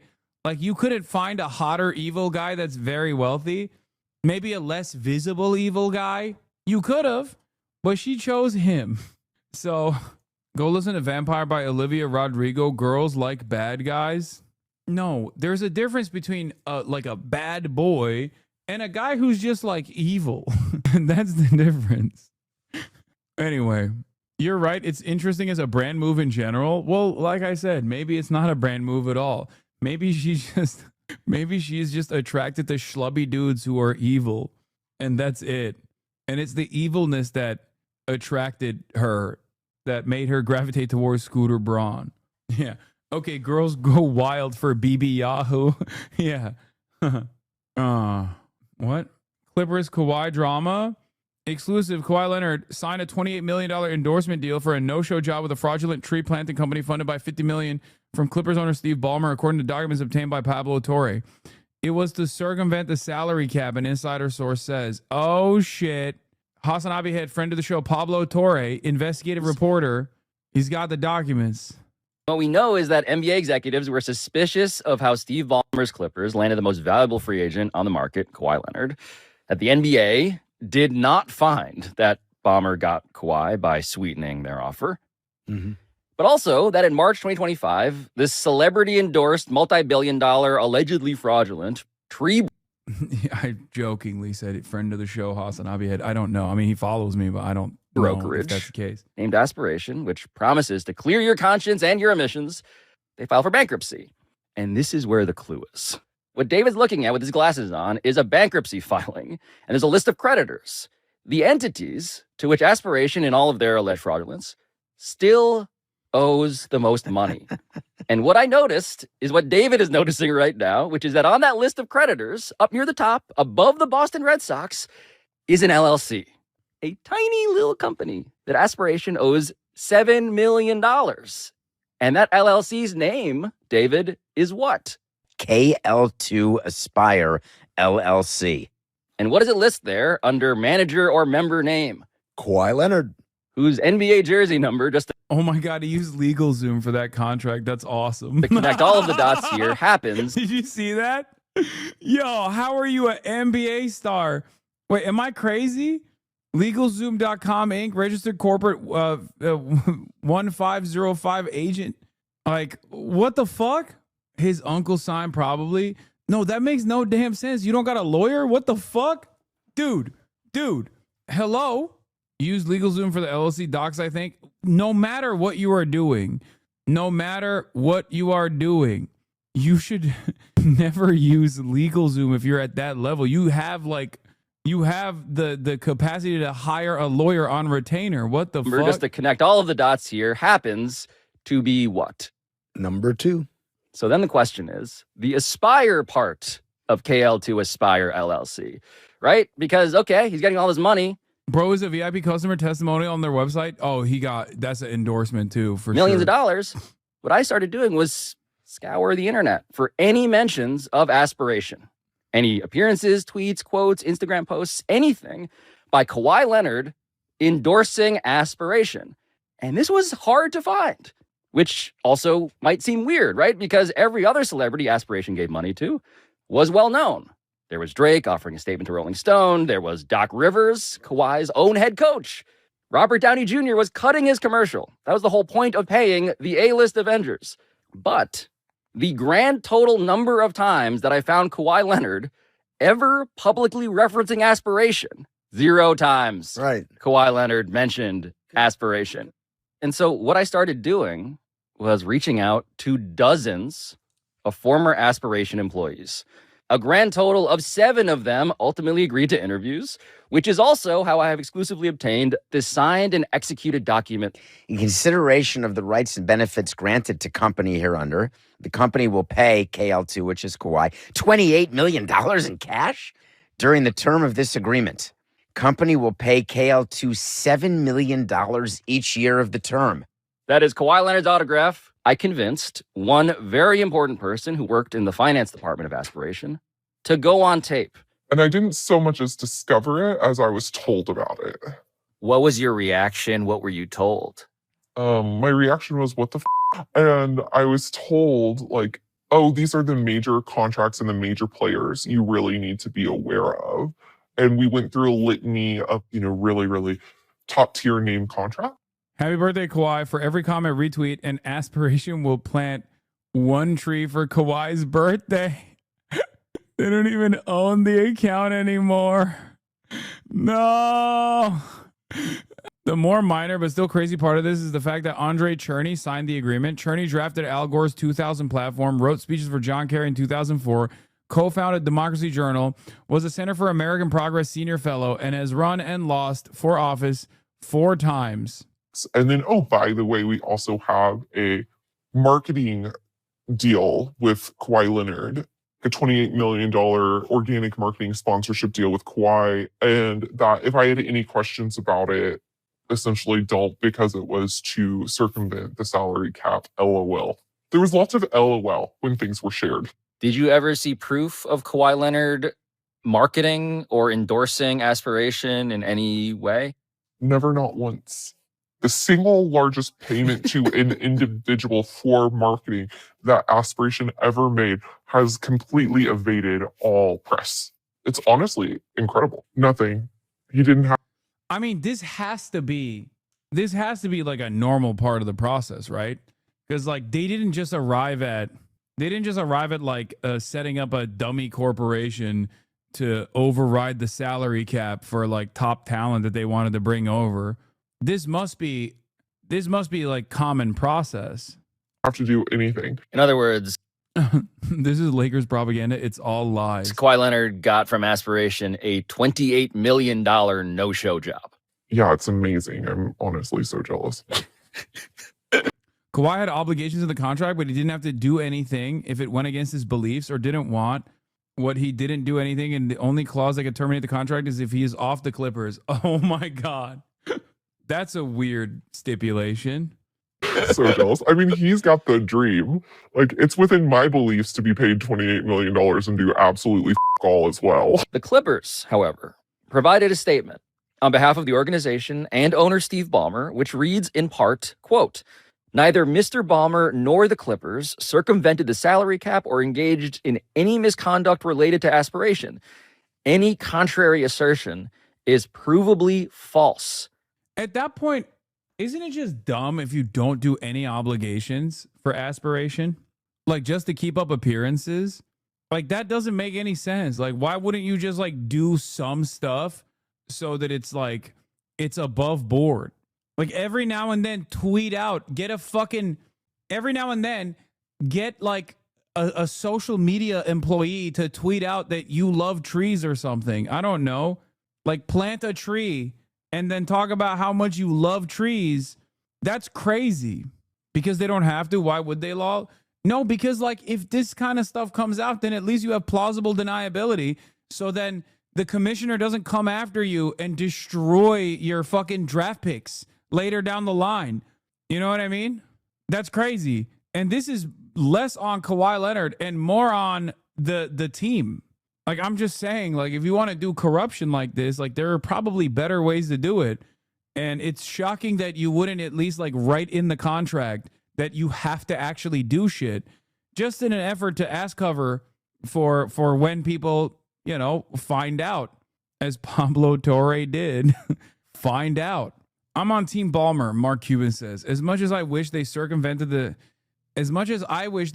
salary cap, first, Steve isn't that dumb. I mean, if he did try to feed Kawhi Leonard money, knowing what was at stake for him personally and for his team, do you think he would let the company go bankrupt? Knowing all creditors would be visible to the world? They got scammed by Aspiration along with many others. Crimes for which they pleaded guilty last week. Scammers do scammy things. They did a $300 million sponsorship deal with the Clippers in 2021. That's a huge deal. The better the team does, the more value the sponsorship has. It actually makes perfect sense that if they stole money from investors and want the Clippers to succeed, why not give the stolen money to help keep their best player? It's sad that Pablo Torre didn't take the time to find out how these scammers pulled off their scam. The idea that the default is Ballmer is the bad guy is going to backfire on him. I did. How much did they discuss that Aspiration was run by scammers? How much did they question that maybe they could be behind this? Wait, that doesn't make sense. That, like, what he said, what Mark Cuban is saying doesn't make sense. Like, why would they give any money to Kawhi Leonard if they're scamming? Like, what? Like, I don't understand this at all. Doors open. Nah, investigate Cuban too. That's such a sus statement. Mark Cuban is saying that because he did the same thing with Dirk in the 2010s. This story is fascinating. From what I know from sources, when Kawhi signed with the Clippers, Toronto owner Larry Tannenbaum was beside himself because he believed he bent over backwards for Kawhi, including calling 3 sponsors to meet Kawhi's demand of an extra $50 million in endorsement money. This was brought to the attention of Adam Silver as a concern over the cheating going on in the league being out of control, but no action was taken, as it was taught that Tannenbaum didn't understand the rules, only a promise to get more serious about it in the future. Friend of the show, PFD was ahead of the curve on this take. I think that some NFL teams do like NIL deals with some of their players to get around the cap. Local businesses or people that are involved in ownership, I think, are like, hey, off the record, we're going to pay you this on top of your salary if you sign here. I think that would get out. You think so? Who would put it out? The player, if they didn't like the team or, relationship soured, whatever. No. Why would they do that? They're getting like an extra 10 on the side. They would never fuck up the bag for themselves. That makes no sense. Why would the player reveal this? They're getting bribed. Why would the player admit to bribery? Especially if they can just demand further bribes when they go to another team as well. But they get paid.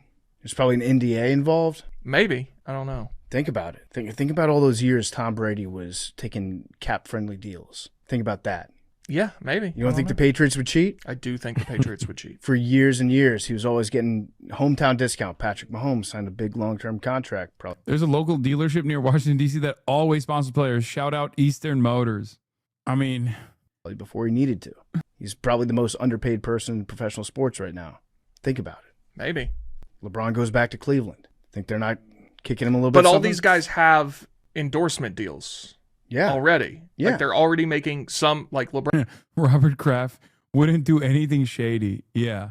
No, that's a guy who hates hatred and wants to stop it. And also maybe a little rub and tug on the side. Okay. That's a guy who is never going to pay you under the table. Under the table dealings are just for getting jerked off under the table. Okay. And nothing else. He doesn't do. That's what. LeBron's making more from that than he does playing basketball. Right. So you get the endorsement deal and they're like, hey, if you come back here, we'll kick up some more money for you. Yeah. What about restaurants being like, you'll never pay a dime. You'll never pay for food. Well, that's nothing. just, people do that anyway. I say you skeptic, Big T. I'm just saying, think about it. If you go to restaurants in Houston, I'm sure there are places that take care of you. In my heyday, yeah, absolutely. Now they just hey, that's what's up. Or, yeah, I could probably, if I want. I don't like flexing that, though. Arian, have you ever had to sign an NDA in the NFL? From a team? It's a broad question. Just have you ever, as an NFL athlete, had to sign an NDA in regards to the league? Oh, no. Never? Mm-mm. Mm-mm. I mean, I like Arian Foster, but also, once again, why would he reveal that? I have no reason to believe he's lying, but why would he reveal that? You know what I mean? Because remember, NDA or not, because obviously any kind of NDA that he would be in violation of is already expired a long time ago. He hasn't played in a long time. But again, even if the non-disclosure agreement is expired long ago, what reason would he have to potentially openly, not saying that he did, okay? Not saying that he did at all. I'm not accusing him of that. I think he's dope, and I don't think he would do that. But there is no reason for any athlete to just say that they did one of these under the table deals. And all reason to just collect the money and never openly admit that. These guys got me to the left on God. PFD, shout out. This is a good way to put it. Some money. What do white people do? Borrow some shit. Hey, let me borrow $10 billion real quick. I need to pay some of these people under the table. Are y'all not trying to be real owners? Look, if I'm Balmer, I don't give a what that calorie said. I don't care what it says. I am cheating. I got too much money to be on the same playing field with you broke ass. We're not in the same conference, sir. Right? You want $50 million? I'm gonna give you 45 on it. I'm gonna give you 5 on the books because I gotta force somebody else. 5 on the books, 45 under the table. Behind the scenes, don't even worry about it. I got you. You got a foundation? I got that. You got business deals? I got that. You want a percentage in what? I got that. Just go ahead and sign that. You too? How the all these people keep getting here? This motherfucker got the USA basketball team and his Two of these motherfuckers own buildings downtown. How? There's gonna be investigations after investigations. It's not like the NBA want to catch me anyway. They work for me. Huh? Adam Silver, what you want? What you want? I think this investigation says you ain't found. You want a building too? Here's a check says you ain't found. The you talking about? Yeah, Steve Ballmer is a whole magnitude richer than other sports owners in the league. He's worth more than the NBA. Yeah. The worst person just made a great point. Paging Adam Silver. Oh, Jalen Brunson. In a largely unprecedented financial concession to give roster flexibility to a contender, New York Knicks star Jalen Brunson has agreed to a 4-year, $156.5 million extension. His agent Sam Rose of CAA tells ESPN $113 million less guaranteed than he's eligible to receive in 1 year. Now, let me tell you, the only spoiler in this, potentially, the only leaker, even then it probably wouldn't happen, would be the agencies. But I suspect that they also still get a piece of the additional off the books in endorsement deals and shit like that come along with this to make up for the salary cap limitations. And therefore, they're getting paid as well. So they're also quiet. I know this is from 2024. I know. Any Jalen Brunson slander will be met with aggression. Look, I have no issue with the Knicks. Okay, who cares? Brunson rules and can do anything. Pablo Torre said he's looking into the Knicks. By the way, person gets outed. Now all of a sudden it feels like it's safe to out other people. Yeah. The difference here, and by the way, it's funny. Like my tip line has never been more used by enemies of Jalen Brunson. Right, like look into that one, right? As well as James Harden. Is there something in there with Jalen Brunson? Well, look, how he arrived at the Knicks. This is where I will have to defer to the reporting I made. Fuck you, Pablo Torre. Damn, y'all were hot when he was shitting on Kawhi. Wait a minute. Chatters turned on Pablo so quick it made my head snap. What the fuck? Stop booing him. Oh, no. Pablo Torre, the sports Taylor Lorenz. That's crazy. Or may not do on this. Certainly was interesting, right? Like, okay, that's a pretty good deal for the Knicks. Has some whatever. Anyway, I don't want to get ahead of myself in terms of That's a tease, though. That's a tease. It's a bit of a tease. Okay. Yeah, I'm showing a little ankle with you. I always show a little bit more ankle than I should with you. Talk. Who knew so many House Hobby heads were Knicks fans? I mean, there's a lot of New Yorkers here in this community, so it makes sense. LA basketball star gets caught taking millions under the table through a fake forestry job and now has to plant 10,000 trees or get his contract voided by the league as a sports comedy premise that would have lit up the Blockbuster Reynolds chart in 2003. Yeah. Let's follow back Pablo Torre. Wait, why can't I do it? Oh, there it is. Yeah, Adam went on the podcast. This is what happened in Kobe's career, where like emotionally, this is exactly right. He went evil Kobe after Shaq. Basically, he got blamed for the breakup of that team, and it wasn't his fault. It was much more the buses, right? They say that Kobe broke up that team, and then Shaq is at basically rides D Wade's coattails to a chip. You're gonna play the Detroit Pistons, and then the referees are not gonna call a single foul against you guys. Oh God. That's serious. You want to hear really funny? Yeah, he got beaten by Ben Wallace by a 6'2" center. He played big though. I mean, he was amazing. He played big. My dad, I think like 4 minutes before we were about to lose those finals, my dad said he stood up and he goes, "We never go on family walks," and he's like, "Put your shoes on, everyone." And me, my sister, my mom went on a walk with my dad where he was like 5 feet ahead of us, like walking as fast as he could because he was so mad.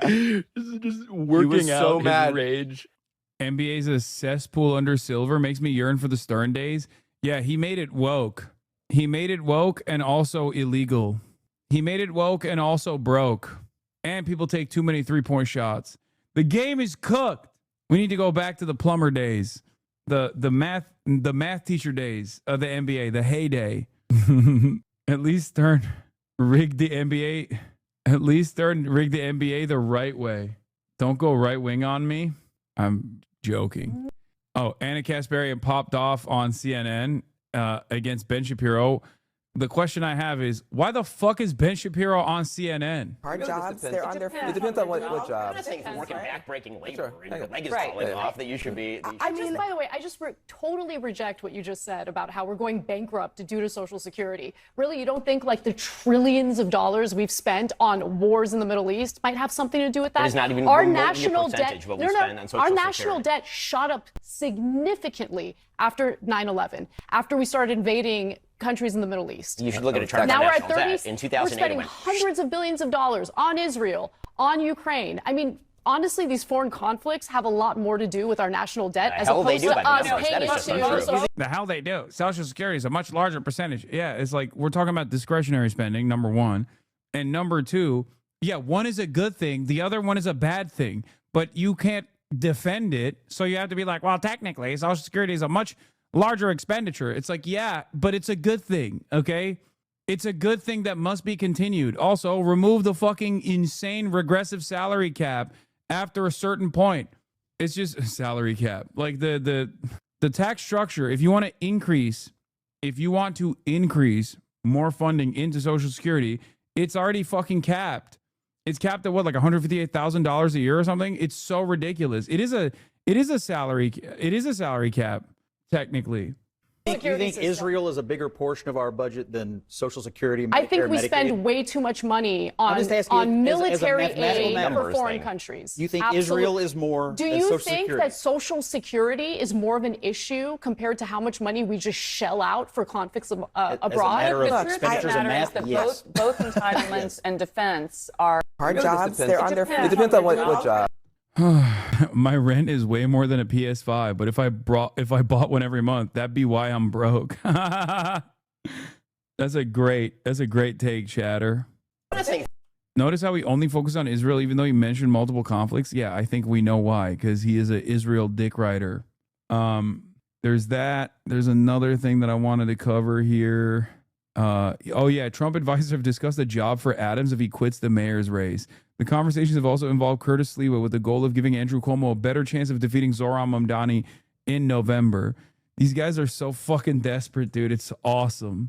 It's awesome. They see Andrew Cuomo as the only spoiler. And the more they talk about how Andrew Cuomo can be the only guy who can defeat Zohran Mamdani, the more Zohran Mamdani is seen as like a better person to lead New York. Good luck to these fucking desperate losers. This is pure oligarchy, and it would completely destroy what's left of the party. America has now more unemployed people than job openings for the first time since April 2021. Nice. I already covered the Venezuelan strikes yesterday. What is this? They're so good at this. Like, this is Okay, important. what's the most capitalist thing you secretly enjoy? The most capitalist thing I secretly enjoy. Is it Uber Black? It's not Uber Black. Okay, here's a product from a company that I can't live without. Okay. Haagen-Dazs coffee ice cream. That's good. Oh, that sounds love good. it. I just had a Pavlovian reaction when you said that. Yeah. And the big tub, not the. You don't go for the individual. No, let's just like. Okay. Come on. How much are you eating tonight? How much coffee ice cream? And you're eating this in bed? I got into an argument with my libtard mother on how she believes that you were the sole downfall of Kamala Harris. She left my side going up the stairs calling me, and I quote, a fucking idiot. Wait, first of all, why are you calling your mom a libtard? And secondly, why is your mom actually a libtard? Because you got to be like extra libbed up to think that I had anything to do with Kamala Harris's downfall. Like $2 billion in campaign funding, Taylor Swift endorsement, Beyonce endorsement. Virtually every celebrity in Hollywood endorsed Kamala Harris versus one Twitch streamer. Man, I am the most powerful person in America. I am a real kingmaker, huh? That's crazy.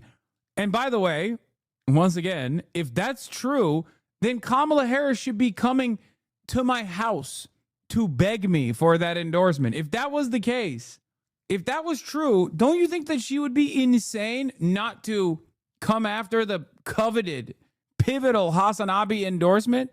Then that's a throw all on her own. Liberals are so funny because they just straight up will be like, yeah, the guy who was correct in his The guy who was correct in his criticisms of the Kamala Harris campaign, which was proven to be correct after she lost, was the reason. Why? Because he correctly warned that if the Kamala Harris campaign doesn't change some of these things, they're going to lose. Yeah, I should have just like lied about how awesome she was doing. You know, that would have moved the needle, I think. Or on the sofa? It depends. Sometimes it's on the move between the bed and the sofa. Okay. Right. You know, you got to just have it with you. Right out of the tub? Right out of the tub. Double dipping. Right out of the tub. Yeah. Okay. Can you get Mother on stream? Mariah Carey? Yeah, no, I can't do that. I can't possibly explain to you, though you already know how low we fall in terms of basic average media and political literacy. I have a friend who sort of believes what this chatter's mom believes, and I also caught him not knowing what feminism is as a political term. Oh, are people getting dumber? What's going on? Is the answer yes? Because, like, I know Republicans have gotten dumber, as evidenced by the fact that Trump could just, like, simply grunt certain words and people understand exactly what he means. Like when he says stuff like, everything's transgender, and everybody goes, that's right. Everything is transgender, Mr. President. But, like, I would expect, like, at least the liberals to be a little bit more intelligent. What the fuck's going on? American politics is basically going to turn into Donald Trump saying everything's transgender, and then his audience receiving that as a negative message, and then the liberals turning around and saying everything's transgender, and then their audience is going to receive that as a positive message towards trans people. Like that's where we're heading. What the fuck's going on? Oh, I've been meaning to watch I'll this. start this one with some comments, a call out. Let's say I wish I didn't have to do this, but I feel like it's necessary. I've made a lot of videos on the topic of feminism, and I've noticed something quite interesting. When I critique certain branches of feminism, like liberal feminism, girl boss feminism, white feminism, I tend to get a lot of views from men. My last video titled The White Feminism of Western Media wasn't initially titled like this. I felt like white feminism was a bit clickbaity and not fully coherent with the topic of the video. But eventually I changed the title, and as soon as I did, the views started to go up, and the data shows that it's mostly been watched by men more than my other videos. This is not the first time I noticed this. Every time I make a critique of certain branches of feminism, I get more male viewers, I get a lot of new male subscribers, I get more interviews by This person called you misogynistic in one of her videos? Okay. men, and I'm invited by more male-run podcasts. At first I was excited, like great, I get to talk to people who aren't necessarily exposed to those feminist ideas, but over time it started to really bother me because I felt like my criticism of certain branches of feminism was interpreted by some men, not all men, as a way to be misogynistic in an acceptable way, in an intellectual way. For example, I've received emails and DMs from men who completely misread my intentions in those critical videos or cherry-pick the information that suits their own narrative. Some even used my critics to justify bad behavior, dismissing accusations of SV as white feminism or liberal feminism. So I went back to my videos in search of the things that I said that led these people to think this way, and I just couldn't find anything. In fact, I always concluded my videos by directing people to the forms of feminism which I think are beneficial for society. Anti-carceral feminism. She did not call you misogynistic. That chatter was lying. Anti-imperialist feminism, socialist feminism. Now this whole thing won't stop me from criticizing liberal feminism, girl boss feminism, but now I'm much more careful with the words that I use, how I write my script. SV is sexual violence, I think. Now, on the other hand, a few months ago, I released a video titled The Problem with Hollywood Baby Girls, where I argued that while sexism is systemic, a structural issue, these structures aren't separate from individuals. We're not just puppets of those systems, we still have a little bit of agency, so individual behavior matters. I was honestly a bit nervous to release that video. I was worried about how men were going to react to it, and my nervousness was actually quite valid. I got a lot of messages from men telling me that it was pointless to focus on individuals, that doing so pushes men to the right, to the far right, and that video was just radicalizing young men. Reading those comments was deeply upsetting. First, they implied that I shouldn't call out men who act in sexist ways, and second, they treated men as if they were too fragile to handle criticism. The infantilization felt so absurd. It's not just disrespectful for me, it's disrespectful for men in general. The men I know, of all ages and political leanings, can handle criticism. These comments revealed the commenters' inability to handle that sort of criticism more than anything. Instead of leaning into the discomfort and maybe use it as an opportunity to grow, to change, they decided to turn it back on me, accusing me of radicalizing young men, which is A bold claim if you know a little bit what I do, both online and in real life. I wish these things did not affect me, but they do, so that's why I wanted to make those comments before starting the video, which is a video about men, about masculinity. So in today's video, I want to look at two trends that I've noticed recently. On the one hand, you have the male performative feminist. He may or may not have a mullet. Bro, what is going on? Okay, but seriously, he went back as a contractor. Bro, this is going nuts mode, I think. Like, this is like 8.5 hours after. What is happening? What the yo, chatters will not let it go. That's crazy. What is going on? What is happening? Are you like a mobile chatter? What's happening here? How are you not doing the accent right now? Isn't that your favorite thing? It's hard. It's because I can't decipher it. It's a mustache. He may or may not have read All About Love by Bell Hooks or Joan Didion. He may or may not sip matcha on the regular. And on the other hand, we have the hyper-masculine feminist, a guy who looks very masculine but is praised for his progressivism, including his defense of women's rights. My examples for this second category are Hassan Piker and Travis Kelce. And the reason why I'm choosing them is because they've recently been featured in magazines and articles and portrayed as positive masculine role models. Now, I want to be clear, I don't know any of the individuals I'm going to talk about personally. It's not about them as individuals, it's about their public image, the way they are perceived in the media and the impact it has on culture, society, etc. In other words, I want to look at what's been happening in the media since the rise of the manosphere, the desperation to find positive male role models, and the limits of that project. I'm Alice. Well, I think it's funny because like I'm not like a major how do I describe it? Like, I'm not like over the top woke or anything like that. I'm just a guy who tries to tell people not to be a fucking asshole. That's it. That's it. And I would say so is Travis Kelce to a certain degree. That's how low the goddamn bar is, bro. It's crazy. Oh my God. New Jay Insider just dropped. Breaking. Jay Insider via Matthew Kessel. New Yorker Festival invites influencer Hassan Piker who justified October 7 attacks as featured speaker. Piker, whose videos on Twitch and YouTube reach me. Oh, let's go. New hit pieces are back, baby. These guys are so funny. We're back. 20K. More hit pieces. It's so funny because like the New Yorker not only invited me as a guest speaker, but like they also did positive coverage on me. And this is how I'm finding out we're doing something. Yeah. That's how you're finding out that we're doing something off of me getting canceled again by Jewish Insider. Hosting hate. That's what they call this one. New Yorker Festival invites influencers who justified October 7 attacks as speaker. The ADL called the New Yorker's invitation of Hassan Piker the latest example of mainstream media normalizing his brand of anti-Semitism and anti-Zionism. Okay, don't parse through these two things as separate because it's this that you consider this, okay? There is no anti-Semitism. There's just anti-Zionism, and that's it. And that's what you hate. Wait, hold on. Anne? Not bad. Not bad. You need a new Getty images. Why can't I freaking avoid this paywall? Adam Friedland will have to make a statement about you, sadly. Wait, why can't I actually... What the heck is going on? I can't remove this. Dude, this has the most devastating paywall of all time. It's impossible to remove. It literally does not. I cannot remove it. I clicked on every single paywall remover thing and it won't. Wait, dude, what purpose does this serve if only people who pay for it are able to see the hit piece? What the fuck? Release the paywall so more people can see what a dangerous radical I am.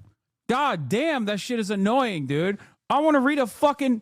No, I literally used the archive, chatter. I did. RemovePaywall.com is the best one. And two of these options are actually archive. And I can't even read the fucking article. That's so lame. What the fuck? Anyway, here, he summarized it. Piker, whose videos on Twitch and YouTube reach millions of viewers, have faced criticism for justifying Hamas's October 7 terror attacks while forcefully denying some of the terror group's atrocities, such as widespread efforts of sexual violence that he dismisses rape fantasies and hallucinations. In one stream last year, Piker 34 argued that it doesn't matter if rapes fucking happen on October 7. Like, that doesn't change the dynamic for me even this much, adding that Palestinian resistance is not perfect. He also described Orthodox Jews as inbred and called a Jewish man a bloodthirsty, violent pig dog, compared Zionists and Nazis, among other slurs seen as anti-Semitic. The Anti-Defamation League denounced the New Yorker's decision to platform Piker as the latest example of mainstream media normalizing a brand of anti-Semitism and anti-Zionism. The streamer's toxic and extreme rhetoric opposing Zionism and the Jewish state normalizes anti-Semitism, reinforces bigotry, and launders terror. And it has no place at the conference devoted to prominent influencers. An ADL spokesperson told the Jewish Insider on Wednesday, arguing that Piker's extreme statements on a range of topics should permanently disqualify him from appearing at any major media festival.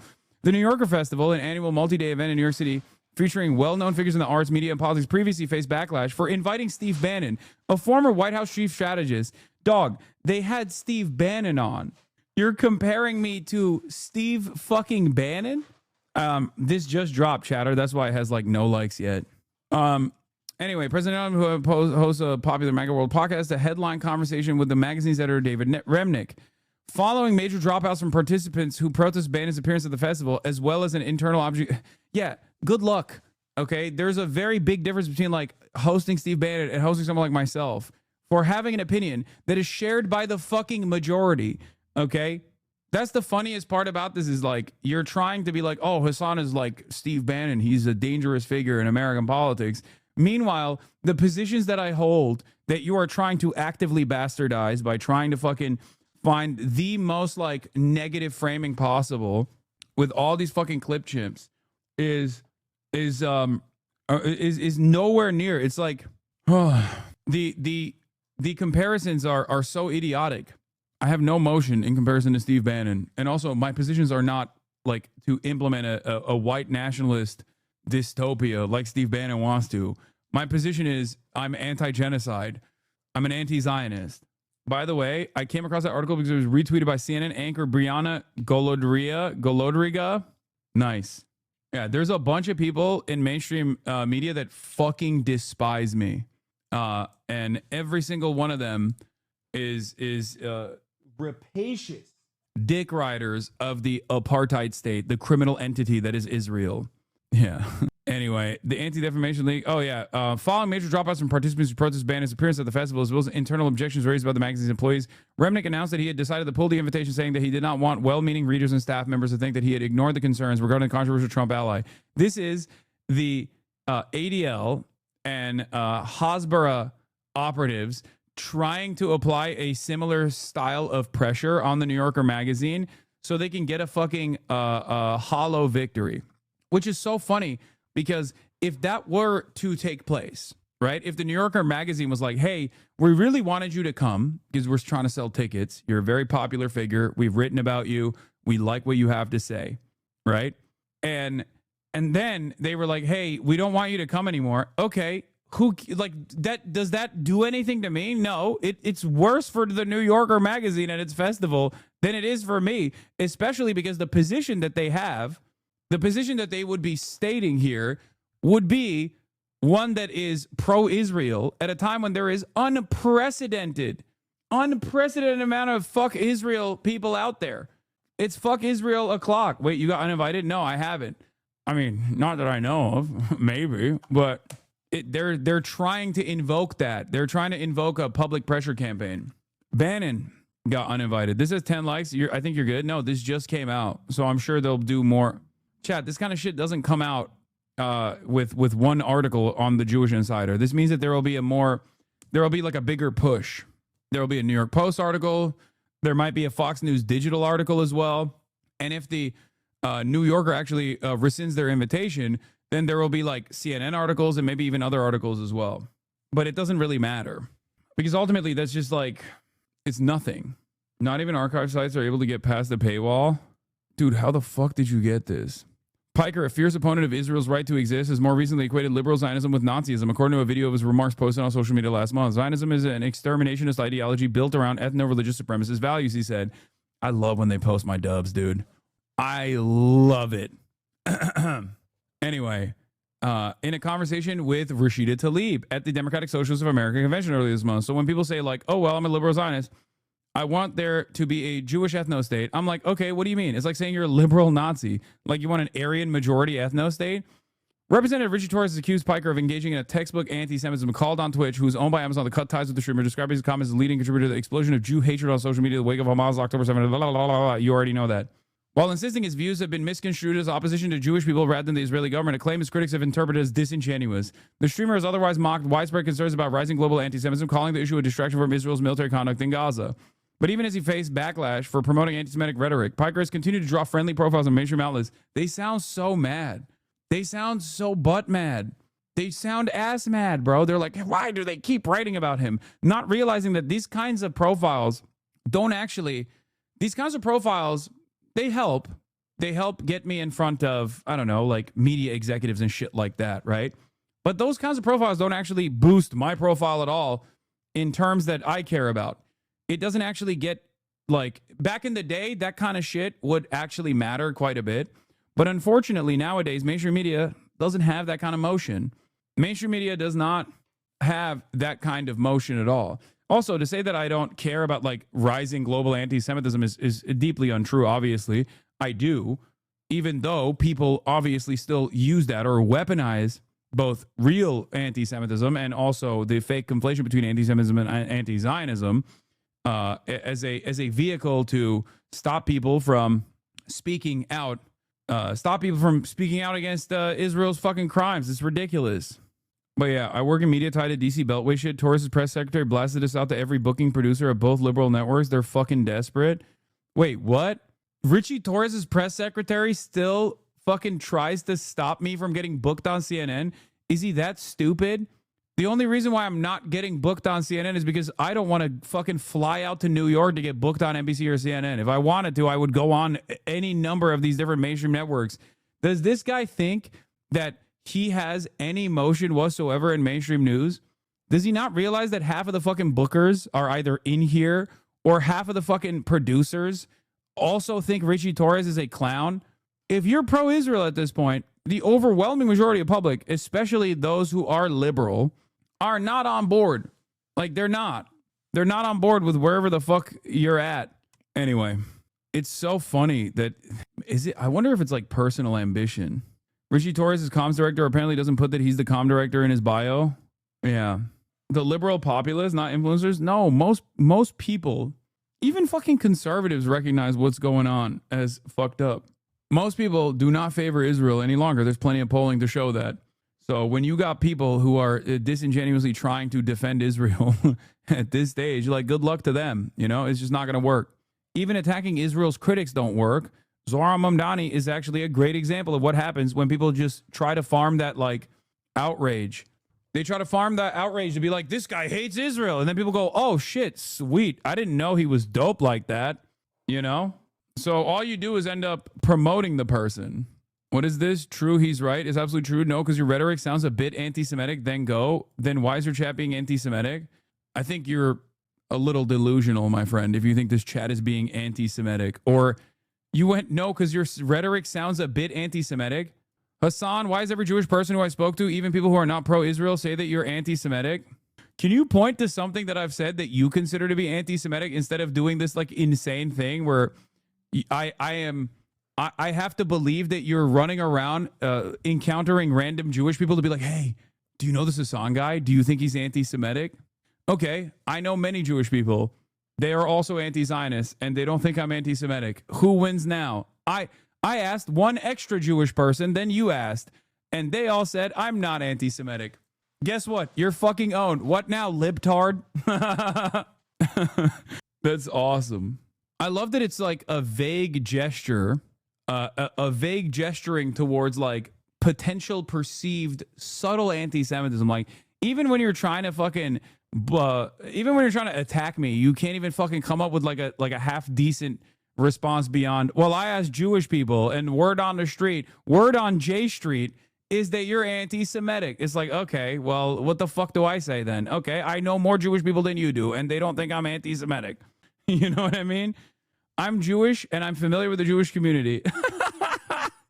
You still have not fucking brought up what you think I have said that is anti-Semitic. He's upgrading the lie piece by piece. He's building on it.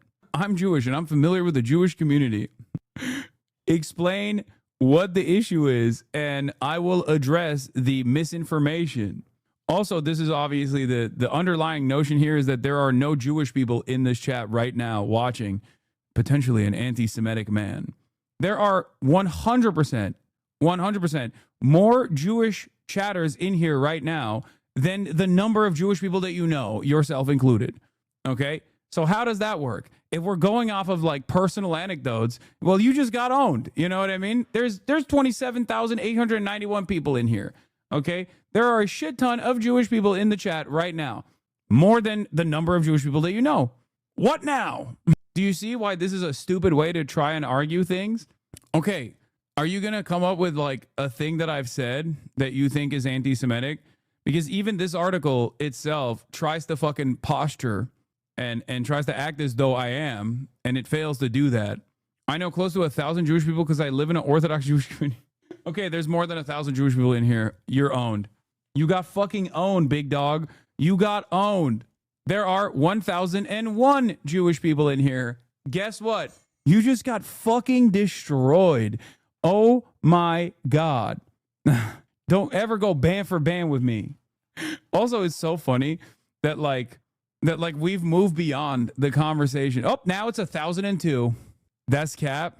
Bro, just say what the problem is. Say why you arrived at this position. Okay? Please. Instead of being like, I know many Jews. I myself am Jewish. I live in a Jewish community. Like, just say what you think. What caused you to arrive at this false conclusion? Because you're in the community of someone who has spent the past decade plus fighting anti-Semitism. Okay? And that hasn't stopped post October 7 either. Like, it's still a fucking intolerable bigotry. Okay? It still is. As a matter of fact, this is one of the increasingly smaller groups online where you can find someone who is not even remotely anti-Semitic, actively fights against anti-Semitism while simultaneously also being an anti-Zionist. There are places out there, but let's be real. Most of the prominent communities at this point, a lot of prominent communities at this point, unfortunately, have definitely moved in a different direction. Okay? Not to say that like the anti-Zionist movement is anti-Semitic. I'm not saying that at all, but like some of the most prominent people who are anti-Israel, like Tucker Carlson, Candace Owens, and many others, well, let's say they traffic in these conspiracies fairly openly. So, having said all of that, why is it that you have had such a hard time explaining what is anti-Semitic about what I have said? Someone said, how is Candace anti-Semitic? That's crazy. See, this is what I mean. Because some of your sentiment is indistinguishable from some neo-Nazis like Tucker and Candace, for example.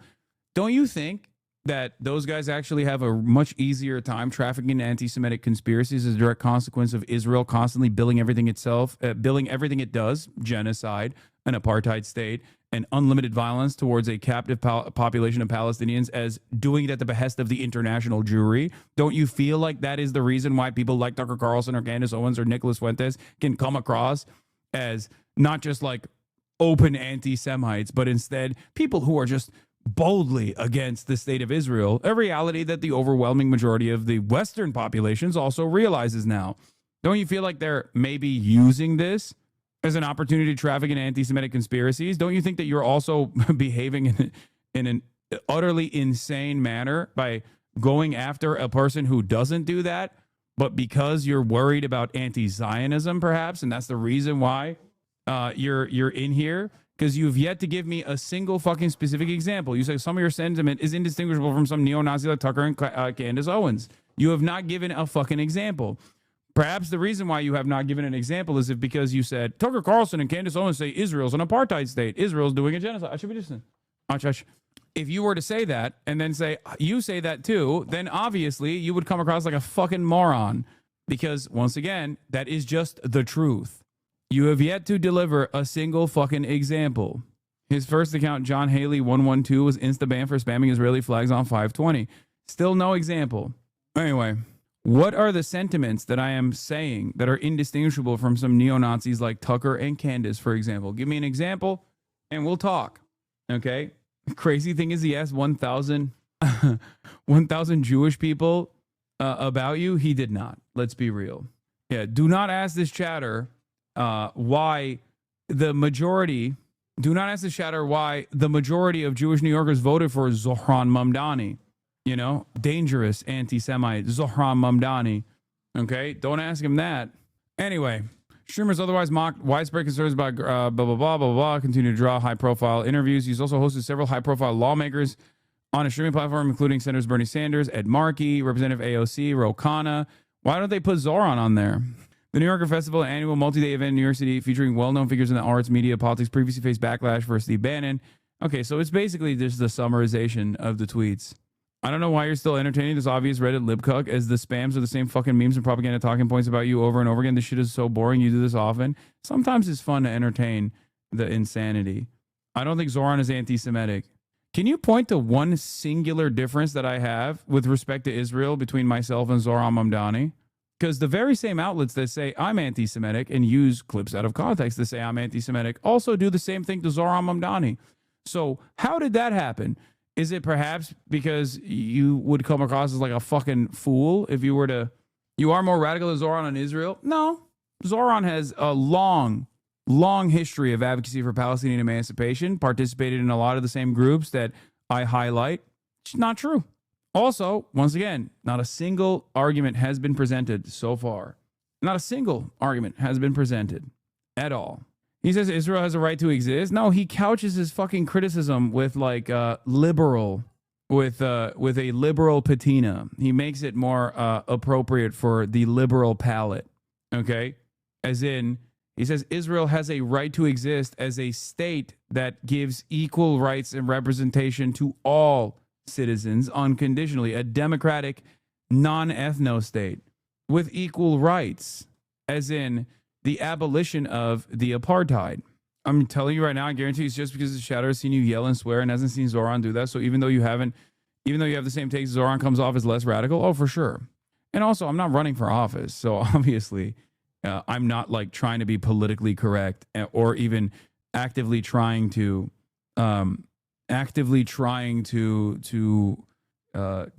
liberals over to the same degree that he is. Did that guy actually fucking come up with anything? Nope, not at all. Told you they're just a troll.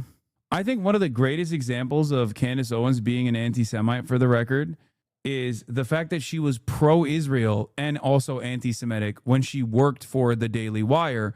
Only after October 7 did she become anti-Semitic and anti-Israel. Okay? That is a clear-cut indication of someone who's a Republican operative who traffics in anti-Semitic conspiracies, beyond the fact that she said, Hitler wanted to make Germany great, which a lot of people are saying I clip-chimped Candace Owens on recently. I saw them in the TikTok comments. I don't know if there's a big push happening to normalize Candace Owens' fucking perspective. Okay? Also, yeah, it's hilarious because the talking points were literally on screen, and this guy still failed to deliver one singular reason as to why he thinks I'm anti-Semitic, other than I spoke to 1,000 Jewish people. Yeah. No example. Perhaps it's because you want me to be anti-Semitic. Therefore, you can feel comfortable. Because if you were to recognize the truth that I am a person who has combated anti-Semitism for my entire professional media career, who just has a conscience, who recognizes that Zionism has nothing to do with Judaism, no matter how hard Israel tries to marry the two concepts, who recognizes that this conflation is a dangerous one that actually makes it worse overall for Jews that have no connection to Israel whatsoever. Perhaps that would cause you to reconsider your social conditioning and the reasons as to why you love Israel so much. Since when is Zionism a Jewish trait? Is it inheritable by genetics? Is it inscribed in the Torah, Tanakh, Talmud, Maimonides, Shulchan Aruch? Saying it's okay to be Jewish but not okay to be Zionist is still anti-Semitic. The vast majority of Jews are Zionists because our culture has revolved around Israel for thousands of years. Is fucking not true. If you hate the vast majority of Jews for a Jewish trait, then you are anti-Jewish. It's that simple. They're evolving Zionism beyond being Jewish nationalism to having any sort of affinity as a Jew towards the Levant. This is nothing but maudlin propaganda. This is also part of the reason why I always say, like, is this a productive use of your time? If you're someone who like is genuinely scared about growing anti-Semitism, okay, and you're not like cynically using this as a way to try to fucking deplatform someone, like let's say you got your wishes, right? Let's say you got me banned. Let's say that happened, okay? Let's say this was successful. Do you think that this actually changed the way people perceive Israel? Because it's not. Cat's out of the fucking bag. Toothpaste out of the tube. Can't put the fucking toothpaste back in the tube. Okay? Can't do it. You're not even going to fucking move people an inch on this issue. Congratulations. You eliminated a person who is an anti-Zionist, but not an anti-Semite. Now, there are still very much hundreds of anti-Semitic people that are using the issue of Israel to keep beefing up anti-Semitic conspiracies. So good luck. Look. I just saw someone in your chat say Ashka Nazi. Now, why is there so many people in the pro-Palestine community that actively supports and defends candles? You got out of 27,000 chatters, one person who immediately got yelled at by me and everyone else in the community, and you think so many people in the fucking pro-Palestine community actively defend Candace Owens? Hassan, why is there so many Jews complaining about you having anti-Semitic rhetoric? Are they all crazy? First of all, okay, this is bait. You want me to respond to this by being like, yes, they are, so you can clip it and then be like, Hassan says Jews are crazy. I know what you're doing, okay? Like, I know what you're trying to do here. But most importantly, once again, if every Jewish person on the planet was unconditionally and uncompromisingly pro-Israel, this still wouldn't make Israel's genocide of the Palestinians appropriate. What the fuck are you talking about? Like, what do you mean? What do you mean? It's so stupid. What a stupid position. Like, do you think that I think or others think that, like, Jewish people are like a special magical people or something, and if they think it's not a genocide, then it's not? Like, what are we talking about? It doesn't matter what percentage of Jewish people are pro-Israel or anti-Israel. This doesn't matter to me at all. What matters to me is the genocide that is going on. That's it. Holy shit, man, you're so easily one guy. Why don't you just ban this person instead of debating them? They're just baiting you. You're wasting your time and ours too. Yeah, we're going to get back to this video. Welcome back to my channel.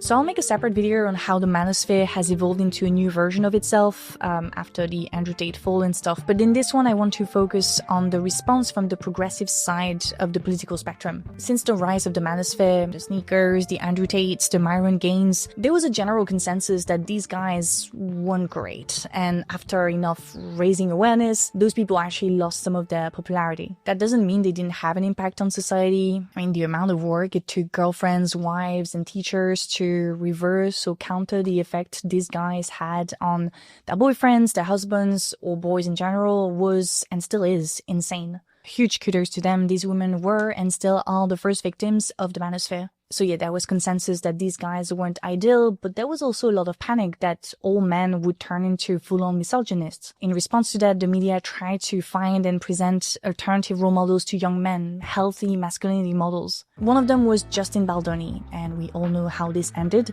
Other so-called healthy masculinity role models were people like Timothée Chalamet or Harry Styles. For a while, they were heralded as examples to follow. Articles and books were written on how hegemonic masculinity, which basically means the type of masculinity that dominates culturally, might be evolving towards a softer, more feminine form. To be fully honest, those discussions around Timothée Chalamet or Harry Styles as masculine role models started before the manosphere became a big deal. As the manosphere grew and the crisis of masculinity became a bigger topic, hopes that a soft, feminine masculinity would take over started to dwindle. No, the solution to the so-called crisis of masculinity wasn't going to be Harry Styles or Timothée Chalamet.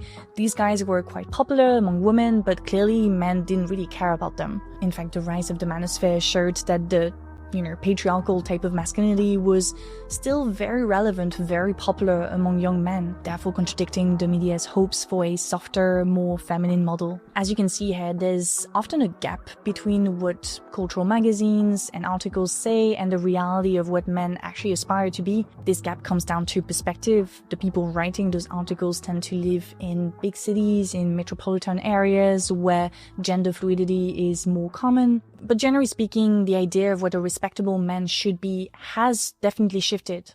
You can look at ads to kind of figure that out. Compare ads from the 1960s, the 1990s, and now. Bullying. The Me Too movement against sexual harassment. Masculinity. In today's ads, men can be found doing the laundry, they let their wives drive the car, they cook, they fight against toxic masculinity. The respectable man today is a feminist, broadly speaking, and he gets socially rewarded for this.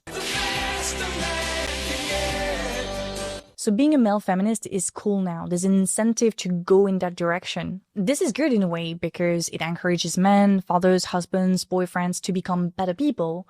But we know that when something becomes trendy or socially rewarded, that's when performativity creeps in. Many people want to be perceived as cool without having to put the work in it, so they perform what they're not. This also applies to guys who don't necessarily want to be cool, but do want to get that female attention for whatever they want to do with it. If women want soft boy feminists, the Timothée Chalamet type, then men are going to deliver. My female friends on dating apps all report seeing guys using prompts, pictures, or tastes that signal male feminists. And I'm not saying that every man displaying those traits is performing, but the skepticism is valid. It's pretty much the same thing as seeing a text with a lot of M dashes. It could be authentic, or it could be ChatGPT. Dating apps obviously don't help with this at all. They let users portray themselves in whatever way they want, and over time this marketplace logic of tick the boxes, spot the red flags, are encouraging the formation of stereotypes, caricatures. High-skilled performative male feminists tick all the boxes before you can notice the red flags. Capitalism does not breed innovation, and dating apps are no exception to this. Over time, profiles become increasingly stereotypical to the point where they auto-memify. You must have seen the videos of the performative male feminist contests in Seattle and other cities. The typical performer has a tote bag, bell hooks or Joan Didion in one hand, a little notebook in the other. It's a whole aesthetic. I guess at this point the performative male feminist has been properly called out. No one is taking them seriously anymore. Everyone has been warned. But yeah, this is not too surprising. The male feminist was mostly an aesthetic popularized by culture magazines. It had no depth, no real feminism, just vibes. But for a while, it fulfilled culture's need for an alternative masculine role model post-Me Too and in response to the manosphere. Now, since the US elections and the Democrats lost, more and more people are saying that the left needs its own Joe Rogan. All right, we're rolling. So a progressive masculine role model, a progressive mind in a MAGA body, so to speak. Who's that person they're referring to? Well, he's Twitch streamer Hassan Piker. Better known online as Hassan Abi, Piker is a political commentator and Twitch streamer. He first made a name for himself at the Young Turks, and today he's one of the biggest streamers on Twitch, mixing leftist political commentary with gaming, news reaction, and chatting with his community. Lately, Piker has been on a lot of magazine covers and interviewed by mainstream liberal media. Discussions about masculinity and the manosphere often come up in these features. He's positioned as a potential solution to the so-called crisis of masculinity. Greatest rule of thumb, of course, is that if you have to call yourself masculine or alpha, then you probably do not exhibit those qualities. As a progressive guy who supports women's rights but also appeals to men. Now that's the big shift here, the big cultural shift. Between the Harry Styles, Timothée Chalamet time to now, the media has fully embraced the crisis of masculinity discourse. There's a very obvious way of doing this. Some articles are very obviously about this. There's also a more subtle way of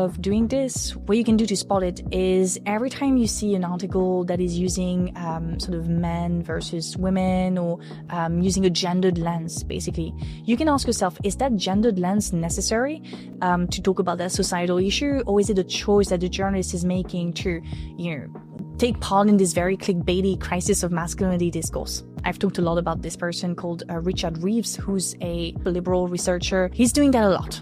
He's taking a lot of societal issues that can be analyzed separately or have various causes, but he regroups them all under this idea that men are struggling, men are in crisis. So that's an example of it. Now, I'm not saying that the issues that those journalists, researchers are talking about aren't real, but the whole crisis of masculinity discourse reinforces the idea that there's something wrong with them and that it's tied to their masculinity. Now, I've said it before and I'll say it again, for me this is all nonsense, BS, unnecessary. The idea that men have had to completely change their approach of how to be men, especially post-Me Too, because that's kind of how it's framed, doesn't make any sense. It's weird. We've known for a very long time that SV is bad and that you should not do it. Me Too did not break the news. And also this idea that the reason why men are suffering, that they are lonely, depressed and stuff like that is because of their masculinity and their struggle to embrace or define who they want to be as men, completely neglects the fact that there are so many things in society at the moment, so many social, economic factors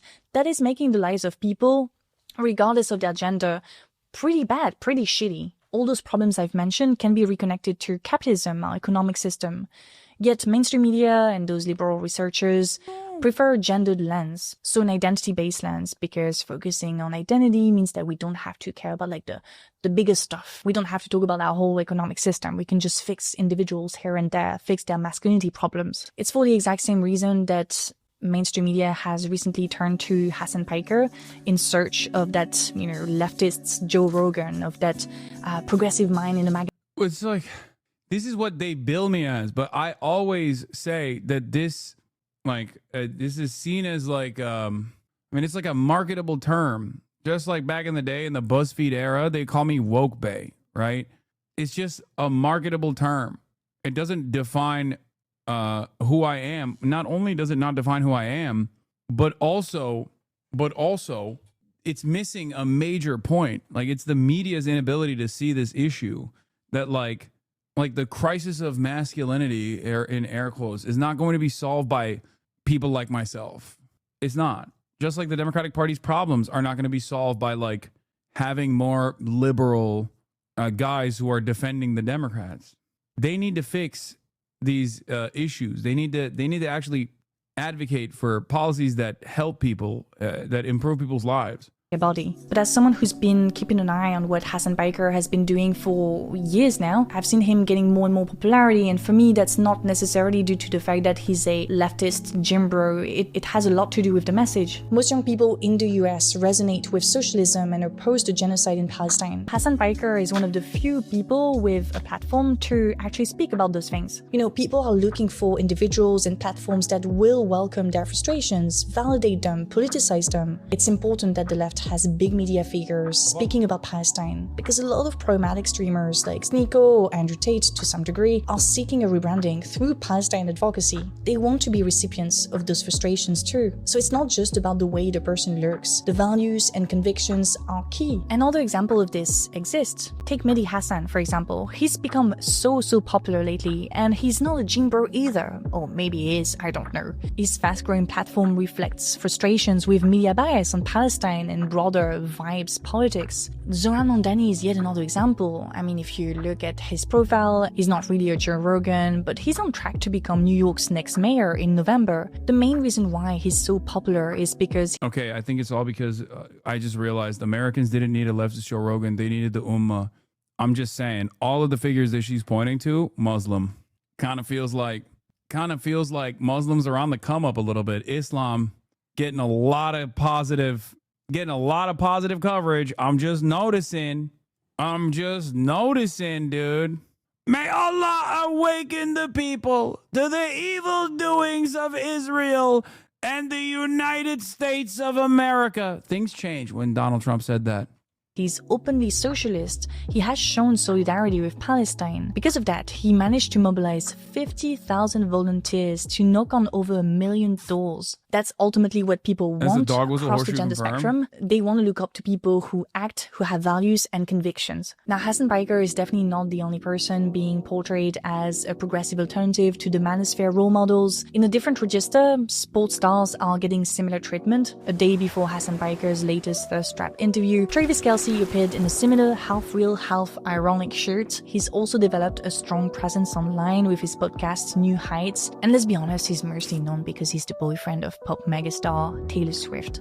The media loves him because he offers something less ideological than Hassan Piker, who appears a bit more edgy. Travis Kelce is more mainstream, but still packaged as the perfect balance of strength and softness. I read this article on the evolution of Travis Kelce's style, and I thought it was quite interesting. It's definitely giving mainstream but fashion-conscious normie energy, and you can definitely see the influence of softer masculinity trends, one of those features being the mustache. Actually, what do you think about the mustache? Because for me, it's a very hipster thing, so I would say progressive, but in France at least, more and more far-right guys, young far-right guys, are wearing the mustache. So yeah, what's your opinion on this? So this is the background, but when you look at his latest photo shoot, there is a noticeable shift. You get the thirst trap elements, that's for sure. You have poses that aren't typical of male photo shoots, but there's also some strong traditional masculinity signifiers. The army colors, the rugged man in the wild vibes, a hairy muscular chest, a cowboy hat, and that iconic yellow vest. Not me pretending it's pure coincidence that there's a yellow vest in the background. I wish my French yellow vest protesters looked like that. Even the location matters here. Florida, known for being a conservative state. Florida. All these elements, the ruggedness, the traditional masculinity codes, reflect the media's search for a model of masculinity that appeals to the guys who listen to Joe Rogan, the real men they've supposedly lost to the right or the far right. Travis Kelce is special in that sense, because he's also the beloved boyfriend of pop feminism icon Taylor Swift. It's the perfect blend of tough and sweet that draws in female audience too. Now that reminds me of some research I was doing for a video on audio erotica that is going to be available on Patreon soon. In that video I found that on a lot of those audio erotica platforms, the themes of rural men, sportsmen, the Irish bar owner type of thing were very, very popular. In those stories, the female character was often a young, educated woman who was looking for an escape outside busy life in big city centers. Travis Kelce embodies that fantasy in some ways, and he's very aware of this. Back in 2016, Kelce even had a reality TV show where 50 women competed for his love. At the time, he wanted a woman to, quote, fit into all aspects of his life. Now he's joking about flipping the script and being Taylor Swift's Pretty Men, bringing the reversal of the script of the movie Pretty Women with Julia Roberts. On the cover of GQ, he's definitely borrowing elements from the performative male feminist playbook, while still leaning into traditional masculinity, as we can see on this cover. People evolve, of course, but in big media, evolution tends to align with what is culturally relevant. So when we zoom out, what we see is kind of ironic. The manosphere with its toxic role models set off a panic about men, and the media rush to fill the gap with healthy masculinity alternatives. Gym bro leftists, soft boys, football boyfriends, whatever template could work. But the harder they try to package masculinity in a palatable, progressive way, the more absurd it becomes. It keeps feeding into the same crisis of masculine narrative that was never really about masculinity to begin with. And the danger is that this framing is making more and more people tune out of feminism altogether, seeing it reduced to vibes, to aesthetics, to role model shopping, instead of what it really is, a political movement to transform the structures that create inequality in the first place. That's the shame of it, because feminism isn't about crafting the perfect man. It's about building a society where everyone can live, work, and love free of domination. If you like this video and the themes I cover on this channel, then I think I have a new series for you. It's called Amy's Dream House. It's a whimsical and what's the actual full-blown point here? That it's just like the media is trying to fill this gap with like healthy, positive versions of like masculine men, but ultimately that's gonna fail. Is that what it is? Gym bro leftists, soft boys, football boyfriends, whatever template could work. But the harder they try to package masculinity in a palatable, progressive way, the more absurd it becomes. It keeps feeding into the same crisis of masculine narrative that was never really about masculinity to begin with. And the danger is that this framing is making more and more people tune out of feminism altogether, seeing... Yeah, I mean, I agree. It's not... Everything loops back to a performance, because that's all liberalism requires. And I think one of the, at least from my perspective, this is something that I've personally experienced that she kind of nailed in the piece itself, where she talks about how like Hassan's value doesn't come from the way he looks or because he's a leftist gym bro. As someone who's watched him and his career grow over the course of many, many years, is because he's a socialist, because he's like, his advocacy is what makes people tune in. And it's true. And I think that the way that the liberal press operates is that you have to focus just on the optics. Like, it has to just be a performance. And if you do the right kind of performance, then you can convince enough people to also engage in that style of performance. Because like, I try to explain to people when they say like, oh, is this like, are you aware of the way that you are perceived? What I always say to those people is like, I'm not like working out or playing basketball or playing video games because like, I think this will get me a lot of attention from these different groups. This is not like a deliberate, cold, calculated attempt to come across as more appealing. I just happen to be this person. And if anything, throughout my career, there have been plenty of people who have actually shied away from entertaining my commentary because of those things, because of the way I look, because of the way I carry myself, because of the way I present myself. There are a lot of people, especially on the progressive side, that look to someone like myself and go, oh, that's a reactionary person. That's a bro. That's a misogynist. That's a this. That's a that. And just completely tune out. It's true. Bro watches Don Don on the plane when no one is watching. That's crazy. I also think that as you become more of a positive masculine influence, you get objectified more like women do, to be honest. I mean, just doesn't work in the same way. No, the issue she has is that it makes no sense to name these issues that exist. Like it has to do with masculinity, which makes sense. Wanting to have a woman wash your underwear and cook for you could be criticized around maturity and not manliness. I mean, that also does make sense. Yeah. A lot of these people are not growing up. They're just not growing up. They're just staying children. And that is one of the most nefarious elements of like reactionary propaganda, is that it offers a security blanket to a lot of insecure people. You find yourself in the comforts of assuming that everything that you took for granted in your social conditioning is actually correct, and none of the reasons as to why you feel like you have not gotten what society told you you were supposed to get, what you were entitled to get, is a byproduct of external factors or systemic issues, not capitalism, mind you, but systemic factors such as feminist agendas. That's it. What do you think becoming an adult truly means? I don't know. I just saw a work that you're debating, Charlie Kirk. Is it a formal debate where certain topics are chosen before or more open? I said I wanted to do it on Israel, but I don't know. I think so. I think that's what we're going to be doing. We're going to be doing a debate on Israel specifically, which I'm very excited to do. I haven't done one since like the Piers Morgan days. So in any case, that's all I got for today. I'm tired. Tomorrow is Thursday. I might be hanging out with Miguel. For those of you who don't know, he's a recording artist and a bit of a Hasanabi head. This guy.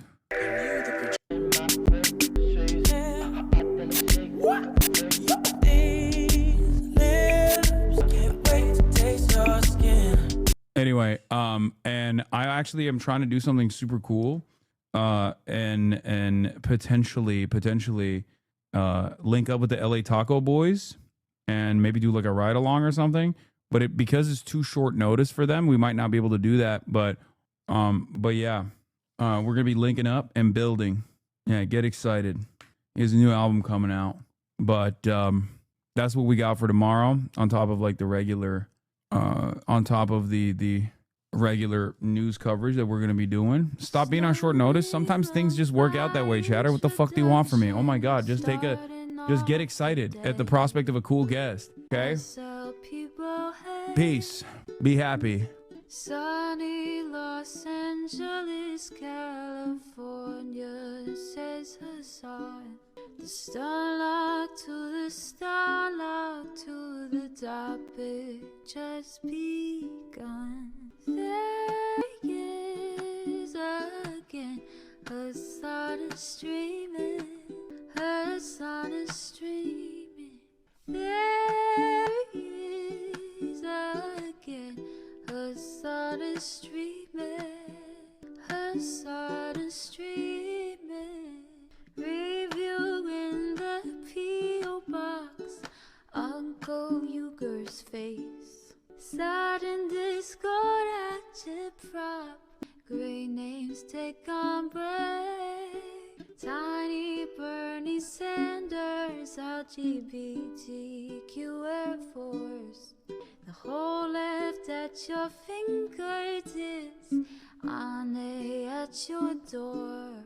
H3 crowded debate, the Young Turks online show. 3 full fucking years of this, plenty more to go. 90-day fiance, talks of champagne, bourgeoisie. A Trump rally live reaction, a mass riot at DC. There he is again, Hassan is streaming, Hassan is streaming. There he is again, Hassan is streaming, Hassan is streaming. Reading a live stream, fair comments, Austin show chat advice, and all the ways the right wing pipeline can suck you in.